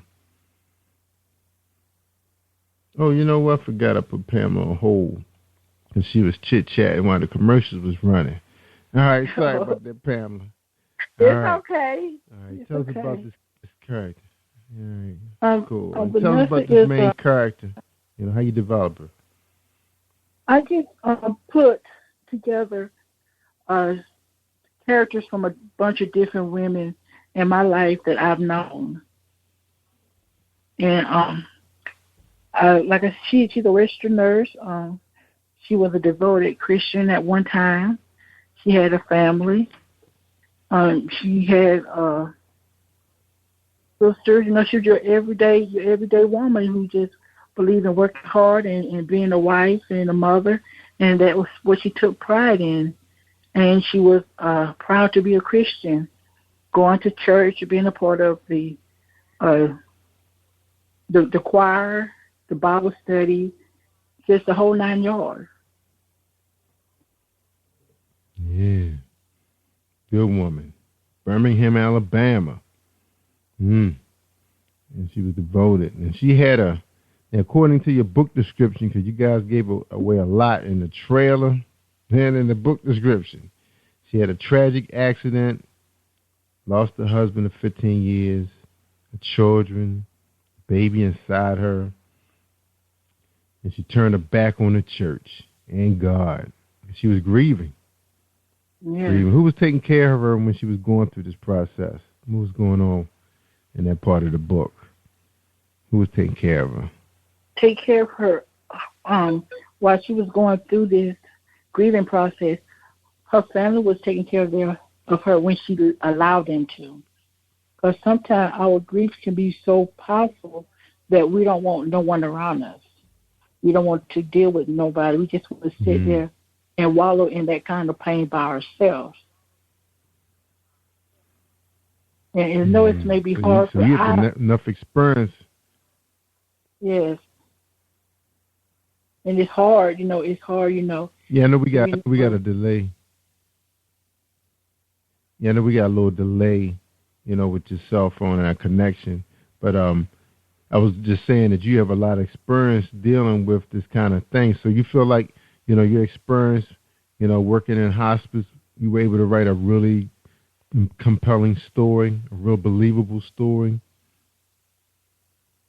Yes, and it's not just working with hospice. I lost my mother like in 2005, so I'm very aware of the pain that comes with it. And oh, sorry to hear that. Well, thank you. She was a handful, and it just poured out. And the first thing that Lucretia told me when I represented this book to her, because I had to rewrite it a couple of times, she was like, when you're writing something and people is reading it, you can't write the way you talk. That's the first thing she told me. And she was like, you want it to be believable. And that is what my true goal was in writing this book, is making it believable and, to show that there's pain, but we can always come out of that pain. And I wanted to show that, even though we may give up on God or we may turn our back on God, that he's constantly blessing us and he's constantly got us covered with his mercy. But we don't see that because of the pain that we're in. And we don't see that, this bad thing happened, but it happened for a reason. And we don't always see the reason. My grandmother used to always tell me, it's not for you to know why God does what he does. You just know he did it. And that's all you need to know. Yeah. Yeah, it's hard to handle, but, it's what it is, like you said. Now, she, like, your character sounded like she probably, she was a devoted Christian, dedicated to the church, her man, her family. She loved her family. She thought she was blessed by God, and then they taken away. She felt like, what did she do to deserve that? That's probably what she thinks. So what was she going through at the time of this grieving process? Well, like you said, she was wondering, what did she do wrong? Why did God signal her out? And if he was going to take her husband, then why not leave her kids? Or if he's going to take the kids, leave her husband, why take everything? And, it's one part of the book where her mom was telling her, about God's mercy. And she, in my mind, I see her looking and saying, mercy. The most merciful thing would be to let me go with my family, not to leave me here alone. And that was my light bulb, because I wrote it, but when I had it read by Tim, I was like, wow, that's really good, because we want to be with our family, but she could not see why God would take everything and everyone and just leave her here. She could not see the benefit in that. But as the story progressed and she meets this other person, it kind of works out. And, we see it as we read it, but it still doesn't dawn on her what happened and why it happened. Yeah. It's I've seen a few movies that your story reminded me of. One of them was with Mel Gibson. He had lost his wife in an accident. She was walking home. She was walking, and she was in a tragic accident. It was actually a movie about aliens. I can't remember the name of that movie, but it was about aliens had invaded their town, and he was trying to save his son. But yeah, that was a pretty gruesome movie. Yeah, I can't think of the name of that movie right now. I'm sure I could search it out, but Yeah, those kind of stories always hit home because people thinking about, oh man, what is, really want to be in that situation. Because everybody always say they want to leave before their kids leave the earth. They don't want to be alive when when they lose a child. Because I have some friends online right now I've met when I first got on Facebook. They actually have a page, grieving moms, moms that lost their children to childhood illnesses or tragedy. And that is tough, really tough when you don't really know what it's like to be, in that person's shoes. You won't want to be in those people's shoes, and then imagine losing a spouse, someone that you love so dearly, because it's so hard to find a decent person on this planet. Of course, it's fate, how you meet people. You're like, wow, if I didn't decide to go to the store, I would have never met that creep. That's what you're thinking, or went to that nightclub that night.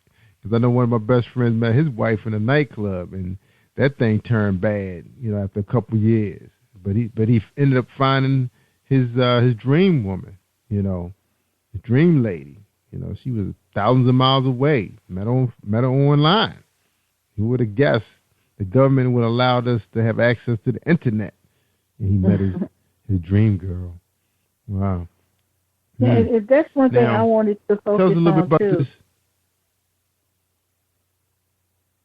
I wanted to focus on And what the was part that everyone is entitled to be happy and to be loved, and to show that even though this person, Vanessa, she was married and she was just so in love with her husband, when he died, it's not the end. I don't believe that God wants us, once we lose someone we're with, to be by ourselves for another 30 or 40 years without any love in our life. I don't think that's what he wants.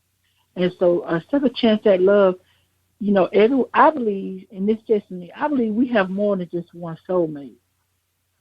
That's just what I believe. And it's kind of showing, okay, this was your soulmate. He will put in your life for this amount of time to show you this, to help you accomplish a certain amount of things. But now that his life is over, you're here. Now you have to search out and find the second soulmate that you were meant to be with. I'm not saying we have 10, 11, 12 soulmates, but I believe we do have at least 2 soulmates because, when you get married at a young age and something happens to that person and at that age, you're not supposed to be by yourself all that time, unhappy, just in a dark place. That's not what we're meant to be. Yeah, we're meant to be mothers and wives. And so right. If you lose one spouse, he's going to replace that with someone else. That's just how I look at it. You mentioned Anthony Harvey. And you got Cardinal Anthony Harvey, South Carolina native, ex-cop, lost his wife for 15 years to breast cancer. Unable to cope with the illness, his life began to spiral out of control with alcohol, no means to cope. But after years of torture and torment from his addiction, he saw the light and gave his life to Christ. And then that's when he found himself moving. So he ended up moving to Birmingham, Alabama. Is that how the story went? Yes. That's exactly how it went. And what happened to him? Matter of fact, we're running a little bit out of time, a little behind schedule, Pam. But real quick, what happened to him that he found his fate, in true love again? What happened to him? He loved this woman. She passed, but she left him with 3 beautiful kids, and he saw himself just falling apart, and he just fell to his knees one day because he was never a Christian. He never went to church. He was always the type of man that worked. He didn't have time for church. So it's just ironic that when this happened, he found his faith. He found courage to be the man that he was meant to be by going to church, being a good father, being there for his kids. But he had to go through a lot of changes, and he had to leave home to be that person because his family was always trying to help him out, that they was hindering him from being the man he's supposed to be. So he had to leave in order for God to make him into the man that he wanted him to be. And sometimes we have to leave home because our family love us, and they want us to be happy, and they want the best for us. But sometimes their love to be in a hindrance for us. It can hinder us for so many things. And we're like, God, why is it like that? But they're hindering us, not really aware that that's what they're doing. So in order for him to be the man that God called him to be, he had to leave. Wow. What a story. What a story. All right. Now remember everybody, you can come out to www.positivepower21.org and you'll see Pamela Wright's book sitting right there. Guest for the week. We coming to an end though, but you'll see her on past episodes at the bottom, past guests. You can click on it, go right to Amazon, buy her book. That's right, make her a happy camper. Or you can go out to Amazon your own self and get the book. Now, do you own a website, Pamela? Is it Strawberry Publication got a website where people can go out and check you guys out? Yes, I have a website. It's up on strawberryplug.win.com/Pamela Wright. All right. Y'all hear that? All right, Pam, we're going to take a quick break with Reese World Publishing Company has a message. Not Strawberry Publication, but Reese World Publishing got a message for us. When we get back, we're going to get your final words, okay? Okay. All right, one moment.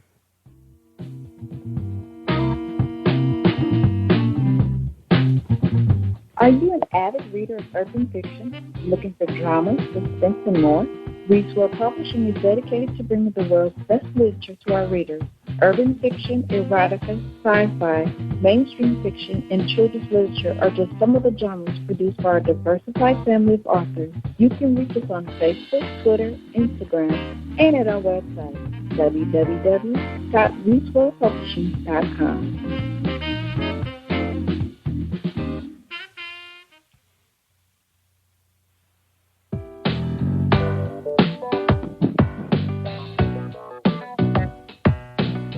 Hey everyone, this is Tanika Gonzalez, spoken word poet.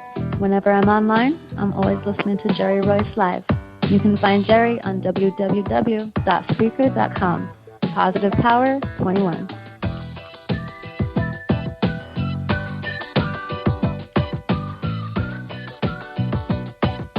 All right, y'all. All right, you're listening to Jerry Royce Live on positivepower21.org. Don't forget, y'all, we running a writing contest.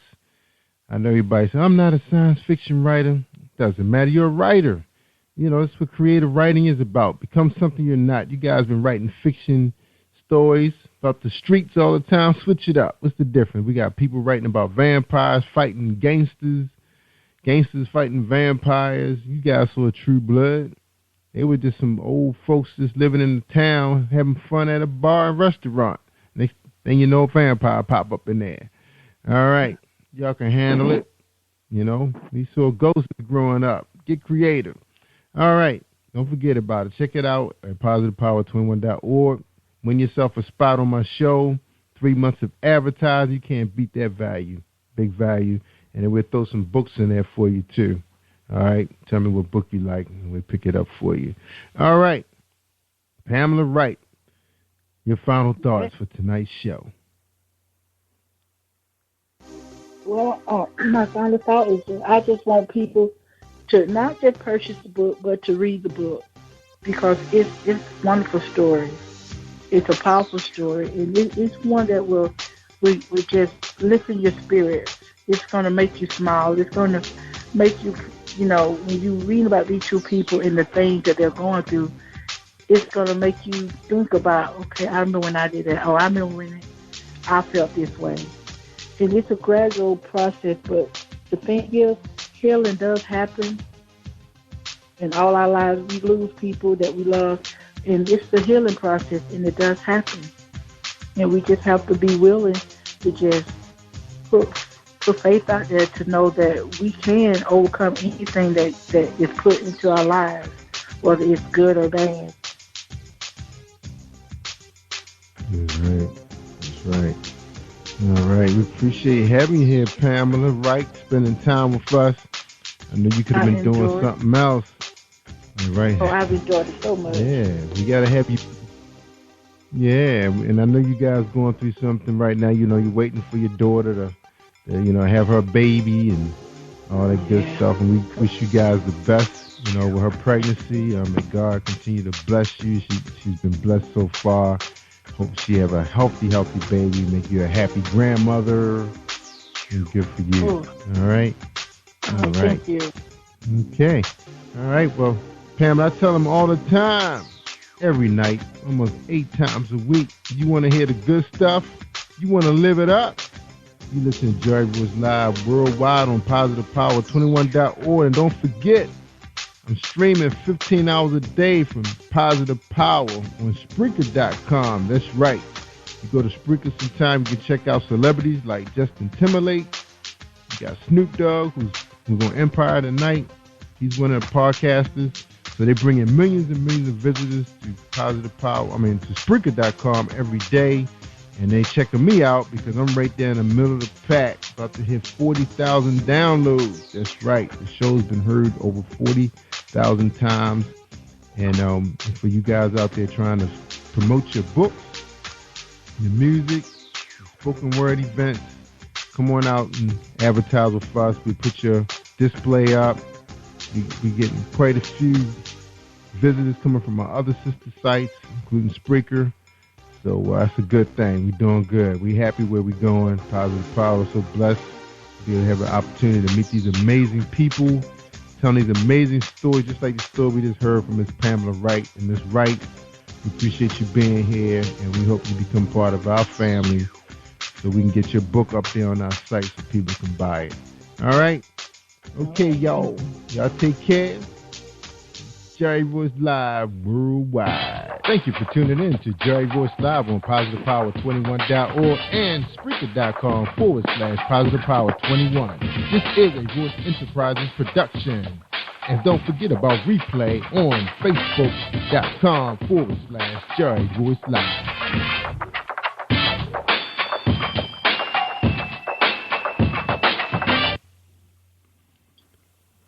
All right, that's a wrap, everybody. Stay tuned for our next show coming up at 9 o'clock. That's right. We'll be streaming live at 11. Check us out every night at 11 o'clock on PositivePower21.org. Good night, everybody. Take care. You're listening to Jerry Royce Live Worldwide Podcast. Have you been hurt? Been backstabbed? Got a talking back team. Well, you're not alone. No. Escaping to another reality. Through Dominic Wilkins' good books. Good books, audio books, paperback, ebook, good books. Available on AuthorDWilkinsGoodBooks.com. Hey, what's up, everybody? It is Chris Renee, author of Wealthy and Wicked and Kiss of Death. I'm coming from you smack dab in the middle of the map, St. Louis, Missouri, and I am live on the Jerry Royce Show. You are listening to PositivePower21.org with Jerry Royce.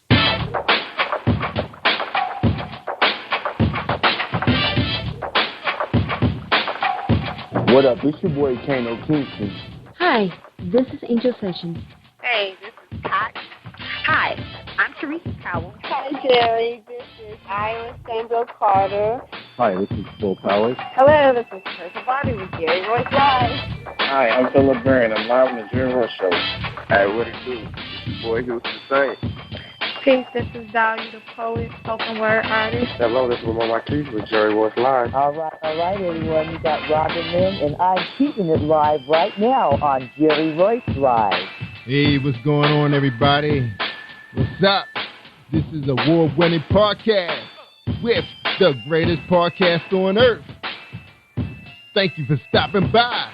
I'm your host, Jerry Royce Live Worldwide on Internet Radio, where you get your positive on. So when it's all positive, it's all power. That's Positive Power. This is a worldwide podcast for growth, wealth, and success. Thank you.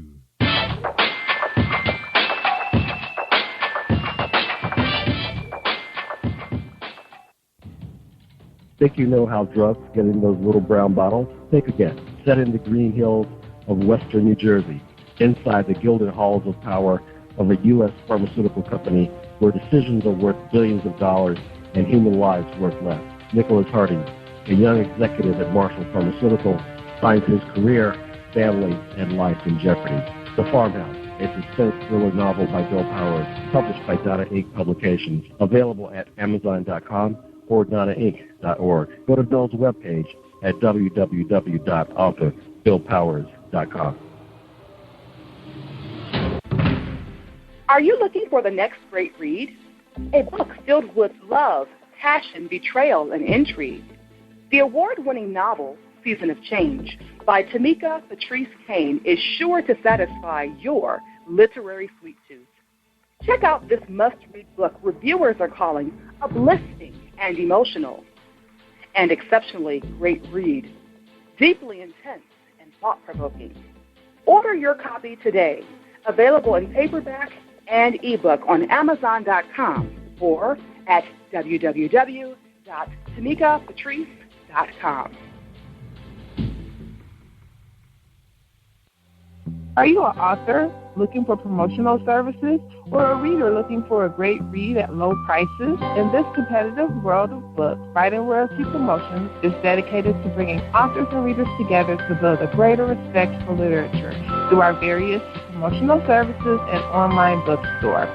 So head over to WritingRoyaltyPromotions.com and check us out.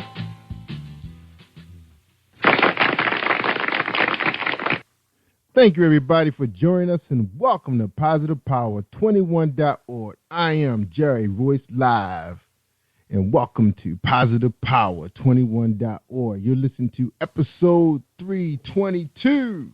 All right. Okay, everybody. All right, we ready to listen to an episode of our sponsor. And our sponsor today is James Deshay.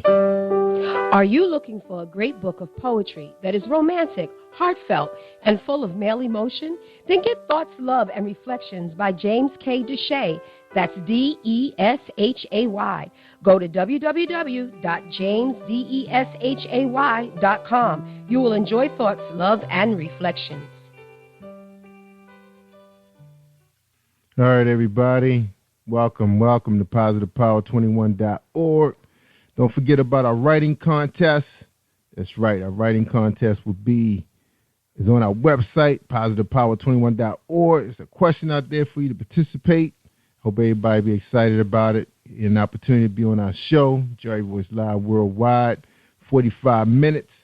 That's right, 45 minutes with Jerry Royce Live. Get a chance to talk about what you have written. 2,000, 4,000 words is acceptable. All right? And tonight on the show, on episode 322, we got Chris Renee, the author. That's right. She's the author of two books called Wealthy and Wicked and Kiss of Death. That's right. She's a columnist. She's a fictional author, radio host, and she's from St. Louis, Missouri. And she's here to talk about her two books. But first, we're going to get to know her. Hey, Chris Renee, how you doing tonight? Welcome to Jerry Voice Live Worldwide. Hi, how are you? I am feeling fine, and thank you for having me. My pleasure. Glad to have you on here. And I was just telling everybody, that we're having a writing contest, and I hope you could participate. This is our first one, so I need some support. Right? Of course I could. Right? Of course I could. Writing is amazing, so I think people will love that if they love writing. That's right. That's right. I gotta get at all the people that's on my show, so I'm gonna be busy. That's right. Cause you number 322. Would you believe that? Oh, I'm gonna play those numbers tomorrow. 322. Yeah, 322. Maybe some luck. All right. All right. Before we talk to you, I want to thank my sponsors: JamesDeshay.com, MerlinDunn.ministries.com, and Dominique Wilkins at Goodreads.com. We appreciate everybody supporting the show. We look for more sponsors. That's right. We got our website up, positivepower21.org. We're looking for some new sponsors. We actually showing displays now, which when you click it, it goes right to your Amazon page, where that's our sponsor. They're affiliates with us, so that's where we sell our books. So if you're interested in coming on board, the forms are on our website. Just look for advertising displays. All right, and we got some nice, easygoing prices, and hopefully you'll be with us for a while. We have had people on the show who have made the top 5 that actually have beat out some major mainstream authors. So advertising does work. You just have to show yourself, show your face in one place. You can't be all over the place, y'all. And one of the things I've been finding out doing a lot of these webinars, I just want people to know this, just so, you know, it's not like you're wasting a lot of your time, but with all the posting you're doing on Facebook, it's quite known that now the stats are coming out that between 6 to 16% of your posts are being seen by your friends. So it's a trade secret to how that thing works. The only way you can find out how it really works, you got to check out some of those Facebook experts, and they will tell you how it really works. But it's a lot of work. So, you know, find yourself a nice podcast, some nice online magazines. Quite a few of them out there now. Some of them been on my show. You got Emerge the magazine. You got my man Dion Cheese with, he got a book, I think it's called iurban.com. And then you have positivepower21.org, and there's a few other ones out there too. But, you know, start putting your money in places where they're getting a lot of traffic and people can actually see you. It takes a while before you brand yourself, you know. So that's just my little business tidbit 101 for you. So anyway, now there's Chris Renee turn to talk about herself.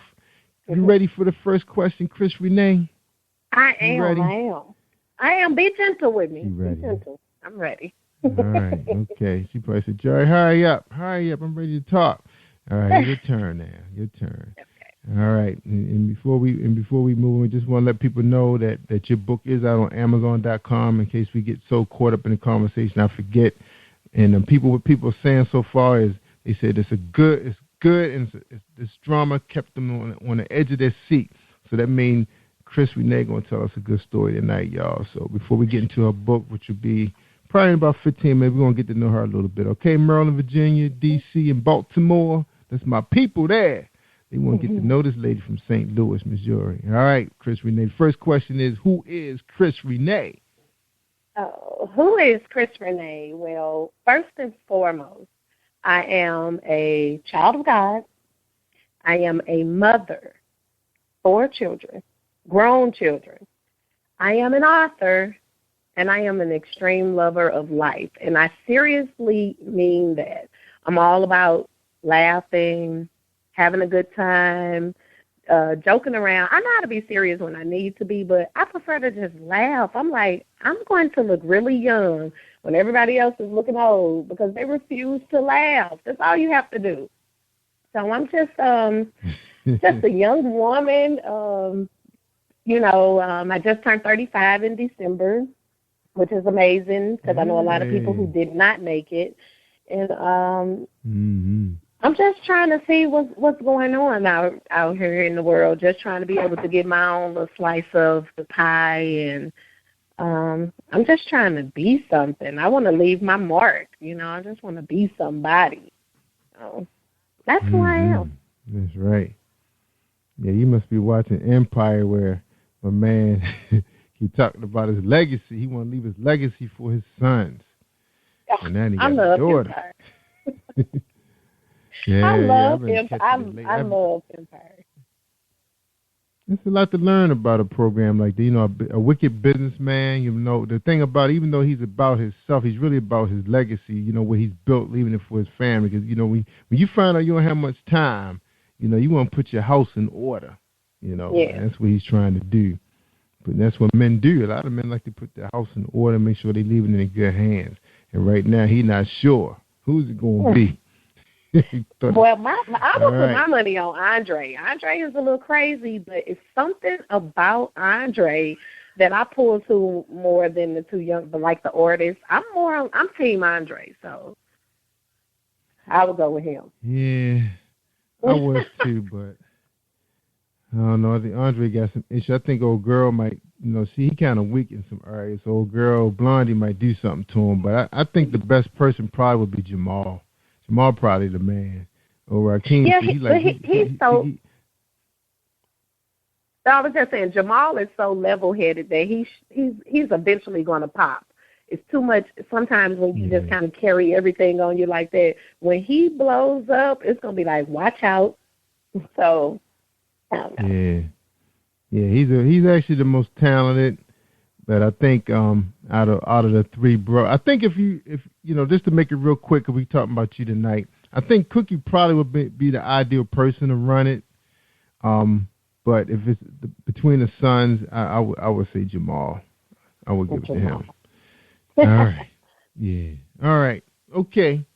We ready to talk about Renee. So Renee, all right, we was chatting a little bit, and I didn't get a whole lot of background out of you and your PR person. You know, you just said you was just a young girl, wild with your imagination. Your mind was one place where I was free to express yourself. Nothing was ever off guard until in the comfort of your ears, I put words to paper and surprising others found pleasure as well. This new journey that I am pleased to be on, blessed that I get to share with you all. Now, you mentioned earlier that you did go to college, but you didn't finish. So what happened? Why, a talented person like you didn't get to finish college? What happened? What's your story? Oh, my God. I fell in love. I know it sounds so stupid now that I'm 35, but then I was like, oh, my God, I'm in love. This is exactly what it is. Nothing else matters. Now, I'm still in a relationship with the same person. You know, I guess that's a good thing. We've been together now for 18 years. However, not finishing college is like one of my biggest regrets. So I'm pushing my children for college, like the importance of it. My son just turned 18, so he decided to work. So I still have 3 daughters that I'm like, okay, well, he didn't want to go to college, but, you know, you actually need to. It's so important, I think.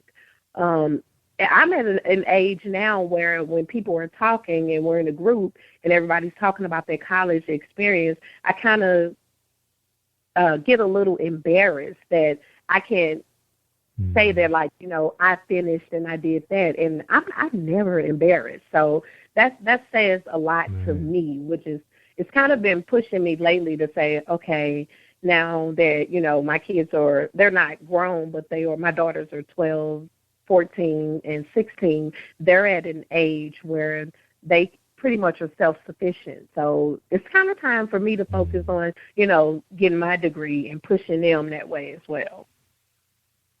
That's right. It's not too late. You know, they got online. They make it convenient for you. You know, they got trimesters. You can just keep going until you finish. No breaks. I mean, I know it was a grind because I did it, you know, with 2 kids. Well, actually, I had 2 babies, and my son was actually starting college too, pretty much. I said I was determined to finish before he did. But, you know, he took 7 years, so I was winning that race. But you know, but the thing is, he did finish, and he knew how important it was. You know, especially out here on the East, it's tough to get the kind of income you need to live the lifestyle you want to live out here without a college degree. Unless you're a mechanic or a contractor, and you can build with your hands and fix things, then you can. You know, plumbers make really good money out here. Anybody in the service, but if you're talking about working in government, it'd be tough not to have one. You know, out here, it's really tough. All right. Yeah. Okay. Well, you know what you got to do. Good for you. Yeah, I have to get back on it. That's why love is a beautiful thing, but I wish I had that degree. I really do. Yeah. So did you guys get married? No, we didn't. And it's like everybody asks me that question, and they kind of be like, "Oh my God, you didn't get married." And it's not that, you know, he went through the whole proposal thing and everything, and I'm not knocking marriage, but I'm more of like, I don't want to have to pay to marry who I love, and just in case that love doesn't work out, I most definitely don't want to have to pay to leave you. So I feel like as long as we have our commitment to each other and our commitment to stay faithful to each other with God, I don't necessarily have to put the government in it to make it legit or official. That's just my own way of thinking. I'm a little bit of a free spirit, though. So a lot of people don't agree with me, and I'm like, that's fine. That's fine. I'm not gonna judge you because I know right now the sisters are probably saying, "This, you just tell her she's a Christian woman." You know how they like to mix Christianity with being under God's covenant. You know, His oath, His vows, marriage. You know, do us part, death do us part, that kind of thing.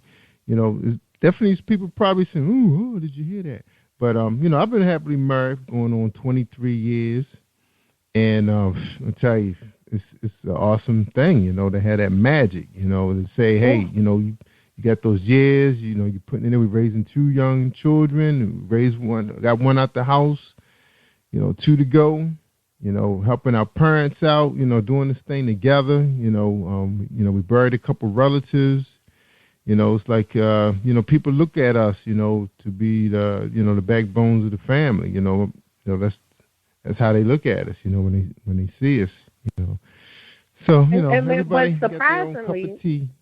But wait a minute, surprisingly, that's how it is with my family. Even though I'm one of the younger ones, it's still like every family function, Christmas, Thanksgiving, everything is kind of held here because people see us, holding each other down. And we go through everything. We go through good times, bad times, some in-between times. But as long as that, I know 100% who has my back, That's the good thing about that situation. And, I mean, marriage is a beautiful thing for some people, but just for me, I feel like the whole idea of marriage has transformed so much than what its true intentions were. Like, to me, and like I said, this is just my opinion, it's become more of a systematic thing instead of a, just something that's like from your heart or something. But neither here nor there. I might have to put you in touch with my man, Pastor Gerald Manuel. He just wrote a book out. It's called something about the inspirations of your soulmate. I forget the title of that book. I might have to put you in contact with that brother. Or check out his book on positivepower21.org. It might change your mind. That's a pretty powerful publication too. Especially being a Christian woman, you understand how Scripture works. He picked some very delicate and Scripture that pretty much was in tune with what he was talking about. It was a pretty powerful book. 16 chapters. Check it out. So I gave him a little plug since he is coming on board to be a sponsor of my show, and he will be a recurring guest in April, so we can finish up our discussion.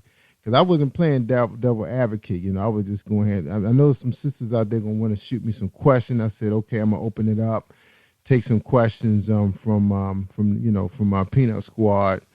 They want to challenge him with a few things. But, it's what it is. Everybody has their own. I had a good friend who had a really long engagement. They were together for a really long time. And then, of course, they got married. They finally got married, and so much went on that it didn't hold up. It was unfortunate, that they was together for so long, and you hate to see stuff like that happen. But like you said, it's what it is. Got to keep it. It happened to my parents. Right. I was 29 when my parents divorced. I was 29, and I was totally devastated. I was like, oh my God, So, like you said, everybody's a little different. So. I don't know. Yeah. It's like, some people, I guess, his book is really deep, some of the things we had talked about. And, because you're going to go through your ups and downs. You're going to question the person you chose. It's like, wow, is that the person? Was that it? And then you're going to see something that's going to, catch your eye, catch your ear, seeing that they're so excited about you. You're going to get there sometime, but it's like, hey, you know what you got at home? Deal with it. Like me, that's why I don't go nowhere. Me and my friends, we had a lot of fun. We were DJs. We were like rock stars back in the day. I've seen it all. Had them all. You name it. Slanted eyes, wide eyes, dark skin, light skin, white skin, purple skin. You name it. So I'm happy with my choice. I don't know how happy she about her choice, but I know I'm happy with my choice. But, we make it work. You would totally know if she wasn't happy. You would totally know if a woman wasn't happy. I would know. As long as she got her big widescreen in front of her and her favorite car to drive, she can go out to eat a couple of days a week, she happy. It don't take much to make her too happy. But, once y'all get y'all crib, get y'all ride, take y'all vacations, I think that was a hard time when she couldn't go where she wanted to go. I don't feel like it. I don't know. It's a good time. That's what it is. It was a few challenges there because I don't like to travel that much, but You know, I how love we to get travel. a certain age, we like to stay home. No, I love to travel. When you're born and raised somewhere like St. Louis, like I love to travel. I'm always on the go. I love coming East Coast because it's like so many different. It's like a culture shock for me actually, just to be around so many different people of ethnicities, which we have it here in St. Louis, but we totally live segregated. We seriously live segregated. So it's an amazing. I love travel. You go to DC. Yeah, you go to DC like in the like the real heavy tourist, attraction areas, like where the Smithsonian is and the Lincoln Memorial and Martin Luther King Memorial, and then come to Baltimore and visit some of these small neighborhoods and hit down the harbor, East Harbor East, Harbor West. You're like, wow, everybody's all blended together, not even paying each other no mind, just living their life. And like I always say, just live it up.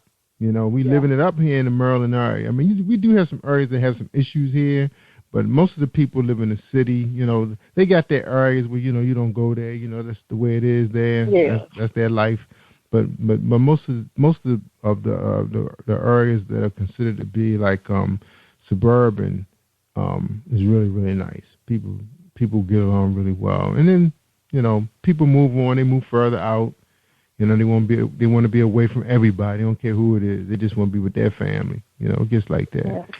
Cool. I love Maryland. I was in Temple Hills last year. Those snickerdoodle cookies, oh my God. I almost lost my mind. I had one cookie left. I fell asleep and I would roll over and pinch off the cookie and chew a little bit and go back to sleep. I kept doing this all night. That cookie was insane. It was so good. So I love it. They got some factories. You're right. They got some bakeries out here because they had a bakery out here. I can never think of the name of it now to save my life, but they moved.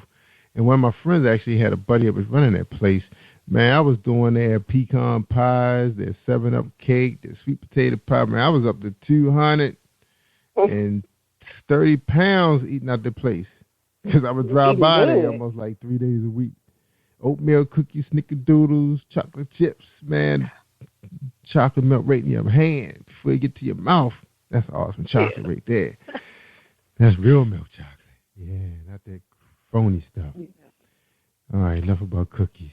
All right, but then we got to take a break so we come back. We can talk about your book and not these cookies. All right. Okay. Now, you messed me up. Now I got to find out where I was at. I got to find my location. All right. You started loving those cookies. From my man. No, see, I don't mess with it now. I'm on a strict diet now. I'm on TV now, and I gotta chill. Got to look good for my fans. I know that's right. All right. Let's hear a message. Let's hear a message from James Deshay. That's right. I'm down to 190. Slim again. When I was a model, that's right. I'm back to my model weight. Not no linebacker for the St. Louis Rams.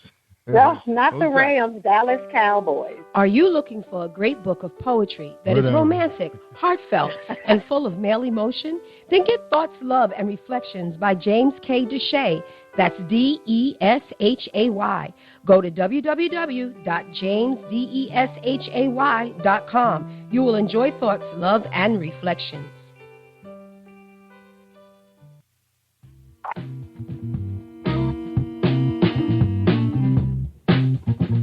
Are you an avid reader of urban fiction, looking for drama, suspense, and more? Read World Publishing is dedicated to bringing the world's best literature to our readers. Urban fiction, erotica, sci-fi, mainstream fiction, and children's literature are just some of the genres produced by our diversified family of authors. You can reach us on Facebook, Twitter, Instagram, and at our website, www.reachworldpublishing.com.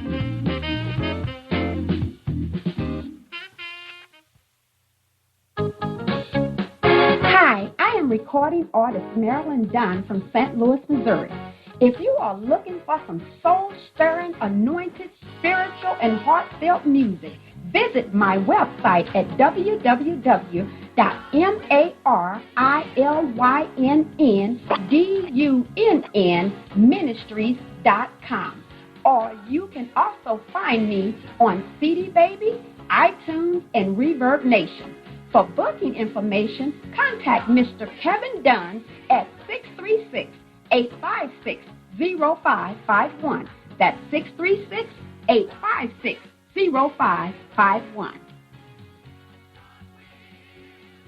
Hi, this is Angel Sessions, and when I'm in town, I listen to Jerry Royce live, positivepower21.org, where they play my favorite music.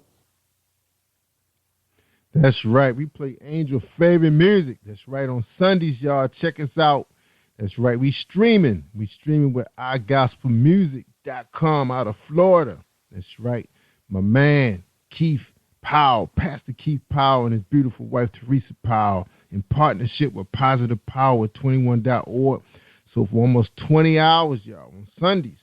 That's right. When we're in the studio, we streaming. We streaming iGospel music.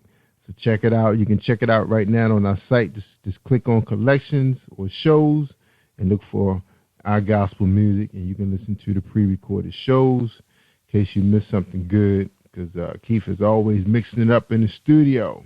But we'll make sure we got it on demand for you. All right, everybody. And again, don't forget about the writing contest, the grand prizes. You get to come on the show and talk to me. And if you got a book or a product or a service, you get to promote it on the website for 3 months. That's right. You get a display ad and you get a plug. So we get to talk about you every day for 3 months. All right, that's a good prize too, y'all. Big value. We got a lot of people come out here. Thanks to our gospel, going to be even more people checking out all our displays. And that is something new we just started for this month to give our artists, our independent artists, more exposure. That's right, more exposure to you. And we appreciate you coming out and enjoying our podcast with Jerry Royce Live worldwide on Positive Power 21. All right, y'all, we talking to Chris Renee. She got a book out called Wealthy and Wicked, Kindle edition, Kiss of Death, all on Amazon.com. That's right. So if she become a sponsor, all you got to do is click on that display. Right now, she's on the site, but she will be. And all you got to do is click it and buy her book. All right. What are they saying about the book?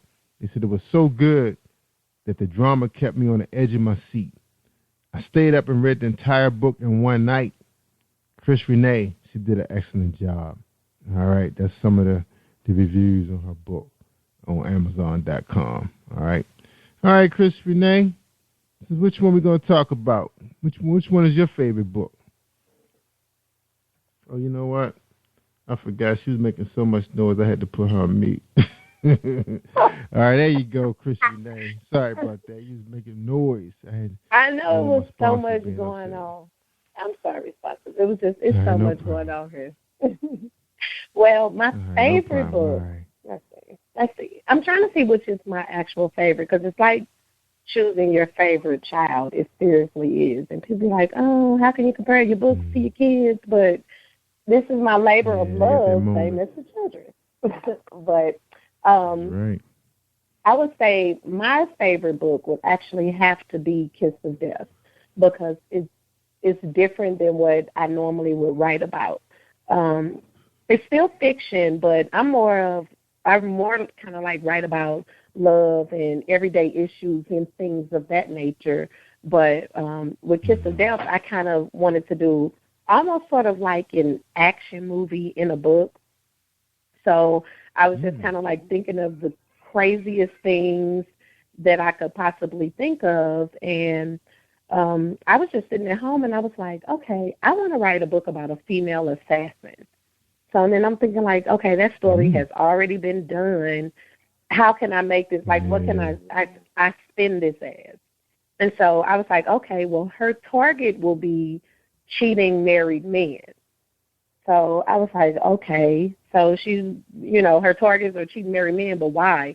So I was like, well, maybe the wives should be the ones that solicit her to kill the cheating married men. And that's how that came about, Kiss of Death. Oh, they're going to love that book. Yeah, somebody going to love that book. Man. It was crazy writing it. It was more on the, I guess, the raw side of my talent, I would say. Like, my mom read Wealthy and Wicked, but I told her she could not read Kiss of Death. Like, you cannot read this book. And, I mean, so even though I'm going on in there?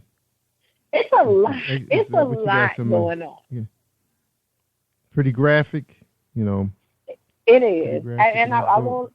It is. I want to say it's tastefully graphic because It's not. If I had to sum it up in music, I wouldn't say that it's gangster rap, but it's more like Beyonce last CD R&B.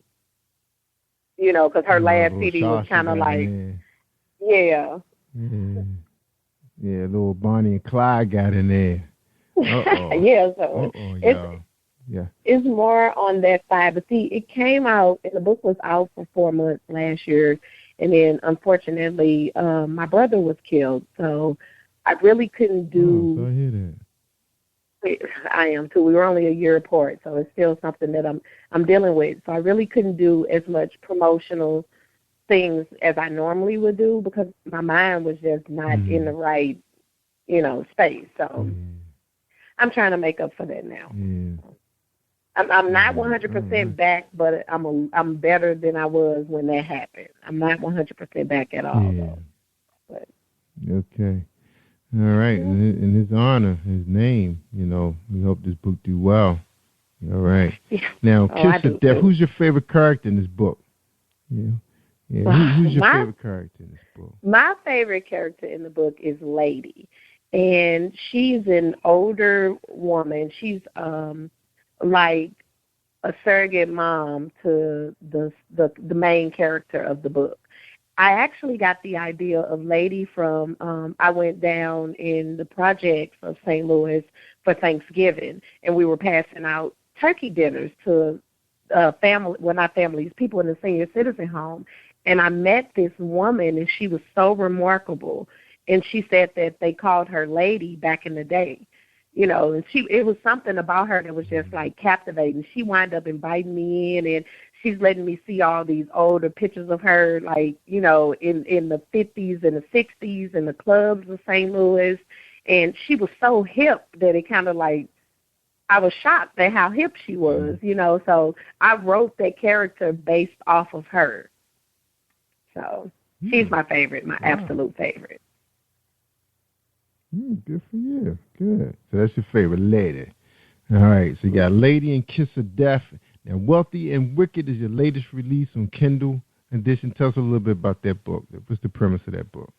Okay. Now, Wealthy and Wicked actually is the first book that came out. What happened with Wealthy and Wicked is I work in the insurance field, so I found out that my job was moving out of town. So I was thinking, like, I'm going to write a book. It's a good time to write a book. I love to write. I love to read. So I wrote this book called Karma on Ice. I sent it to a publisher. She called me back, like, maybe within 4 to 5 days, and she was like, I want this book. So once, I got with the publisher, we changed the name from Karma on Ice to Wealthy and Wicked because the people in the book or from, as I said earlier, St. Louis is such a segregated city. Not only are we separated by race, but we're also separated by class. So the West County of St. Louis is more of that's where you want to stay when you make it. You want to move to West County of St. Louis. This is where the $1 million homes are and everything. So I was thinking, like, why don't I write about a black family that's successful? Every book doesn't have to be about drug dealing and things like that. So I'm thinking, like, I can write a soap opera about a successful black family in West County, St. Louis. And the daughter, Tracy, she's younger, and so she falls in love with a guy that's from downtown St. Louis. Now, if you live in St. Louis, you'll be like, oh, my God, why is she dating somebody from downtown? And she's from West County. And that's how she felt about him when she first met him, like, oh, like, not even. But she winds up falling in love with him, and then things just go crazy. It's literally like Days of Our Lives and Young and the Restless mixed in together with an urban flair. Wow. Here you go. Wow. So what are they saying about Wicked? Let's see. While you talking, tell us about what are your people saying about what are the fans are saying? Are they communicating with you? Because you got a lot of reviews out there.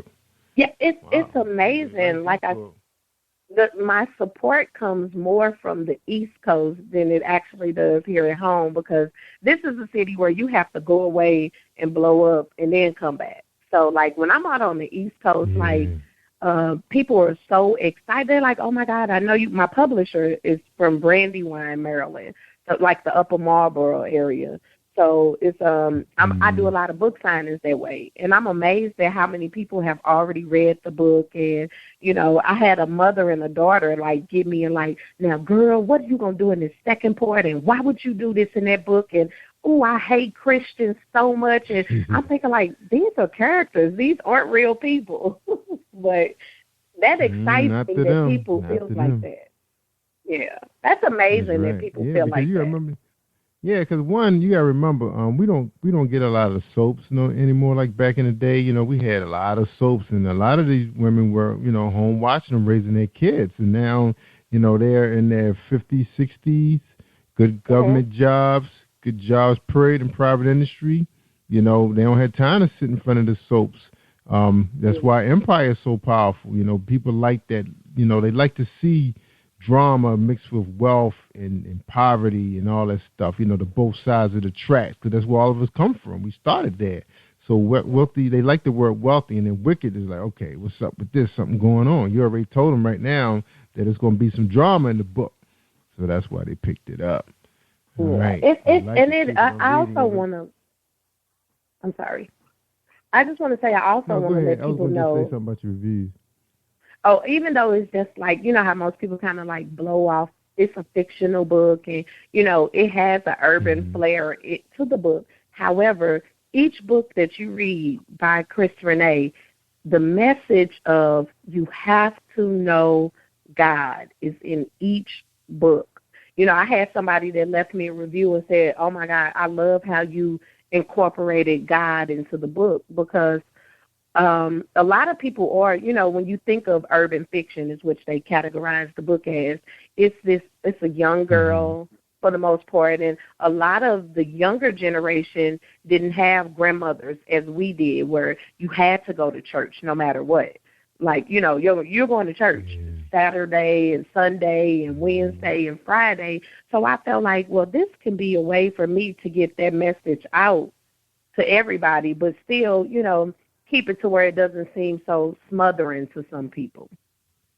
So. Yeah, you're right. Because a lot of the people who grandmothers now, they still look really good. So they're not in the house babysitting no kids. So they're not going to be getting no messages from them. They still out, traveling, going out, with the girls, eating out nice restaurants to get the money. They're going to pull their little bins up in front of a nice hot spot.